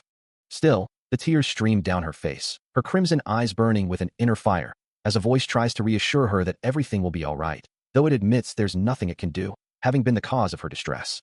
The voice continues, acknowledging that it's becoming frightening again, and if Young Hyan were to act wrongly because of them, then all the suffering it endured would be for nothing. Hyan sobs, calling out to her appa, a vibrant purple aura swirling around her as Jiaong watches her, his expression unreadable. Jiaong's thoughts drift to the tactical advantage, realizing that with the enemies focused on him, it would be easy to launch a surprise attack, needing only a spark to ignite the plan. Amidst the tense standoff with their adversaries, Hyan continues to weep, her cries echoing through the dungeon as she calls out Jiaong's name. A faint blush rises on his cheeks as he hears her desperate plea, his gaze softening slightly. Hyan wishes aloud that her suffering wasn't so profound, while Jiaong, looking at her with a knowing expression, internally questions if she truly understands the depths of his own nature. His silent resolve hardens, a clear message forming in his mind, watch and learn. A sudden realization dawns on him, his eyes widening in surprise. A sharp cry of pain escapes him as Young Hyan, still enveloped in a purple aura, pushes away from his embrace, her movements uncontrolled. She turns, her voice laced with a strange mix of defiance and sorrow, declaring how much she has grown and is no longer the same, before calling out to him with a childlike plea. As she stumbles away, her foot catches something, or someone, eliciting a surprised gasp from him. He looks down, his expression one of utter bewilderment, a soft escaping his lips as he processes the situation. Reaching out a hand, Hyan gently cups his face, her eyes filled with concern, asking if he is all right. He looks down at her, a worried, Hyan, escaping him, his voice laced with concern for her state. Pulling her close once more, he reassures her that she must have been scared, offering his shoulder for her to lean on, which she gratefully accepts. She had suddenly become a heroine, but regardless, their objective was accomplished. Young Jinho screams, "Are you a commander? Are you an archer?" It looks like his eyes are about to pop out. "How's that? Huh?" His eye twitches with barely contained emotion. What a sight, he thinks. It's like I stole his lover from him. His hand covers his mouth, unable to hide his distress. In an imagined scene, he confronts Young Hyan, asking if she's jealous. He continues, daring her to strike him, to hit him for what he'd done. Meanwhile, Jiang muses to himself, wondering if he had been too tough on her. He chuckles, observing her distress, and offers his help, but a firm internal voice rejects him, stating she can handle it herself. Jung Hyen stands alone, her eyes glowing with an intense purple light, her face etched with deep sorrow. Hyen's eyes glow with an unsettling purple light as Jiang, feigning concern, offers a casual apology for her state. Meanwhile, Jinho, consumed by his own inner turmoil, can only stare at his trembling hands, a bitter laugh escaping him. His hands, surrounded by a faint blue aura, betray his lack of control, a stark reminder that if he truly possessed self-control, he would never have treated Hyen so poorly back at the shelter. He challenges the unseen force, or perhaps himself, to strike him down now. A piercing shriek echoes through the air. Elsewhere, Jiang stands resolute, his back to a horde of grotesque monsters, ready to face the impending threat. Hyen remains deeply distressed, her face hidden as she clutches herself, overwhelmed by her emotions. Jiang, now fully armored and wielding a shield, commands his allies to hold their ground, preparing for the imminent battle alongside Diakgu. He instructs Hyen to advance with Diakgu and handle the monsters, promising to follow shortly, but she responds with a pained voice, admitting she doesn't feel well. Still visibly distressed, Hyen manages to respond, assuring him she won't overdo it and will trust his judgment. With a soft rustle of movement, he turns and walks away, leaving her to her task. As he moves, a thought crosses his mind about Diakgu, currently some 20 meters away, and the strategic advantage of provoking Siku to gain a clear shot. He considers the approaching pig-like creatures, confident in his ability to block their attacks, knowing they lack true agility. With a surge of crimson energy, he engages the monsters, his internal voice urging Hyen to unleash her magic, to cast her spell. He muses on the situation, acknowledging that if things go wrong, he'll have to rely on the strategies Kim Hyunsung and Jung Jinho have given him, wondering what their next move would be. Meanwhile, Jinho, consumed by his own thoughts, recalls a painful memory, a past regret echoing in his mind. With a determined stride, he continues forward, the sound of his footsteps firm. A quiet resolve settles over him, a decision made. As he makes his decision, Jung Jinho's actions are not yet clear, but elsewhere, Jiang grips Yusiku's shoulder firmly, a silent challenge passing between them. Internally, Jiang muses that he will try to turn Siku into a villain. Meanwhile, Jung Jinho, with a smirk playing on his lips, taunts, asking if someone is jealous. The grip on Yusiku's shoulder remains firm. As a voice filled with disbelief cries out, a shocked exclamation of "You!" The provocation takes its toll, and Jung Hyen screams, a torrent of vibrant red magical energy erupting around her in a blinding flash. Her power surges, glowing intensely around her hand. As observers note, he's doing it. It's coming. Amidst the chaos, a furious voice curses, a raw, guttural fucking bastard. From the shadows, Jung Jinho, now cloaked, unleashes a devastating attack, a swirling torrent of crimson energy tearing through the air. A wave of agony washes over her, the raw power within threatening to tear her apart. She tries to stifle a scream, but the crimson energy pulses around her, a desperate plea escaping her lips, begging the torment to cease. Despite the overwhelming force, a fierce resolve hardens her expression, determined to endure and prevent Yusiku from becoming a villain. A choked gasp escapes her, the magic threatening to consume her as she thinks of everyone around her. With a guttural scream, the pent-up energy explodes outwards, a wave of raw power washing over the area. The crimson aura continues to flare. As she turns, her gaze falling upon the others caught in the magical backlash. Elsewhere, a young woman watches the unfolding chaos, her eyes wide with disbelief, muttering a name in shock. A sudden, ominous sound draws her attention, and she recognizes the source of the red energy in the distance, realizing Jung Jinho is still attacking. Jung Jinho, his face contorted in a mix of triumph and disbelief, screams that he has finally taken down the Hyung Nims, that he has killed Li Kaiao.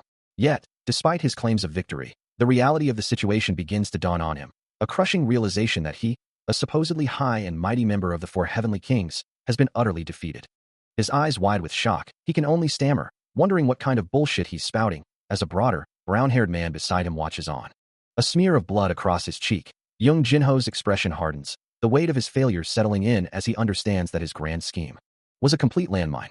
His jaw clenched, he curses under his breath, realizing he had boasted about pulling it off, only to be met with this devastating outcome. His frustration boils over into a guttural scream, calling the situation a crazy bastard. Turning his back on the other man, Jung Jinho walks away, his mind racing with the bitter truth that everything has gone to shit, and his entire plan has completely gone down the drain. With a grim resolve, it appears he's going to try to eliminate the rebel in his group with his own hands. Jung Jinho stands amidst a swirling crimson aura, his gaze fixed downward, a chilling resolve hardening his features as he acknowledges the futility of avoiding a confrontation. His eyes glowing with an ominous red light, he tells himself that this is his moment, his chance to act. The single word, do it. echoes in his mind, a command to unleash the power he now wields. Suddenly, a voice cuts through the air, calling out to him, pleading with Kim Hyunsung to reconsider his path. The plea intensifies, urging him to halt his destructive intentions, a desperate cry for him to cease his actions. Ignoring the warnings, Jung Jinho surges forward, his red aura blazing, relentlessly pursuing Park Dyaku and Jung Hyun as they desperately flee through the crumbling ruins. He then pauses, his gaze falling upon something on the ground, a satisfied smirk playing on his lips as he recognizes his cute items have arrived. A soft gasp escapes him as his hand reaches out, the moment charged with anticipation. A moment of stunned silence hangs in the air. He stands over a fallen figure, the ruined environment around them glowing with an ominous red and purple light. The injured man, his face contorted in pain and desperation, looks up at Jung Jinho, pleading for a quick healing. But Jung Jinho's response is cold and cutting, dismissing him as mere trash. The victim's eyes widen in horror and rage, screaming an accusation that Jung Jinho had killed Kitchell. Without a word, Jung Jinho grabs the man by his collar, lifting him effortlessly from the ground. His voice dripping with venom, he snarls for the man to die, calling him trash once more. The man's eye, wide with terror, reflects the chilling reality of his impending doom. A gasp escapes his bloodied lips, his face a mask of shock and pain. Then, a dark garment is splattered with fresh blood, as the brutal assault continues amidst the glowing particles. A choked cough escapes the victim, blood splattering across the dark, grimy surface, a stark testament to the brutal assault. Above the prone figure, a cloaked assailant stands, their form a dark silhouette against the dim light, the crimson cloak a chilling contrast to the fresh blood staining the ground. The victim's wide, red eyes stare blankly ahead, a silent "oh" escaping their lips as consciousness begins to fade. Their reddish-pink hair, now matted with blood, frames a face contorted in pain, another soft "oh" barely audible. As their body gives way, they tumble backward, a desperate, drawn-out cry of "Appa," echoing before they finally succumb to the darkness. Park Dyaku's face contorts in pure horror, a desperate cry escaping his lips. As the chaos unfolds, he throws an arm up, shouting out a name in sheer panic. Beside him, Jaeyoung's expression mirrors his alarm, as Dyaku curses the unseen enemies, calling out to his Hyungnim. In a desperate attempt to hold the line, a sturdy shield is thrust forward, attempting to ward off the relentless assault. But the defense is not enough, and with a sudden surge of power, Jaeyoung's patience snaps, a furious purple aura erupting around him as he glares at those who dare to challenge him. His resolve hardening, his eyes blaze with an intense, crimson glow, the raw power of his fury radiating outwards. His crimson eyes blaze with an unholy light, a furious purple aura erupting around him as he prepares to strike. Moving with impossible speed, he becomes a blur of purple energy, closing the distance in an instant. The impact sends Jung Jinho reeling, his body contorting from the sheer force of the blow. His eyes remain locked on his target, the crimson glow unwavering. A frustrated TCH escapes Jung Jinho, clearly taken aback by the sudden, overwhelming power. Meanwhile, Park Dyaku's voice cuts through the chaos, commanding, Dyaku SSI, leave Hyun and Sequo SSI to you. I'll take care of Jung Jinho. Still radiating his potent aura, Jaeyoung scans the area, ready for any further threats. Despite his injuries, Park Dyaku responds, oh okay, acknowledging the command with grim determination. As Jaeyoung watches, Jung Jinho, looking away, calls out, Jinho, that's right, Sequo, let's go, hurry, signaling a retreat. As the chaos continued, Lee Jae-hee cried out Jaeyoung's name, her voice laced with desperation, while Park Dyaku, equally distraught, vowed to avenge him before he could be killed. Lying injured with blood staining his face, Jaeyoung internally scoffed at his earlier overconfidence, musing that Kitchell would surely be proud of his current predicament. Meanwhile, Park Dyaku, his face etched with concern, insisted that someone else handle the immediate danger, while he would take responsibility for everyone else's safety. As desperate pleas for him to open his eyes echoed, Jaeyoung's own crimson gaze snapped open, a furious declaration escaping his lips. He was not dead yet. A torrent of glowing red particles erupted around him, forming a powerful aura as Jung Hyun's anguished cries filled the air, convinced her Appa was dying. Amidst the unfolding power, voices from the periphery discussed Jaeyoung's magical history, acknowledging his undeniable genius. Still enveloped in the vibrant crimson energy, he looked up, a flicker of confusion crossing his face as he questioned his own actions. Tears streamed down Jung Hyun's face, her hands clasped tightly as she sobbed, desperately pleading for her Appa to be healed. With a pained expression, Jaeyoung looked down, the intense red aura still flaring around him, a silent acknowledgement of the power he now wielded. His hand flares with a blinding crimson aura, crackling with uncontrolled power. As his eyes glow with the same fierce energy, he questions his own incredible display, wondering if he is truly amazing. Nearby, Park Dyaku holds a weeping Jung Hyun, reassuring her that he is all right, even as she cries out for Jaeyoung. The crimson energy continues to surge from his hand, near the fallen victim, and he wonders if he has overreacted, feeling himself lose control. Suddenly, a wave of that power crashes into Young Jinho, who cries out in fury and pain as his face distorts from the impact. The force sends him hurtling backward, crashing violently to the ground. Amidst the swirling red particles, Jiang stands firm, his resolve hardening. With his eyes burning crimson, he declares his readiness, knowing now is the time to act. From his hand, a powerful magic shield erupts, glowing with the same fierce red energy. A golden magic shield ring, intricately patterned and radiating a soft glow, materializes around Jiang, a testament to his newly awakened power. Nearby, Park Diaka stares in disbelief, calling out to him in surprise. Jung Hyan, her expression etched with concern, realizes that Young Jinho has vanished from the scene. Jiang, lost in thought, considers the implications of the situation, realizing someone has gone after Kim Jian. A wave of self-reproach washes over him, lamenting his perceived uselessness and wishing he had been faster to act. A single tear escapes his eye, as he apologizes for his body's slowness. He speaks aloud, his voice filled with regret, admitting his inability to truly help. Park Diaku reaches out to him, offering words of comfort and reassurance. Jiang looks up, his expression hardening with resolve, acknowledging his past lapse in vigilance and vowing to be more careful. He knew he was slow, that his reactions were lacking, and that his power was insufficient. Moreover, he was too careless. His friend, Park Diaku, couldn't hold back his tears, sobbing uncontrollably, wondering aloud who was truly crying in this moment. Jung Hyan, observing the scene, also felt a pang of sadness, while Diaku continued to lament, believing that even a slight miscalculation shouldn't have led to this, and that Jiang was simply too careless. He urged him not to cry, but his own words were filled with despair. A gentle smile touched Jiang's lips as he looked at his distraught friend, realizing that despite everything, the outcome wasn't entirely bad. Diaku, still emotional, called him a stupid bastard, but then confessed his gratitude, thankful that Jiang had taken revenge for him, and glad that it was over. Jiang's thoughts drifted to Young Jinho, the one who had abandoned them, a figure falling through a dark void, devoid of mana or bite, and he realized he had no plans to seek revenge on such a pathetic individual. Looking up with renewed resolve, he thought of Jinho, that bastard, and wondered how someone who didn't even possess a single mana stone could have abandoned them so easily. Despite his frustration, Young Jinho's resolve hardens, knowing he must align himself with others to defeat Kim Hyunsung, after which he vows to tear Li Kaiyang to pieces. Without warning, a searing red energy erupts from him, striking a figure with brutal force, who cries out in agony as her leg takes the full impact. A piercing shriek escapes her lips, and Young Jinho, recognizing his victim, mutters her name in surprise.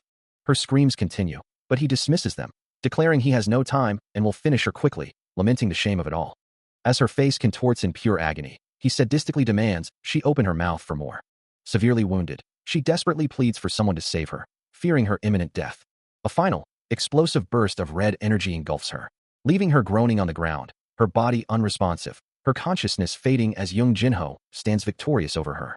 Hyan struggles to breathe, her body racked with pain as she gasps, "Crazy, crazy, crazy." She can barely comprehend what has happened, muttering that she didn't get to use her magic, that she didn't even get to scream. Tears stream down her face, mixing with blood as she desperately wishes for the pain to stop, her mind screaming, "I don't want to become like Kitchell yet." Her vision blurs, the world fading as she thinks, then, I will take care of the last one." A desperate resolve flickers within her, a refusal to give up, even as she pleads, "Please, don't do this. I can't die like this." Her eyes suddenly flare with a vibrant, crimson glow, a surge of power and defiance erupting from within as she vows, "I'm going to live. I'll see what happens. There are so many people I haven't taken care of yet. I want to take care of them. And then this woman. After I kill. Then I'll take care of." But the surge of power is fleeting, and with a final, soft sigh, Hyan collapses, her body going limp as unconsciousness finally claims her. A chilling declaration echoes through the silence, marking a grim fate. Meanwhile, a blue aura flickers around Jiang as he struggles, a pained gasp escaping his lips. He is held captive, but even in his weakened state, he defiantly shouts, demanding to be released from the grasp of his tormentor, threatening retribution from his young nims. Jiang, still struggling against Young Jinho's hold, insists that his protectors, Kim Hyunsung and Park Diaku, are nearby, dismissing his captor's words as nonsense. Now on the ground, Jiang's voice trembles with a desperate vow, promising to never forgive his captor and to make her regret her choices every single day and night. Young Jinho, looking down with a cruel smirk, taunts him, asking what he will do now that his precious young nims have seemingly abandoned him for good. As Young Jinho grips Jiang's chin, forcing him to look up, a distressed Young Hyan watches from the background, while Jiang, confused, questions the meaning of his captor's words. A dark chuckle escapes Young Jinho as he admits he can no longer hold back his laughter, finding Jiang's deluded face and the entire situation utterly amusing. With a final, cruel smirk, Young Jinho reveals the truth, declaring that he himself abandoned them. Still reeling from the recent torment, Jiayang's mind races, a desperate plea escaping his lips as he questions the loyalty of those he once trusted, particularly Yusequo. He continues, his voice laced with a bitter accusation, demanding to know if he was merely a pawn in a larger game, a tool to be used and discarded. His anger flares, a raw, visceral promise of retribution forming in his thoughts, swearing that those who betrayed him would face a fate far worse than death.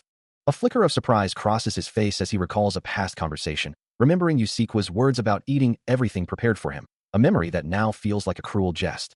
His mind drifts to the true culprit, Young Jinho, the one who orchestrated his suffering, the one who fed him lies and left him to fend for himself, deserving of the harshest punishment. The only way to truly cool his burning rage, he muses, is to ensure that Young Jinho faces a consequence that mirrors his own pain. With grim determination, Jiayang asserts that the choice of survival or demise now rests entirely with him, a chilling declaration of his newfound resolve.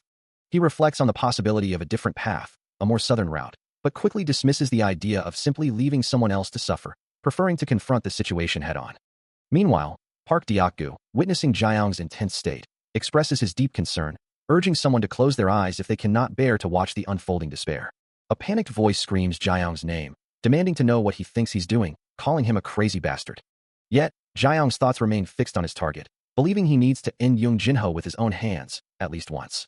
He imagines Young Jinho, a sinister smile playing on his lips, likely thinking the exact same thing about him. Jiayang looks down, his expression heavy. As a voice, perhaps his own inner critic or a memory, whispers, "You're crazy." He sees Young Jinho again in his mind's eye, and can almost feel the hatred radiating from him. Jiayang's face contorts with visible distress, but a fierce resolve hardens his gaze, reminding himself that there's no need to lose his composure after coming this far. His mental image of Young Jinho's hand tightens around his staff, a symbol of the conflict to come. His face, cast in deep shadow, reveals a flicker of intense emotion as his eyes glow with an unnatural purple light. A quiet, almost inaudible apology escapes his lips, a whisper lost in the darkness. He turns away, the crunching sound of his inner turmoil echoing as he acknowledges this isn't the first time he's faced such a moment. Distorted, screaming faces flash through his mind, ghosts of those he's left behind, consumed by a swirling vortex of purple energy and dark tendrils. The truth of his actions weighs heavily, a stark confession in the void. They were all people he had killed, people he had refused to help, instead throwing them into a trap.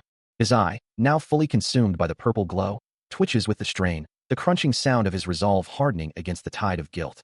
Surrounded by the encroaching darkness, he reminds himself, it's the same as that time, and he just has to stay calm. His hands clench, black tendrils coiling around them as he rationalizes. Those situations couldn't be helped, and just like this, they were necessary. With a final, determined look, his glowing eyes fixed on an unseen point, he accepts his burden. He just has to deal with it like that. Jiayang stands, his back to the viewer, gazing down into a dark, ominous chasm. His gaze fixed on the depths, he muses, don't get too scared, Deokgu. In this world, we either kill or are killed. Moreover, he continues, a cold logic in his voice. If I can do it, you can do it better. Standing before him, the red-haired figure responds with a hint of deference, Hyungnim. From above, the two figures appear small against the intricate, glowing patterns on the ground, their conversation echoing in the vast space. Jiayang closes his eyes, a faint smile playing on his lips as he lets out a soft, "Ha." His smirk widens, a chilling self-awareness in his expression as he confesses, "I don't believe in something like God. It just," as he holds a glowing system screen, displaying options to select a class and noting that experience points increase with each kill, Jiayang concludes his thought, "The world is so cold-hearted, whether you like it or not. Don't you think so, Deokgu?" His voice, firm and resolute, cuts through the silence, a stark command to someone unseen, "Don't you dare die."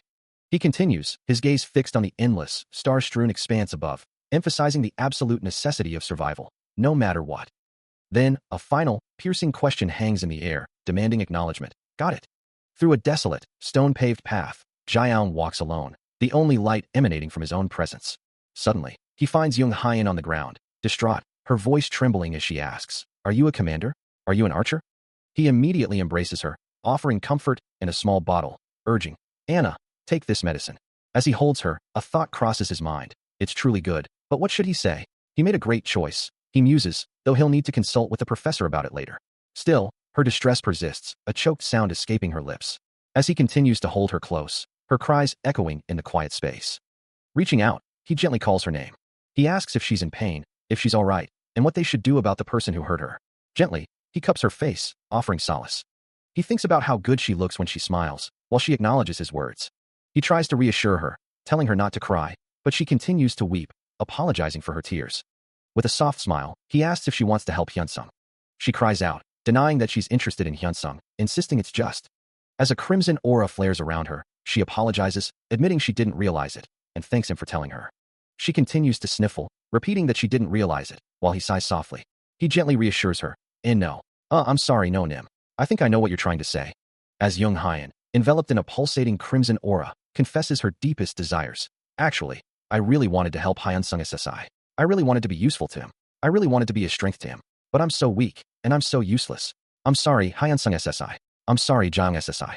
Her tears stream down her face, prompting a panicked voice from nearby. No Nim, everything is all right now. Please don't cry. What are you doing? Hyung Nim, come over quickly. Still sobbing, she repeats, sob, I'm really sorry. Sniff, sniffle, but he calmly asks, what's there to be sorry about? He thinks, gently touches her forehead, murmuring, it's okay, Hyun. Do you hate seeing me getting hurt that much? Thank you, really. He muses, pulling her into a warm embrace, her crimson aura still flaring around them. You're like a... He held her close, a warm and comforting presence, yet his thoughts lingered on the volatile power she represented, a ticking time bomb he found strangely comforting. Her soft sobs continued, a muffled sniffle escaping her lips. With a gentle smile, he murmured, Hyun, don't cry anymore. Then, his gaze shifting slightly, he called out, hey, Diaku, come over and help her brush it out. A subtle, almost imperceptible, sinister smile played on his lips, his eyes glowing with a faint red light as he watched her. Hyun, still nestled against him, responded with a soft, almost childlike sound of contentment. From a distance, Diaku watched the scene unfold, a thought forming in his mind. Did you get yourself a new bastard? He took a decisive step, the sound echoing in the quiet space. As he approached, he began to speak. He watches Jaeyoung gently console Young Hyun, who remains visibly distressed, her shoulders shaking slightly. A soft, almost imperceptible smile plays on Jaeyoung's lips as Young Hyun's voice, filled with a desperate plea, echoes in his mind, calling out to him. Park Diaku, however, can only think of the raw, terrifying power he just witnessed, a force so immense it felt demonic, leaving him with a chilling question about what truly transpired. He muses on the futility of lesser magic against such overwhelming might, especially when directed at someone as formidable as Jaeyoung. Jaeyoung's expression remains unreadable, his thoughts turning to the others, a subtle shift in his gaze hinting at deeper machinations. As they begin to move, Park Diaku's mind drifts to another pressing concern, the fate of Young Jinho, wondering what became of him. Young Hyun lets out a soft gasp, her distress still palpable as Jaeyoung continues to guide her. A vivid memory flashes through Park Diaku's mind, of Young Jinho's desperate struggle, his barrier shattered by monsters whose mana far exceeded his rank, leaving him in mortal fear. Jaeyoung gently takes Young Hyun's hand, his touch a silent reassurance amidst the lingering tension. He reflects on their actions, convinced they did what was right, even knowing they would inevitably encounter similarly cruel people again in the future. He reassures her that no one would criticize her for what she did, as she was merely comforting, and expresses his hope that she will be able to overcome this ordeal. Young Hyun, her eyes still glowing faintly with residual power, feels significantly lighter after his words, expressing her heartfelt thanks to Hyunsung SSI. She begins to thank him once more, her gaze still lowered. Jaeyoung offers a gentle smile, and she looks up, declaring herself almost as good as new. Yet, a lingering thought makes her wonder what she would have done without him, questioning just how many times she needs to express her gratitude. He gently takes her hand, and she smiles brightly, vowing never to forget his help. Jaeyoung subtly wipes his mouth, a subtle smirk playing on his lips, as he internally questions if he truly feels proud of himself. He suggests finding a shelter nearby, noting that everyone must be tired, and Park Diaku readily agrees, urging them to go. His voice gentle, Jaeyoung tells Hyun it's time to go, and she readily agrees, calling him Appa. His thoughts drift to the concept of suffering and experiencing crises together, and overcoming them as a unit. He muses that he and Hyun seem to share the same thoughts on enduring hardship and fighting through it. Perhaps, he considers, she thinks of him as Appa, the kind of man who will always survive, even alone, and who can overcome any future challenges as long as she is by his side. He wonders if he should voice these thoughts aloud, a faint smirk playing on his lips as he senses nothing further from her. A satisfied smile spreads across his face, a silent acknowledgement of a job well done. The scene shifts, revealing an ornate chandelier with lit candles, casting a warm glow. The warmth of a crackling fire filled the small space, its flames dancing against the dim surroundings. As Jaeyoung looked on, a cloaked figure, Hyunsung, turned to him, asking, "Are you a commander? Are you an archer?" Jaeyoung simply replied, "Yes." "What is it?" He considered his options, a slight hesitation in his voice as he began, actually. Park Diaku, standing nearby, looked on with a surprised expression as Jaeyoung continued, "I'm able to choose a new class." Hyunsung nodded in understanding, and Jaeyoung explained, "Of course. I was going to consult you anyway." There are just too many choices. He mused internally about the status window and the various classes available, knowing that while many were common like mage, warrior, alchemist, and blacksmith, some were restricted. His mind raced, considering the implications of each choice. Jiang then stated, "But they're all bad, Grace," before thinking to himself that the commander class was a pain, and the archer class was even worse. Park Diaku, overhearing the conversation, exclaimed, saying the commander class is a pain. As a commander, I'm about to activate. He begins to read out the available information, starting from the top of the list of classes, the first being Summoner. The system details that a summoner would gain 2 points in intelligence and magic power, but lose 1 in stamina, a trade-off he acknowledges with a quiet yeah. While the idea of having creatures to summon isn't inherently bad, he quickly dismisses the Summoner class, deciding it's not what he truly wants. Moving on, the next option presented is the Magic Swordsman class. He considers it a good choice, but then remembers his past limitations, as classes requiring physical combat were never a good fit for his body. Taking a bite of food, he scrolls past the Magic Swordsman, moving on to the Black Magician class, his eyes fixed on the screen. The Black Magician class offers a gain of 3 points in intelligence and magic power, with a single point loss in stamina, a stat distribution that immediately draws his interest. He finds himself quite attracted to this particular option, noting it's the last part of the description, and ponders it with a thoughtful lastly. As he continued his class selection, Jiang found himself presented with the Alchemist and Flame Magician options, wondering what kind of abilities these paths might offer. He reviewed the Alchemist class, noting its description of creating potions and its stat bonuses of -1 stamina, +2 intelligence, and +2 magic power, a seemingly balanced option. Next, the Flame Magician, offering 2 points each to intelligence and magic power. He mused that the Alchemist seemed superior to other classes he'd seen, given its combined intellect and magic power benefits. Yet, despite its potential, he felt a twinge of suspicion about the potion maker aspect, realizing he wouldn't be able to compensate for his inherent lack of magic power by simply crafting mana potions, making the class less appealing. Turning his attention back to the Flame Magician, he considered its promise of unlimited firepower, but also its heavy mana consumption and the additional 2 points in magic power. A sigh escaped him. He wasn't sure about these options, wishing for more information or perhaps a different set of choices entirely. He internally grumbled about his inability to wield speaking power, a mage without the fundamental ability to cast spells effectively. In a fleeting memory or hypothetical scenario, Diaku praised his skill with spears, with Hyan echoing the sentiment, affirming his strength. He acknowledged his own decent performance, yet critically noted that his combat style appeared bland and somewhat disordered from an objective viewpoint. As for the Flame Magician class, he foresaw huge risks due to his lack of mana and poor manipulation skills. He hears a voice suggesting he choose between a summoner and an alchemist, a choice that makes him consider the Black Magician class he'd heard about earlier. Based on what he'd gathered, a Black Magician could solve many problems in dangerous situations, but the system's prompt still focuses on summoner or alchemist, causing him to flinch slightly. He had considered the Black Magician class, but now it feels like things are getting complicated, as he struggles to understand how anyone could easily manipulate spirits and the undead, especially since he isn't even good at manipulating mana after becoming a Black Magician. Imagining himself wielding divine power and declaring, "Taste the wrath of God," he quickly dismisses the idea. It's a definite no for him, as he needs to be in the safest possible position. His thoughts drift to a certain cute brat who seems to be trying hard not to use her magic, yet she's still able to manipulate it effectively. The voice continues, suggesting that for someone with his high intelligence, the Alchemist class might actually be a good choice. Alchemists can create various types of potions, meaning they can heal and buff wounded beasts just by making concoctions.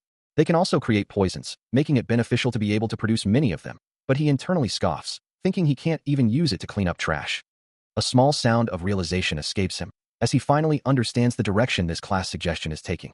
He holds a glowing book, its title, Alchemist, shimmering as he reads, realizing this class is a rare find. As he envisions himself in a lab, holding a beaker, he considers that while priests are known for healing, their holy powers have limits, making high-quality recovery potions crafted by alchemists essential in critical situations. If this class is truly uncommon, he wonders if such vital potions would even be available. A hand gently touches his shoulder, and Young Hyan's voice cuts through his thoughts, asking if he should stop dealing with a certain blue-haired girl, yet the idea of being an alchemist still sounds like an enjoyable path to him. Hyan then muses about her own needs from other classes, deciding to move past the class substitution idea since the guild master provided a copy, before abruptly asking him what he is talking about. He sits alone, cross-legged, gazing into a small, flickering fire, deep in contemplation. Meanwhile, Hyan's thoughts drift to him, a firm conviction forming in her mind. He should undoubtedly become a Black Magician. Standing beside him, Hyan lets out a soft sigh, her gaze fixed on his profile. His eyes, however, hold a new, unwavering resolve, his expression hardening with determination. No, he should be an alchemist. Suddenly, the scene shifts to a chaotic battle, as Jiang unleashes a torrent of blue magical energy while Park Diaka charges forward with his shield, both facing a monstrous, fire-breathing tiger. A single, frustrated curse escapes him amidst the fray. Young Jinho's voice echoes, suggesting Jiang should definitely choose a path. As Jiang sits, hands clasped over a small, flickering fire, deep in thought. Jinho's expression is firm as he continues, insisting he become a black magician. But Jiang's response is immediate and unequivocal, a simple, firm no. Undaunted, Jinho offers another suggestion, believing an alchemist would be a better fit. Meanwhile, Jiang kneels, surrounded by the ethereal glow of spectral creatures, a tiger and a dragon, manifestations of his unique power, hinting at a destiny far beyond their simple classifications. The three men, Jiang, Park Diaku, and Young Jinho, are gathered around a small fire, the discussion about Jiang's future still ongoing. Someone sighs in exasperation, frustrated by the endless debate. As the debate over his class continued, Jiang found himself caught between two strong opinions. One voice questioning how someone unfamiliar with the power of darkness could even consider such a path, while Diaku, brimming with enthusiasm, insisted on picturing Jiang in a dark robe as a powerful magician. His excitement palpable as he declared it obvious that Jiang should be a black magician, repeatedly asking for confirmation, a suggestion that made Jiang wonder if he was serious this time. Jinho, however, scoffed at the idea, asserting that no one in the world would see him that way, only for Diaku to defiantly retort that he would send anyone who dared question it flying. Jinho continued to argue that Jiang's appearance simply didn't suit someone who could handle a dark robe, the image of him in such attire proving difficult to reconcile. Despite the criticism, Diaku gasped with renewed excitement, declaring that he could already perfectly envision Jiang's appearance as a black magician, prompting Jinho to finally snap, demanding that Diaku do something about his annoying, gross voice.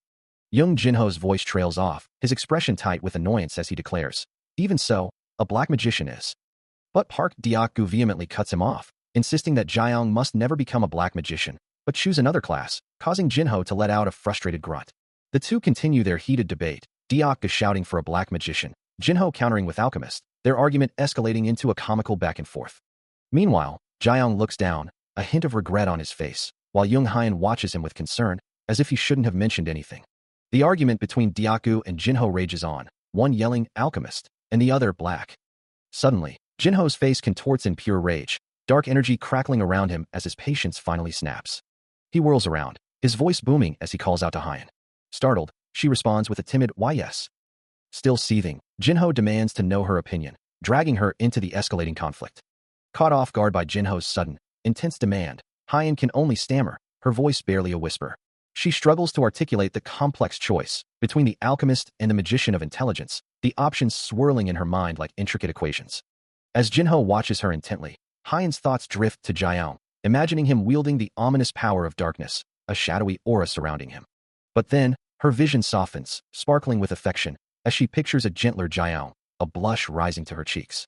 Jinho, observing her conflicted expression, ponders her internal struggle, acknowledging the difficult balance between the high risks and high returns of the black magician class. Even so, his conviction remains firm, believing that even sacrificing Jiang might be preferable to him becoming a black mage. He considers the profound implications of such a class, a power that cannot simply be stumbled upon by accident. A sudden realization dawns on him, his eyes widening as a complex magical diagram flashes in his mind. He extends a hand, presenting a glowing, intricate magical book, offering it as a gift if Jiang chooses to become a black magician, though internally, he wonders why Jiang couldn't be a commander or an archer instead. This artifact, titled Lilikeba, is revealed to be Ramon Sucker's Introduction to Alchemy, a legendary text from a German alchemist whose research into the system of mana and biology was considered far ahead of its time. A discovery that was eventually lost to history, now presented with a simple, almost taunting, "How about it?" Jiang stares at the item, his voice barely a whisper. Jinho presses his advantage, a subtle challenge in his tone, asking if he truly doesn't desire such a powerful possession. Jiang's face lights up, glowing particles swirling around him as he murmurs, "How incredibly cool it is." He realizes, with a pang of excitement, that he can't possibly refuse this offer now. Jinho, however, is far from pleased, his expression twisting in frustration as he declares that this isn't a gift, but blatant bribery, a cheap tactic to sway him. He wonders what impudent trick Jiang has come up with, while Hyan, observing the scene, finds it all quite amusing, recalling the treasure box he had shown her previously. Jinho then reflects on the book itself, acknowledging that as he is not a black magician, he cannot open it, yet recognizing it as a hero-grade item, one that, despite his inability to use it, still holds significant value and meets his expectations. Young Jinho feigns concern, addressing Jiang as "Dear Hyunsung," as the latter gazes intently at the ancient tome. Jiang, however, is lost in thought, wondering if it truly was difficult to procure items of such high grade. Jinho presses on, reminding him of the bracelet and ring he'd received, suggesting they were likely unique to this place. Even if Kim Hyun-sung was a regressor, Jinho muses, it seemed too convenient for him to produce such perfect items at just the right moments. He ponders whether Hyun-sung's inventory had returned with him, or if some hidden store existed that they couldn't access. With Hyun-sung still producing such artifacts, Jinho concludes, there could be far more hidden items than he could possibly imagine. Suddenly, Jaeyoung's eyes glow with fierce determination, a fervent plea escaping him to become an alchemist. Jinho recoils in shock, his own words catching in his throat as he hears Jaeyoung's unexpected declaration. Young Hyun, observing the entire exchange with a knowing smile, simply advises them to choose the class they truly prefer. Having considered his options, Jaeyoung finally makes his choice, declaring his intention to pursue alchemy. He apologizes to young Jinho, acknowledging his previous guidance, but firmly states that sticking with alchemy feels like the right decision for him. Though he quickly adds, it's certainly not because of any book he might have read. Young Jinho, witnessing this defiance, is left in utter disbelief, regretting his earlier attempts at manipulation, while Young Hyun watches with a knowing smile.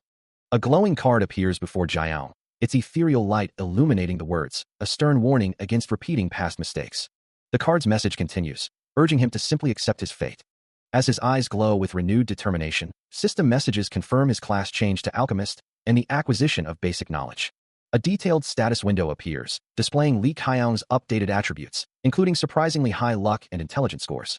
Finally, an overall evaluation appears, deeming his chosen path not too bad, but hinting at forgotten hero-grade items and the true understanding of alchemy. He considers his new status, finding it surprisingly straightforward to comprehend.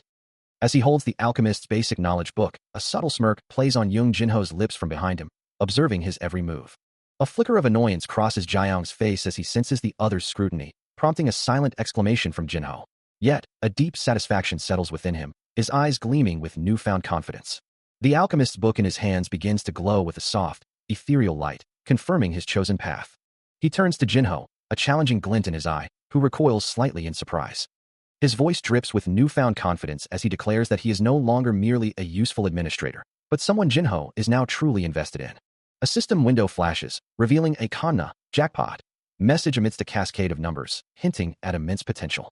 Holding up a newly manifested, glowing purple potion, he triumphantly proclaims himself a listed stock, Alchemist Lee Kyoung, with a resounding pwa. Congratulations echo through the air, one voice adding, it's a pity, but since you've made your decision then. Jaeyoung acknowledges the well wishes, thanking Deokgu and Hyun, and promising to receive Hyun-sung SSI's present with a grateful heart. Turning to young Jinho, he admits he feels bad constantly being on the receiving end, but vows to definitely increase in value for him. With unwavering resolve, he promises to respond to their expectations by doing his very best. A confident smile plays on his lips as he thinks he'll make sure to give a good return, seeing himself as Hyun-sung SSI, the listed stock, the jackpot. His hand glows with a soft light, a visual testament to his promise to definitely increase in value. A golden aura flares around him, his eyes gleaming with shrewd ambition as he smiles. Holding up a hand, as if sealing a deal, he urges, so remember to keep investing in me, yeah? The pages of an ancient alchemist's book are revealed, filled with intricate symbols, cryptic recipes, and arcane knowledge. He sits amidst scattered books, a soft glow emanating from a purple potion beside him, his mind already deep in thought. As he gazes at the shimmering liquid, the realization settles in. He is an alchemist now. But the path ahead seems daunting, requiring specialized equipment and catalysts, a costly endeavor. He can't help but notice the loud snores of his companion, a distracting presence. Observing the sleeping Deokgu, he muses on the item-intensive nature of alchemy, acknowledging the significant financial investment it will demand. For now, he decides, he will attempt to integrate this new knowledge with the magic he already possesses. Hours pass, and the sheer volume of information keeps him restless, unable to find sleep. He picks up the alchemist's book once more, acknowledging the vast amount of knowledge he needs to absorb. A confident smile spreads across his face as he looks up, addressing his unseen investor with a playful declaration of his diligent efforts. Suddenly, Hyun embraces him from behind, while Deokgu looks on with a hint of annoyance, as he playfully admits that such praise makes him feel a little uneasy.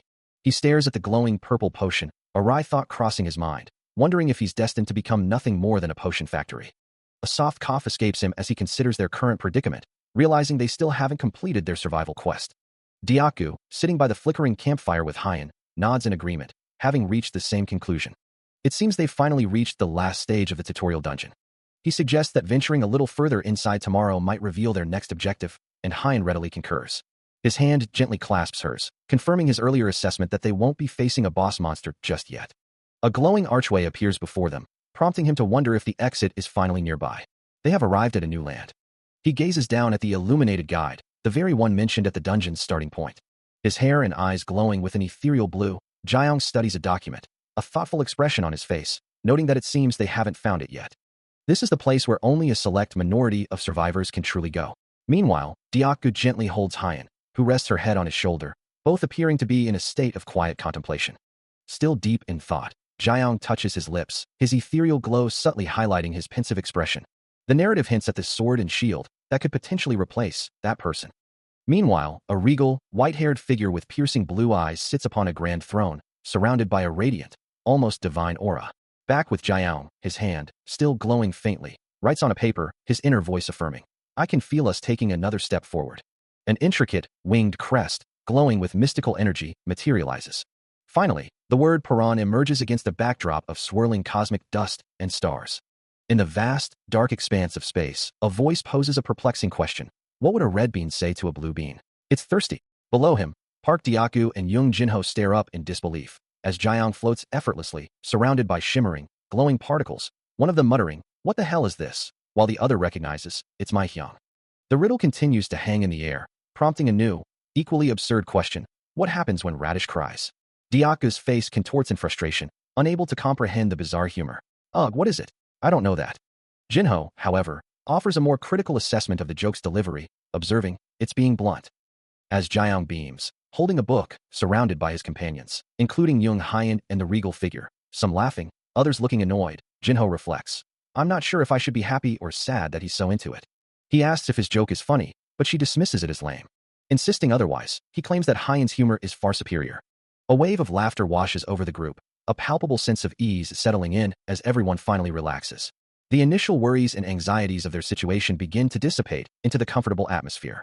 They had all been so concerned about finding a moment of peace, but now, the air is light and free. Jiang extends his hand, a silent gesture of comfort. He then turns to Young Jinho, a quiet understanding passing between them. His gaze then falls upon Hyan, who looks up at him with a gentle expression. Her eyes reflect a quiet contentment. Her eyes sparkle with a gentle warmth, a soft smile gracing her lips. Jiang reflects on the advantages of his unique situation. As Young Hyan looks up at him, a shared understanding passing between them. Then, a new sight catches his attention, drawing a curious, almost questioning sound from him. Before them stands a massive, ornate door, its intricate patterns glowing with an ethereal blue light, prompting someone to wonder if this is the exit Hyunsung had mentioned. Young Jinho observes the subtle shift in Jiang's expression, noting the rare, genuine smile that now graces his face. A simple, satisfied affirmation hangs in the air. Both men share a wide, knowing grin, their faces alight with shared triumph. He steps forward, a determined expression on his face, urging the others to follow. As the portal engulfs him, transporting him to a world of the unknown, his crimson eye widens slightly. Taking in the unfamiliar surroundings, a place truly unknown. A sense of awe washes over him as he realizes, this is. The entire group emerges into a vast, brightly lit chamber, a stark contrast to their previous location, clearly another strange place. Jiang looks around, a question forming on his lips, wondering if this is truly their destination. He realizes they are not outside, but rather in a complex, central area, observing a strange object. Nearby, the regal figure stands before a massive, glowing magic circle, contemplating its intricate design. A system notification flashes, announcing the activation of a rare-grade compulsory quest. As the group takes in their new, brightly lit surroundings, Jiang questions their exact location, while Jinho observes the strange, futuristic chamber.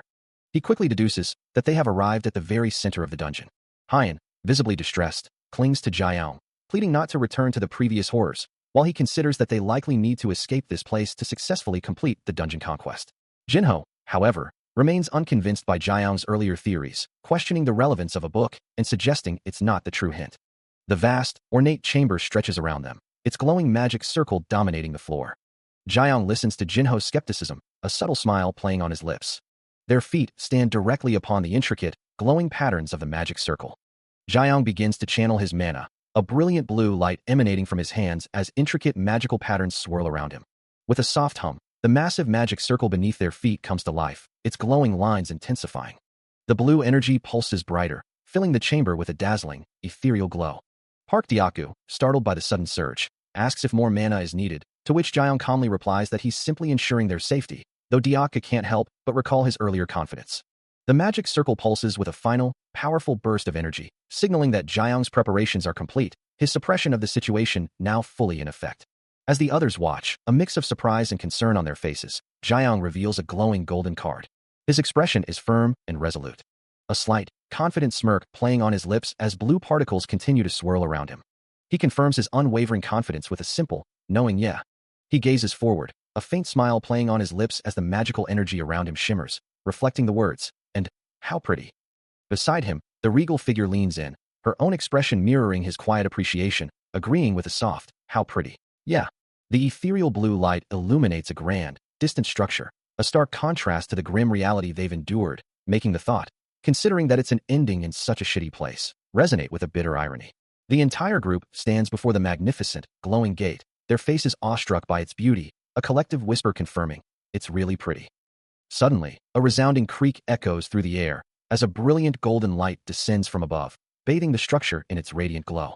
The light intensifies, revealing the intricate details of the colossal gate, a clear path now illuminated before them. But as the light peaks, a wave of distress washes over Jiang, his hand instinctively rising to his head, a pained gasp escaping him. A disembodied, yet familiar, female voice cuts through the air, its tone cheerful and professional. Congratulations on surviving the tutorial. The words strike Jiang with a profound sense of recognition, his mind reeling, as he whispers, that voice, that face. She introduces herself as the administrator of the tutorial dungeon and the vice guild master of the Blue Guild. Before formally stating, I'm Li Sangyi. Her voice carries a gentle warmth as she adds, it's truly an honor to be able to meet with everyone like this. Jiang's eyes widen in disbelief, the words echoing in his mind. The tutorial dungeon's administrator? He questions her seemingly friendly demeanor, wondering, it feels like she's very friendly towards us. Why is that the case? Park Diaku, equally confused, steps forward to demand clarification. What do you mean when you say you're the dungeon's administrator? Were you the ones who trapped us in this place? Li Sangyi calmly refutes his accusation. That's not it. I'll officially introduce myself to you. Li Sangyi, the vice guild master of the Blue Guild, continues her introduction, explaining that she is also the administrator of the tutorial dungeon. Her form glows with a soft, ethereal light, a testament to her authority within this mystical space. She clarifies that they were brought here under the name of the goddess Benigor, tasked with conquering the dungeon and fulfilling a divine mission.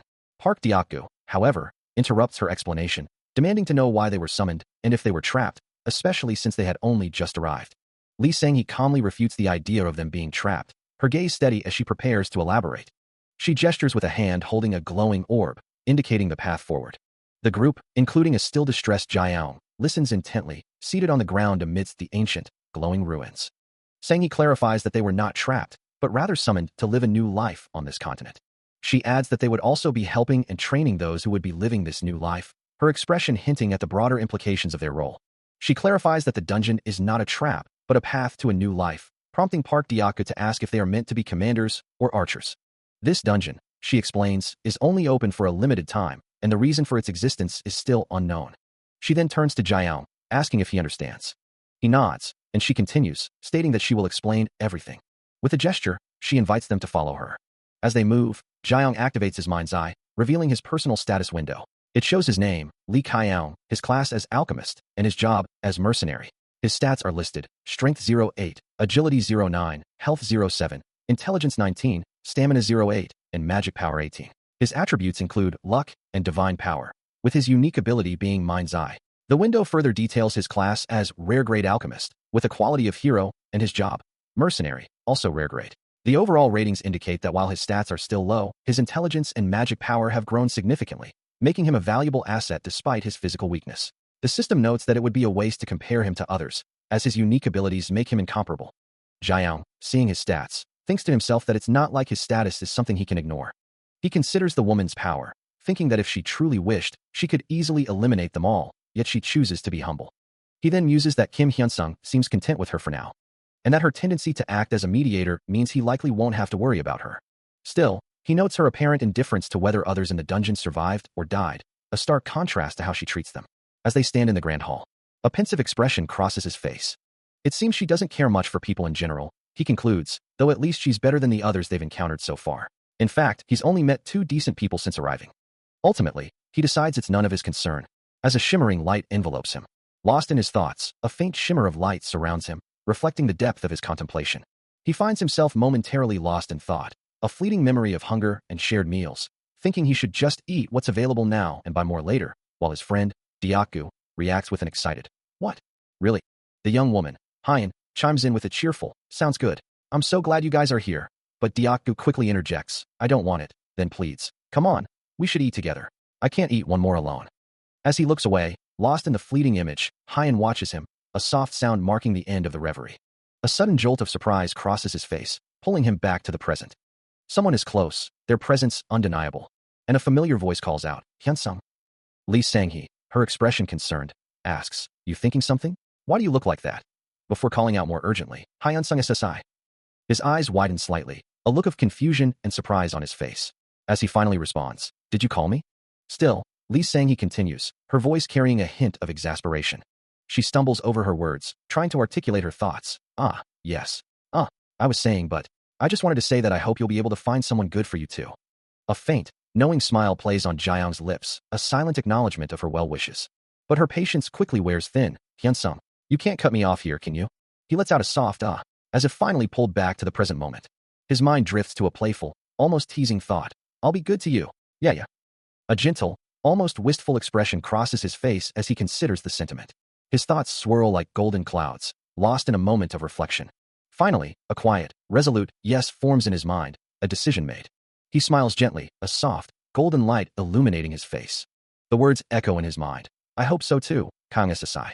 The rhythmic clatter of a carriage wheel echoes through the streets as the vehicle continues its journey, passing through a bustling town square.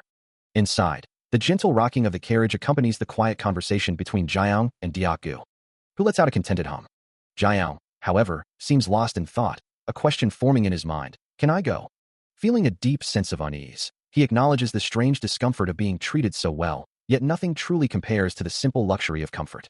He then turns to Diaku, considering asking to leave the carriage, a suggestion that surprises his companion, who quickly offers to disembark if he's truly uncomfortable. Meanwhile, a broader understanding of their situation emerges. Only a small fraction of the summoned, specifically 10 out of 100, have completed the first round of trials, a test tailored to specific classes rather than the general populace, with other classes undergoing their own trials elsewhere. Diaku confirms that the Holy Empire is indeed one of the few places offering these tutorials. Jaeyoung begins to elaborate, promising more details later, but emphasizing the unique nature of their current location. He pauses, his thoughts gathering. This place, he explains, is home to people of various nationalities, and each of them has been summoned for their own tutorials, suggesting that some individuals they encounter are likely locals.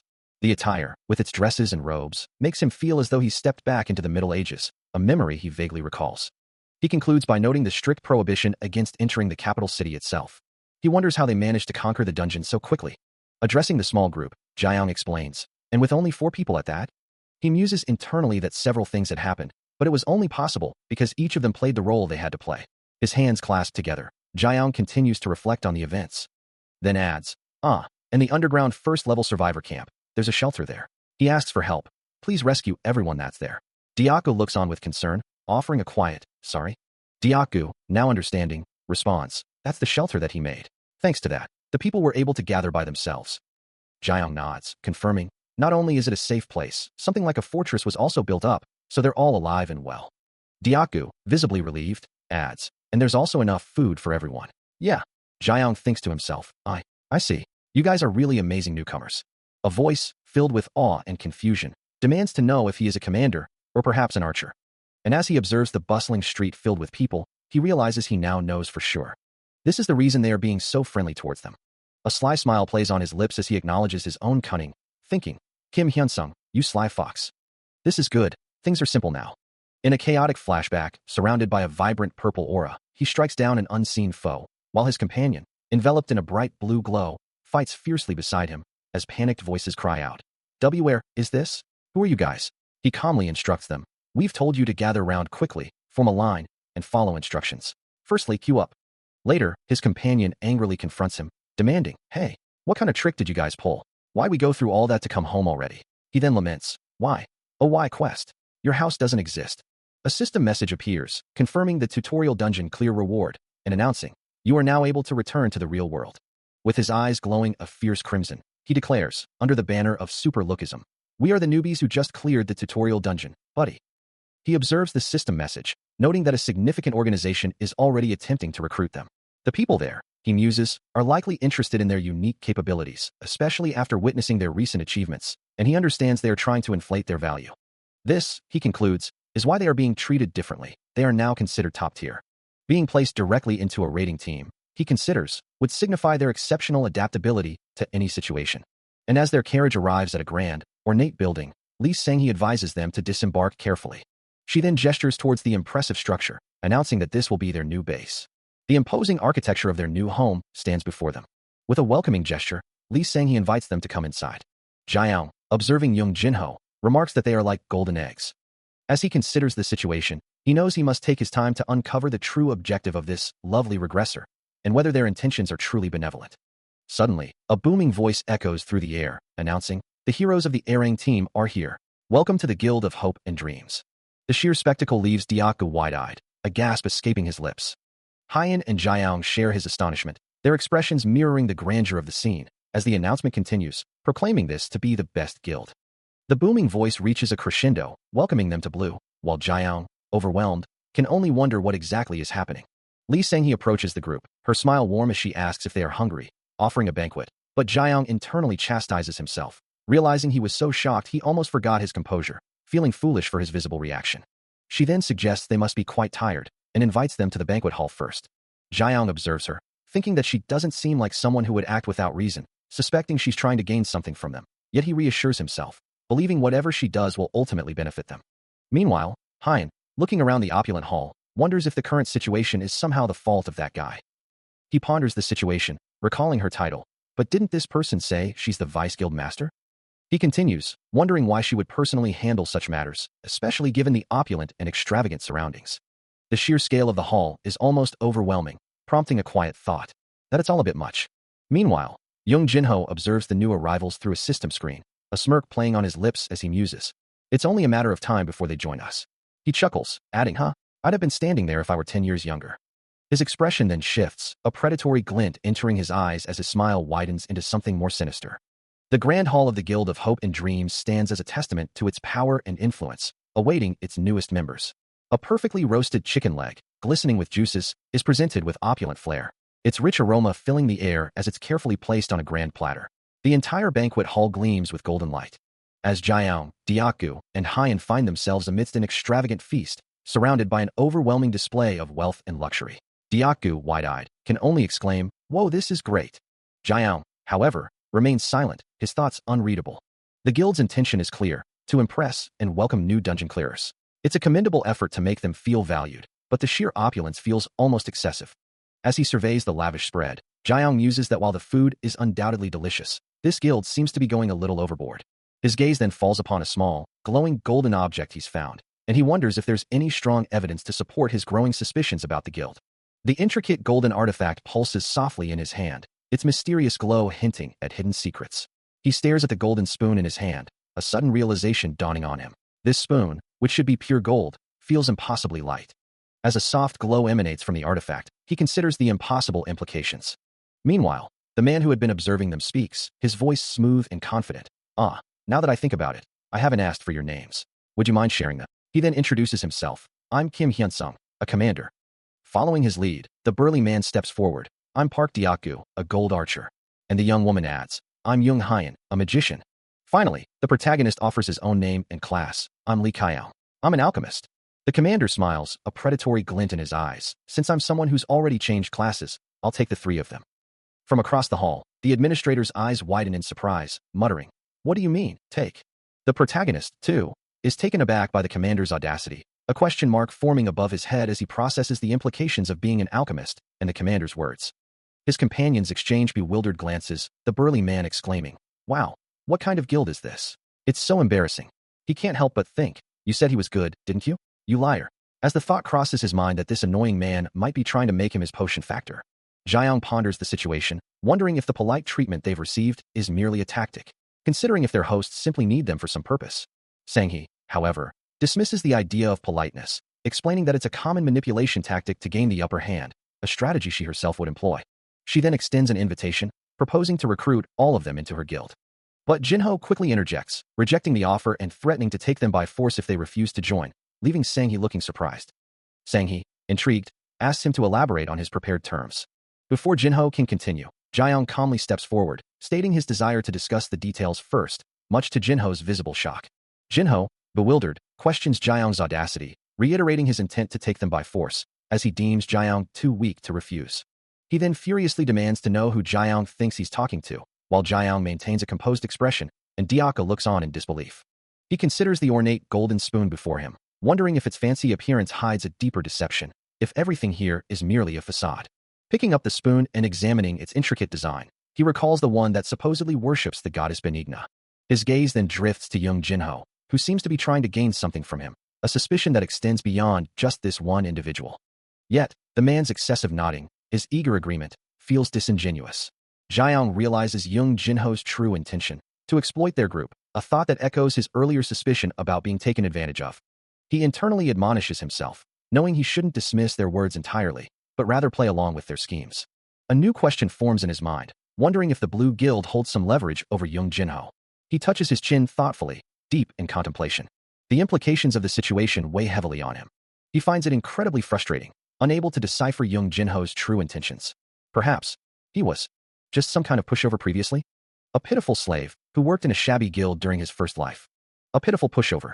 But Jiayong remains unsure why young Jinho is trying to return here again, while young Hyan, sensing his thoughts, laments, "Oh no, our poor Hyung was a pushover." No wonder, Jiayong thinks, he felt young Jinho was too kind, almost foolish, for setting up the Blue Guild. Now he wonders, who is the one beside young Jinho? A large, perfectly cooked sausage, glistening with juices, is held aloft by a fork, steam gently rising from its surface. As he gazes down at it, a faint, unsettling smile plays on his lips, his thoughts echoing with a possessive intensity. Are you a commander? Are you an archer? I don't ever share what belongs to me, and I'll never let anyone take it away. His crimson eyes glow with an inner light, revealing his true nature as Kim Hyunsung, a 22-year-old virtuous arbitrator and regressor of Altanius. He is someone beginning his devotion, one who could not overcome, one who shoulders sacrifice, and demands only one thing. Just trust me. With a wide, almost maniacal grin, he takes a bite of the sausage, a chilling laugh escaping his lips. His hand, still holding the fork, seems to grip it with an unnerving possessiveness.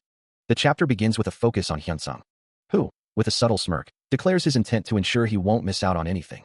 As he reaches for his meal, he confidently urges, "Just trust me. The world, known as the continent, is far more expansive than just the Holy Empire of Elysium. It also encompasses the powerful Kingdom Alliance and the Free City, forming a complex balance of power. Beyond these, other neutral countries exist, such as Rao's, though they are considered among the top 3 nations. Despite this intricate political landscape, the inhabitants live in harmony with the natives who were there from the start.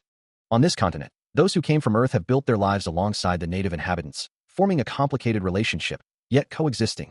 And among these natives, there are races beyond human, such as elves, dragons, and beastmen.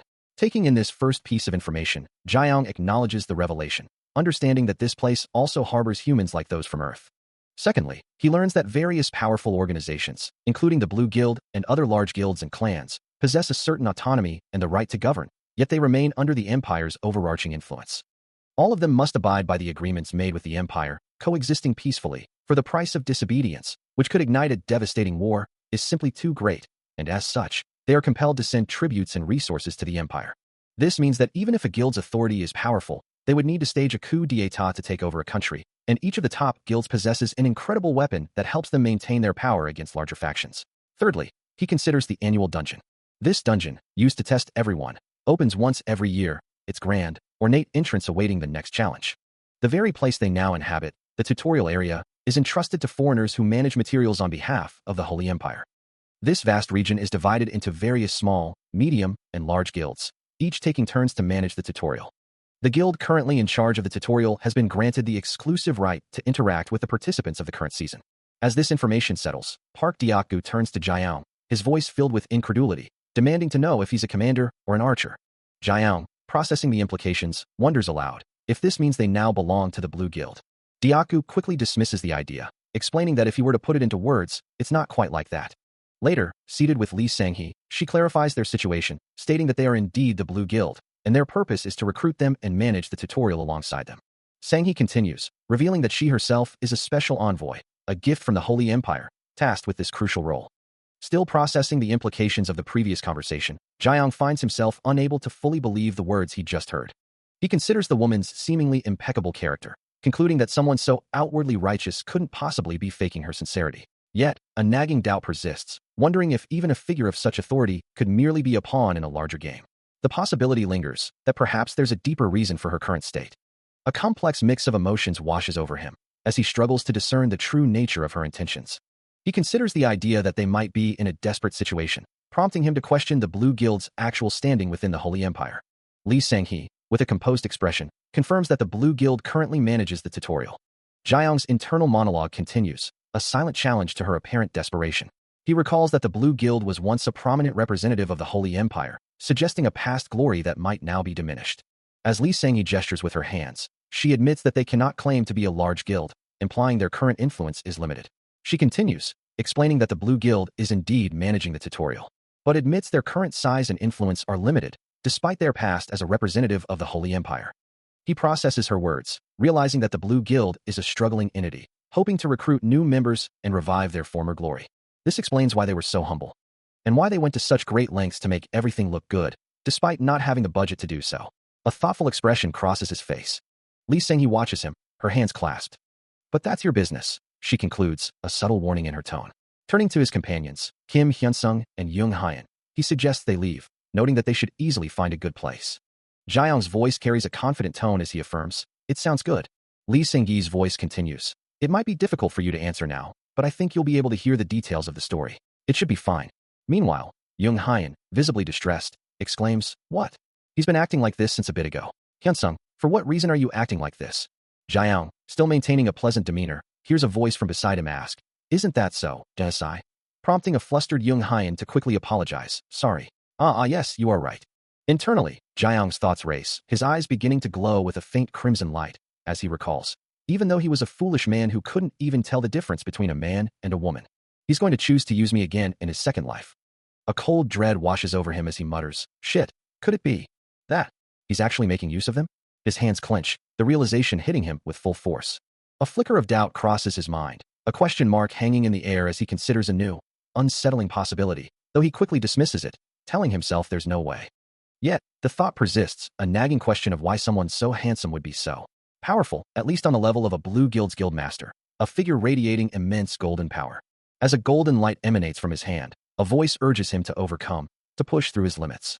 His eyes glow crimson as the pieces of the puzzle click into place, the word regressor echoing in his mind, and he realizes he's been used. Park Diaku has been used, and even Young Hyan has been used. Lee Sang-hee, too, has been used, and even the guildmaster, Lee Kyong himself, is being manipulated. The sheer impossibility of estimating his true ratings, the fact that he's at least a Blue Guild's guildmaster, all points to a deeper, more intricate manipulation. The weight of this revelation burns in his crimson eyes. The title guildmaster resonates, and he considers it again. Kim Hyun-sung is a regressor, to the point where even Jiayong himself is being used. It would be strange if he wasn't a regressor in the future. And Young Jinho, on the verge of collapse, definitely harbors hidden intentions. Jiayong wonders if his true objective is to save this world, or something far more sinister. He knew it was definitely the most advantageous position he could hold, and there was a high chance he would want to return to the Blue Guild. He couldn't think of any other reason for Young Jinho to have given up his position, but still, he had to figure it out. Later, in a more formal setting, Lee Sang-hee offered her thanks, hoping he had a good day, while Young Jinho inquired about the Human Resources Department, wondering what they were talking about again. Jiayong confirmed that everything seemed to be going well, and he was sure they would be able to make some modifications, a quiet chuckle escaping him. Another memory surfaced, this time with Jai-hai, who asked if he was busy, then wondered if he had enjoyed the meal. He thought he could try to make some time for her next time, a soft, almost mischievous laugh escaping him. Jai-hai, meanwhile, seemed to be contemplating the Blue Guild, wondering if it was really a good place for her, a small sigh escaping her lips. His crimson eyes narrowed, reflecting a deep, calculating gaze. Kim Hyun-sung. He considers the intricate web of events, a faint smile playing on his lips. His thoughts drift to a particular individual, a lovely bastard, whose actions have proven quite useful. A knowing smirk spreads across his face, reflecting his satisfaction with the unfolding situation. He muses internally, wondering if his target had truly planned this all out, or if he was merely a pawn in a larger scheme. In his mind, he revisits a past encounter, seeing Young Jinho, himself, and Lee Jae-hee walking away, a silent tableau of their intertwined fates. His thoughts then turn to the very foundation of his power, the formidable Blue Guild. A monstrous, serpentine creature, a symbol of immense power and danger, emerges from the depths of his strategic mind. He regards it with a calculating gaze, a predator assessing what delicious prey lies before him. The golden keys to his ambitions, to unlocking his grand design, are now firmly within his grasp.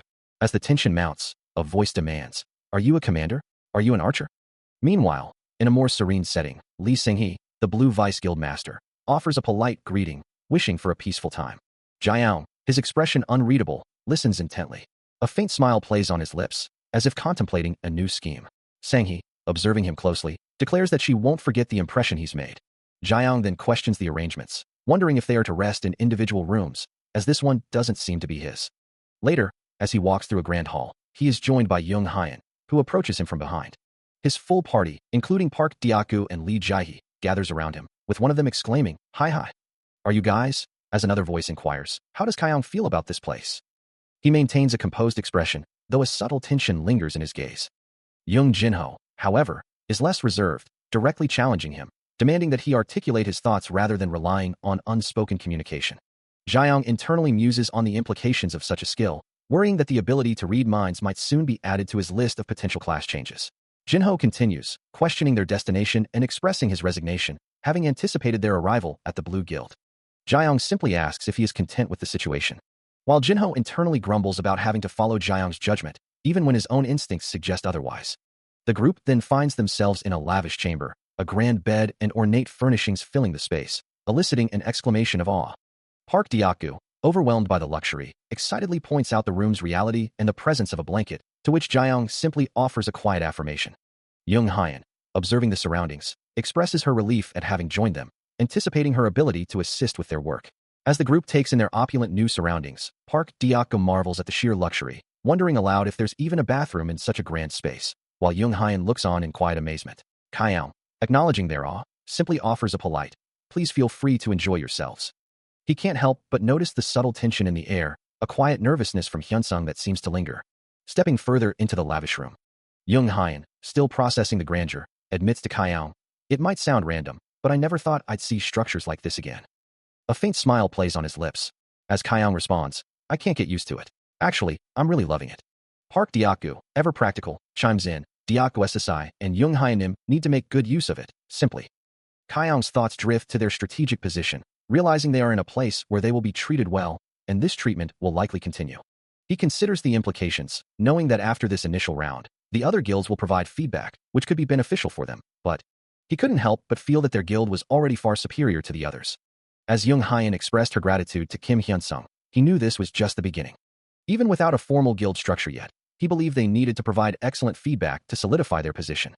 Kim Hyunsung, the supposed fool for the Blue Guild, was merely following his meticulously laid plans. Indeed, everything was proceeding as he intended. Young Hyan, still overwhelmed, promised to ensure Kim Hyunsung would be well taken care of, while Park Diaka looked on, equally impressed. He wondered if unexpected profits would soon be waiting for him as well. Young Hyan called out to him, and Park Diaku added, acknowledging the situation, though with a slight hesitation. Kim Hyunsung's name echoed in his mind, a testament to his growing influence.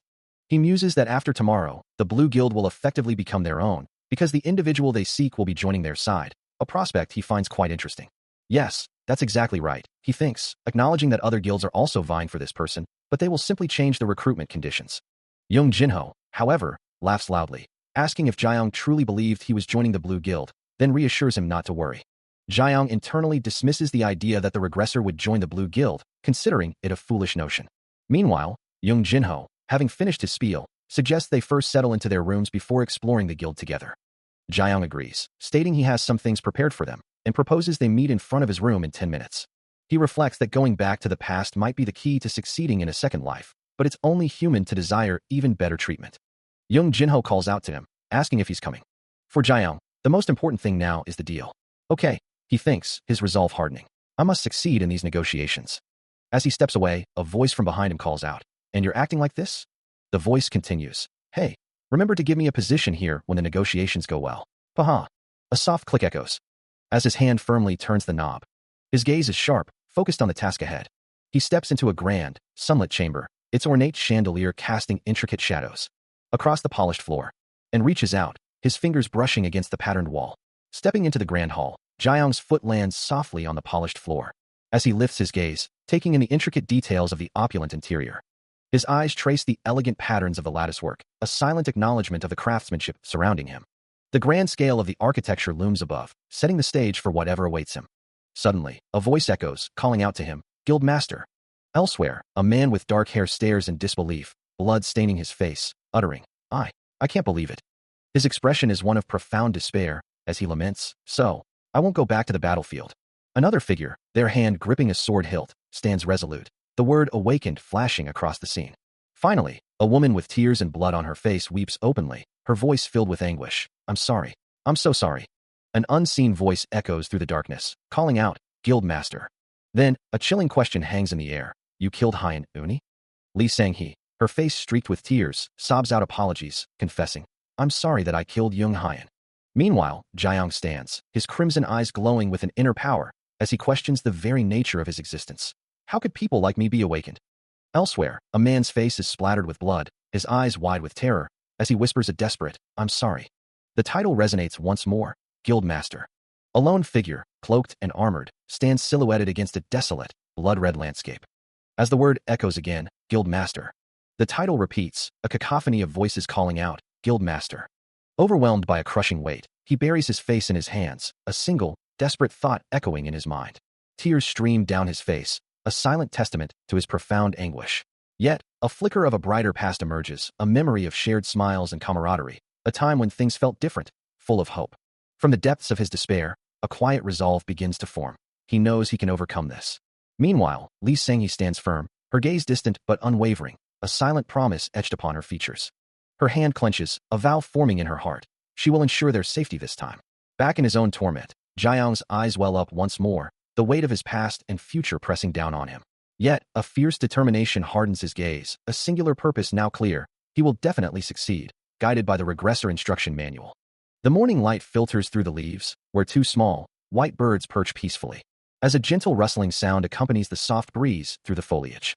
Indoors, bare feet step lightly onto a plush rug, bubbles drifting lazily in the air. A man stands by a large window, gazing out at the serene view. A soft creak echoes as a hand reaches for a doorframe, revealing a woman with long, reddish-brown hair, a gentle smile gracing her lips. Jiang gazes out a window, a quiet moment before a familiar name echoes in his mind. Then, a cheerful voice calls out, as Young Hyan rushes forward, asking if he had a good trip, while Park Diaka looks on, wondering aloud what she is doing there. Hyan, her cheeks flushed, responds with a shy affirmation, glad to see him. She then reveals her true purpose, explaining that she wanted to conduct an interview with him. A moment of silence hangs in the air, before Jiang gently but firmly tells her that she won't be able to do it. Meanwhile, a vision of Lee Sang-hee appears, her presence commanding attention. Back with Jiang, he announces his departure, turning to leave. Suddenly, a loud crash echoes, as Jiang, Hyan, and Diaku are all present, reacting to the unexpected sound. He listens to the distant applause, a thought forming in his mind that this might not be a simple interview, but rather a test. As he stretches, seated beside Park Diaku and Young Hyan, the next name called is Park Diaku. He realizes his intuition is correct, though he truly despises situations like this. Young Hyan then departs, and the next name announced is Lee Jai-hai. A sinister smile plays on his lips, his eyes glowing with a faint purple light, as he lets out a quiet chuckle. This feeling of being completely exposed, of being the burden of the group, is something he keenly feels. Even so, he acknowledges that his talent is far greater than when he first began, and with Lee Jai-hai next, he simply affirms, okay. After all, he questions, isn't he one of the people with the highest stats, with his intelligence stat being particularly high? He knew this wasn't a simple interview. It was a test, a setup designed to gauge his true capabilities. A scoff escaped him as he considered the absurdity of it all, but he couldn't deny the significant boost in his talent and intelligence. The examiners watched from their elevated seats. As he stood alone in the vast hall, the silence amplifying the weight of their expectations. When asked if he was ready, he simply affirmed. An older examiner, with a distinguished mustache and spectacles, observed him with keen interest. The man's gaze was piercing, as if trying to uncover Jiang's deepest secrets. Jiang, however, remained unfazed, knowing he had chosen to specialize in alchemy magic, a path that offered far more utility than being a pure magician. He looks down, a small orb glowing faintly in his hand. The silence stretches, punctuated only by a single, incredulous thought. What the F********. As the two examiners before him exchange a glance, the older man shaking his head slightly. The female examiner reaches out, her hand hovering near the glowing orb, as she explains that for someone so young and inexperienced, alchemy isn't exactly a very good choice. He looks up, internally confirming his magic power is indeed at 8. A number that makes the female examiner scoff, barely containing her laughter. Clearing his throat, a hint of annoyance in his voice, Jiang asks if there's a problem with his low magic power. Especially considering he's already undergone 2 class changes, a revelation that makes the older examiner's eyes widen in disbelief. The female examiner, equally stunned, questions what he means, unable to comprehend such an impossibility. The muscular examiner, still processing the revelation, presses Jiang for more details, asking what he has been doing since his arrival. Meanwhile, the slim examiner, his expression sharp with disbelief, accuses Jiang of wasting his potential and his allocated resources. The muscular examiner, attempting a more diplomatic approach, assures him that they will do their best to accommodate any requests he might have. Jiang, however, remains unfazed, simply stating that he is content with the team he has managed to assemble. He then delivers the final blow, revealing that he has already undergone 2 class changes, a statement that leaves both examiners utterly stunned. The muscular examiner quickly tries to calm his agitated colleague, reminding the vice guild master to maintain his composure. He explains that their actions are solely for the guild's benefit, implying that under different circumstances, Jiang would not have been given such an opportunity. The slim examiner, still seething, muttering about regular bastards under his breath. Unperturbed by their reactions, Jiang calmly reviews his own status window, confirming his name as Li Kaiang and assessing his current attributes. The 2 examiners stare, their voices rising in disbelief, demanding to know if he is a commander or an archer. He considers their limited perspective, knowing that in their status window, they see no skills in his eyes, and they shouldn't be able to tell he's already undergone 2 class changes. He muses that if they deduct points from him, it would likely be because he isn't a combat-oriented class and has a lower magic power stat than usual, but they are overlooking a very important fact. He wonders, is that all they can see?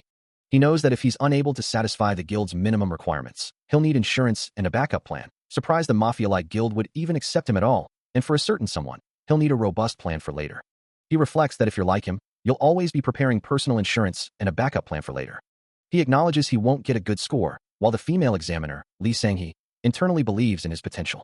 The male examiner then states, this is what they, at the Blue Guild, can do for him at this point in time. But as Jiang had said previously, renegotiations are always possible at a later point in time. He pauses, considering the situation, and acknowledges that at least Li Sanghe shows basic respect and doesn't seem desperate, which he appreciates, though the offer of 1,800 gold for the 3 of them is clearly a joke. He's not sure how close he is with Diakgu and Hyan, but in any case, if they were on the same rating team, he couldn't give them up, right? He thinks about Leader Kim, wondering if he's the one who can't handle the situation. That's right, he gave him 1,800 gold just so he wouldn't regret the 3 of them as a group. But how could he be staging this? No, they're totally rotten. A slight smirk plays on his lips, as he considers that, as they say, outside of this place, something like being comrades who go through life and death wouldn't matter. Numerous situations probably happen frequently because of organizations, not personal reasons. But a thoughtful expression crosses his face. He knows that despite what others might say, his companions are different. In his mind, he sees Park Diakgu, Jung Hyan, and Li Sanghe gathered around a table with him, a testament to their unique bond. Could Park Diakgu truly be obsessed with money? He recalls Diakgu's cheerful declaration, Hyungnim, money rules the world, as fireworks burst behind him. And Jung Hyan, wanting nothing to do with her Kaiong Appa? He pictures her shyly asking, Appa, shall we go on a date? What about Kim Hyunsung, ignoring his words? Jiang stands, his back to the viewer, lost in these thoughts. No, that's completely out of the question. He thinks back to the good old days, to the bonds he shares with his closest companions, Park Diakgu, Jung Hyan, and Kim Hyunsung, a friendship he cherishes above all else. After all they've been through, he wonders, could he ever truly cut ties with them? Absolutely not. As he listens to the administrator's proposal, he finds himself uncomfortable with the idea of being treated poorly, even if it's just a hypothetical. He knows his companions would never allow it, always looking out for him. He admits internally that he's not entirely sure about the details, but the terms being offered do sound quite appealing. A slight smile plays on his lips as he acknowledges the significant effort that must have gone into crafting such an offer. The administrator, Li Sanghe, leans forward, confessing that Jiang's assessment is accurate. He emphasizes that Jiang won't find another guild willing to offer a beginner alchemist such a high position, but there's a catch. He continues, explaining that if Jiang were to put in a good word for them with his influential acquaintances, they could offer him even more. He waits for a response, confident in his proposition. Jiang, however, simply smiles and politely declines the offer. He finds himself confronted by 2 figures, their voices sharp with inquiry, demanding to know if he is a commander or an archer. Meanwhile, Li Sanghe, seated across from him, calmly asks, "What are you talking about?" "Ah, a good offer." Jiang considers her words, acknowledging that the offer is indeed favorable, but expresses a desire for more time to consider it. He explains that he doesn't have much time to make a quick decision, as the next meeting won't be until next week. Li Sanghe, surprised by his response, reiterates her good intentions, mentioning that other guilds are already making their moves. She assures him that she knows his guild well, and believes they could do quite well by joining her side. He acknowledges her point, but suggests that such a decision could potentially cause serious trouble. Li Sanghe attempts to interject, calling out to him, "No, SI, wait a minute." She then brings up the manuscripts of the Blue Guild contract, asking for his thoughts on the matter. He accepts the documents with a polite nod, assuring the other party he will review them later. Meanwhile, in a different location, Li Sanghe expresses her unease over the phone, sensing something amiss. But Jiang already knows the future of the Blue Guild looks bleak, rendering these documents unnecessary. He stands, the papers held loosely in his hand. His eyes glow with an ethereal blue light, reflecting his deep insight into the coming changes. All the contents of these agreements will be changed within the next few days, making them utterly irrelevant.